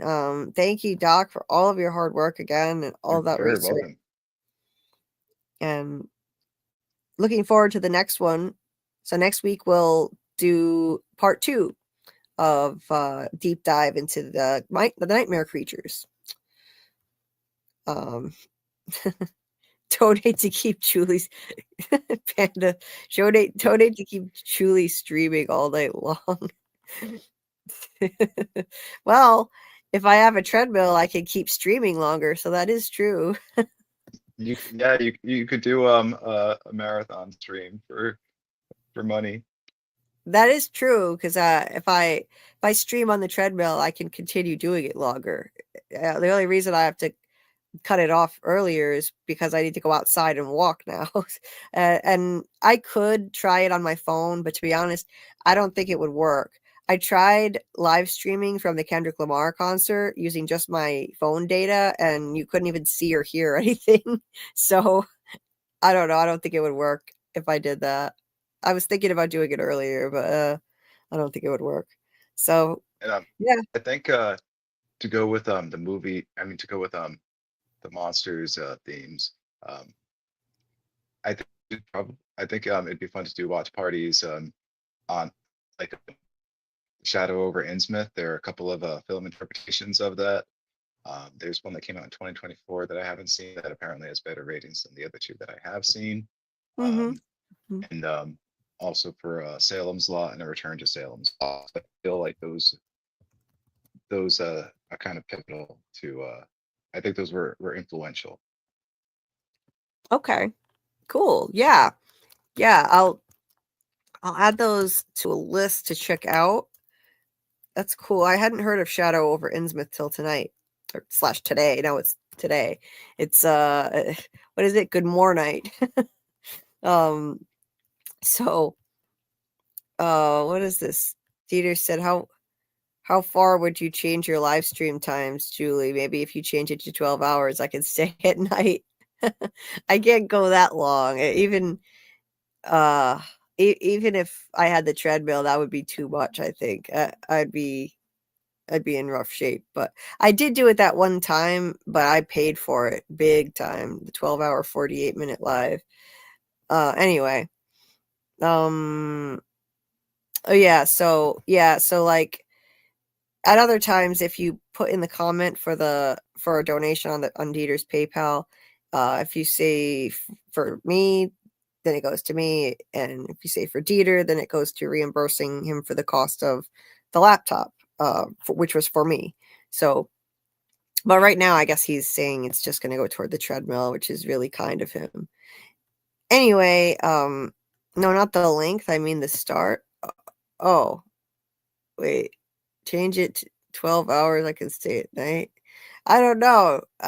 Oh, you mean like, no, but I'd have to start like, I'm not really sure what time you're saying I would start. I don't know, Dieter. I gotta go. If you start at 11 at night, he's saying if you start at like 11 in the morning. Oh, okay. I'm in too much pain to think straight right now. Okay. Yeah, 11 in the morning. That's not gonna happen. I'm afraid. Nah, I'll just be. Ideally, if I fix my hours well enough, like that's when I'd be like waking up. That's more like what I used to do. I'd go to sleep at like 3 in the morning and I'd wake up at like 11, which I know is still kind of fucked up, but it's better than what I'm doing now. So anyway, everybody in the chat, you've been amazing. This chat has been lit. I am so blown away by all the awesome theories and ideas. Thank you for coming and offering all of that. The turnout has been fantastic. Still 65 people. I think it went up to like 71 at one point too. Amazing. So thank you to everybody who showed up. Thank you to the replay gang listening to this later. I gotta get in touch with Robert and Nick and explain. We are gonna get into their theories. We just got such a crazy lit chat that we didn't get to them tonight. But I'm thinking next week we can get into Robert and Nick's theories, and then the next section of all Doc's research, or however many sections we can get through. So, what do you think, Doc? Sound like a plan?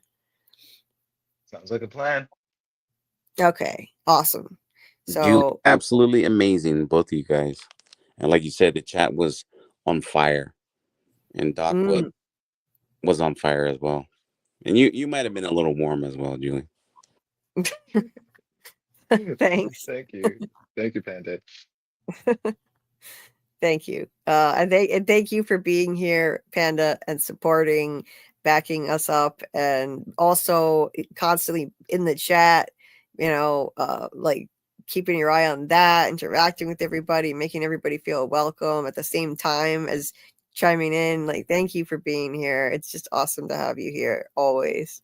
It's my honor and my pleasure listening to intelligent people talk about these great theories you guys come up with. It's my honor. Aw, thank you so much. Thank you. Well, Thank all you. right, guys. Doc, were you going to say something? Thank you, and good night, everyone. Good night, Yes. Good night, Julie. Thank you so much for having me. Oh, no, I thanks appreciate you necessary. all. Sorry, I didn't mean to talk over you. No, thanks necessary. I thank you for, coming and proposing this amazing idea and being friends and just being your amazing self. So, no need to thank me. And so this morning, later this morning, I will finally be releasing my Handmaid's Tale series finale analysis and breakdown. Not a recap, but an analysis, and just putting it all into context with the history of the series and how far the characters have come. What I think the series really means in the end, like what it's really all about. And it's going to be kind of a lengthy one. I'm pretty sure. I don't know how long. I still have to edit out all the mistakes, but I'm guessing it might be maybe a little over 40 minutes. But I think it's worth a watch. It's not a recap, and by the end of it, I really kind of sum up what I think of the entire, like what this series is really truly about at its core. That it's not just about suffering and despair and this dystopian misery. It's so much more than that, and I get into all of that in the video and the journey the characters have all taken, which ones rose to the occasion, which ones fell short, and what an incredible end to one of the most exquisite works of art I have ever seen. This series, The Handmaid's Tale. So if you don't watch The Handmaid's Tale, but you want to just help me get it into the algorithm, because I'm releasing it a bit too late after the finale aired, getting close to 2 weeks ago. A way to help, even if you don't watch it, if you get a notification that I've posted it, then you can click on it, let it play for a few minutes. You don't have to listen to it. You can mute it. I know the subject matter can be upsetting. You can mute it, go into another tab, but that really would help it to get into the algorithm so that it pushes out to more people who do watch the show and might actually view it. So there's that. You can hit the like button. You can throw an emoji into the chat. You don't even have to write anything. Any comment triggers the algorithm. So I would just humbly ask, if you happen to see the notification pop up in your YouTube, then that would be much appreciated, because I've been working really hard to make this video do justice to what an incredible masterpiece I think that show was. And so that'll be out later this morning. And our next live will be Duster on Monday night. Our lives for Duster will be every Monday.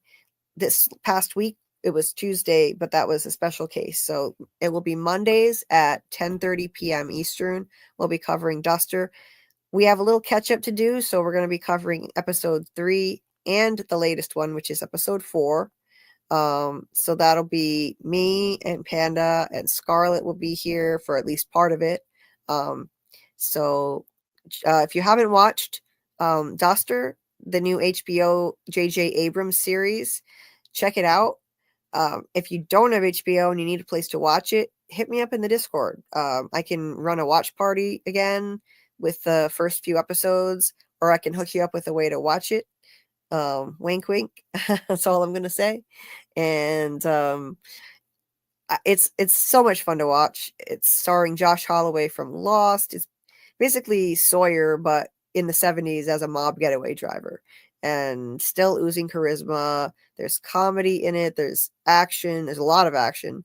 And yeah, it's a mob thriller. Very different than what I usually cover, but extremely entertaining, and I would highly recommend it and encourage people to give it a chance. And so yeah, I can always run another watch party in the Discord or help you out if you don't have HBO. So let me know. The Discord link is in the description of the video. And every Thursday night when the new episodes drop, we're going to be doing watch parties at 9 p.m. Eastern. So next week we'll do that for episode 5. And it was really fun covering it this week for the first time. So I'm looking forward to that on Monday. And Panda did an incredible job as just a complete natural, never having even been on a stream before, just nailing it, covering Duster with me. So I think that's going to be a lot of fun. Thank you. You're too kind. I defer to your greatness and your tutelage. Please. Seriously, no, I'm not too kind. You absolutely deserved it. Everybody said you were a natural, so you deserve all the praise. And not everybody can do that. Just jump on a live and feel comfortable like that and seem completely natural. So anyway, next week we'll also be resuming the From Rewatch finally. So that's been paused for a few weeks while I was too busy with covering other shows, and now I'm going to have time again. And I missed it. So Wednesday night we'll be covering season 2, episode 5 of From. Every week we'll cover another episode, so going from there. And we'll do a watch party for that episode Tuesday night, 10 p.m. Eastern in the Discord. I'll put all of that information in the description of this video too, so you don't have to remember all of that. And I'll put out an announcement on YouTube early in the week with the whole schedule too. So yeah, that's pretty much it. And we'll see you of course, FROMacademy next Friday. And I really am going to try to start that one at 11:30 p.m. with Doc joining at 12:30 a.m. as we normally do. As a matter of fact, Scarlett and I still need to finish covering The Residents. We had to pause that weeks ago. So if I can fit it in, I think we should do that next Friday. I'll keep you posted, but we have to cover the final 2 episodes of the Netflix mystery, The Residents. So I'm thinking we'll be able to fit it in next Friday before FROMacademy. So the only thing that might throw a wrench in that is if the treadmill situation, because that would be too many hours of streaming. So I will keep you posted, and I'm going to stop with the wrapping up now. I'm done, Dieter. No more endless wraps. I'm all set now. I'm all set. Yeah, I know. I was thinking out loud because I realized, wait a minute, as I was talking, I don't have a treadmill right now. I can't fit in The Residents and FROMacademy in one night. So it's going to have to wait, unfortunately, but I gotta take care of myself. So thank you all again. We'll see you on the next one. Appreciate you guys so much. And I'm gonna play this awesome cameo that Dieter was so kind to give me one more time on the way out. So Lost is the grandfather of From in a way, so it's actually not totally out of topic, off topic for this. I'll play this on the way out, and of course my outro video by Mr. Grant Gregory AI will follow that. So until next time, have a good day or a good night and enjoy your weekend, everybody. I'll see you guys on the next one. Lee, what's up? It's Mark Pellegrino, otherwise known as Jacob from Lost. I'm so happy to watch people discover a show for the first time, or rediscover a show even, that has become so iconic, and you're discovering Jacob and Lost for the first time, and I can't do that anymore. So it's awesome that you can. It's right. You give somebody a great book, and you sort of are jealous of the fact that you can't read that book for the first time, and you get to go through the adventure of season 6 for the first time, and it's going to be a wild ride, man. I just wanted to let you know, maybe Jacob style, I'll give you a little piece of advice, because I understand you're in chronic pain, because Dieter told me so, and Dieter seems like a great friend to have. And when you're in chronic pain, there's really almost nothing better than a good emotional support system, especially if they can't find the root of the pain. They don't know what the heck is causing it. That's got to be totally frustrating. But you persist in following your purpose irrespective of that. And that is so heroic. Now, that doesn't necessarily help you deal with the pain, But I'm hoping that when you're in the middle of performing your purpose, you can forget a little bit about what you're experiencing on a 24/7 basis. Sometimes when I get working really, really hard and really focused, I forget about things like chronic pain, because I've had issues with that myself with my back. Then I had a heart thing that I needed surgery for that plagued me for 7 years. I had Meniere's disease so bad I thought I was disabled forever. That was a nightmare. I know what it's like to go through health nightmares. And all I can tell you is, not knowing what the diagnosis is, that what you are doing now, pursuing your purpose and keeping your eye on the prize, on your worldly happiness and the thing that gives you joy in the world, right? Making YouTubes for video and making YouTube videos, stuff like that. That's extremely important in keeping up your mental health, which you need, because chronic pain can drain you of your mental health and your desire to keep going. But I have confidence that they're going to find out what's going on. And I have confidence that you're going to find an even better means of coping with this stuff. Right? So, Julie, I wish you the best. And I know I will see you at a convention. You're in Rhode Island. I got to get out there sometime. It's one of the only states I haven't been to, so I have to go. Right? It's the home of the free, the truly free, established by a guy who got kicked out of Massachusetts, right? Because he wanted to be free. Sounds like my kind of place. Anyway, Julie, you hang in there. You hang tough. You're doing great. And let me know if you need anything in the future. Peace.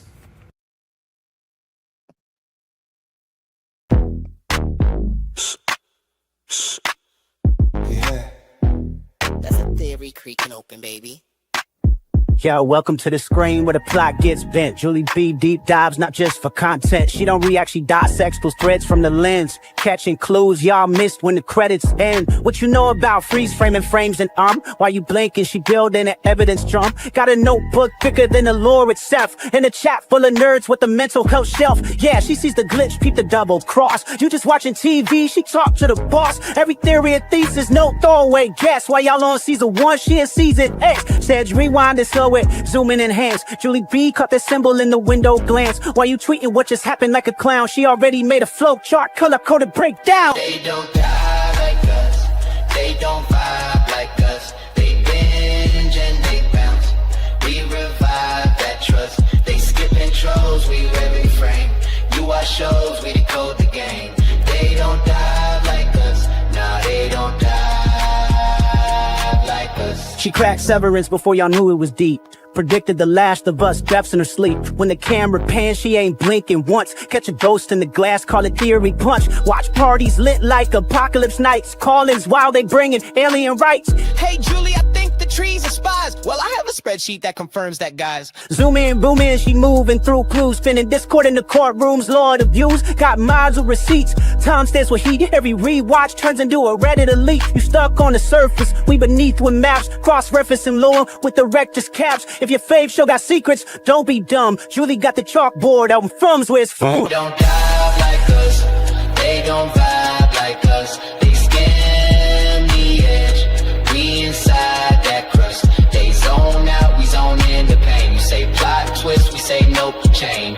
They don't dive like us. Nah, they don't dive like us. What's that? That ain't a blooper, that's a plot thread. You thought it was a shadow? She thought it was a coded message from season 3.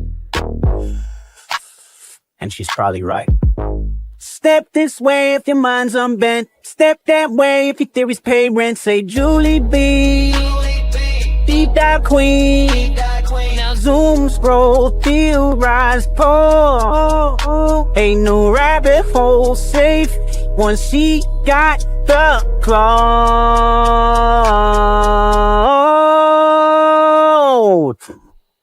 They don't die.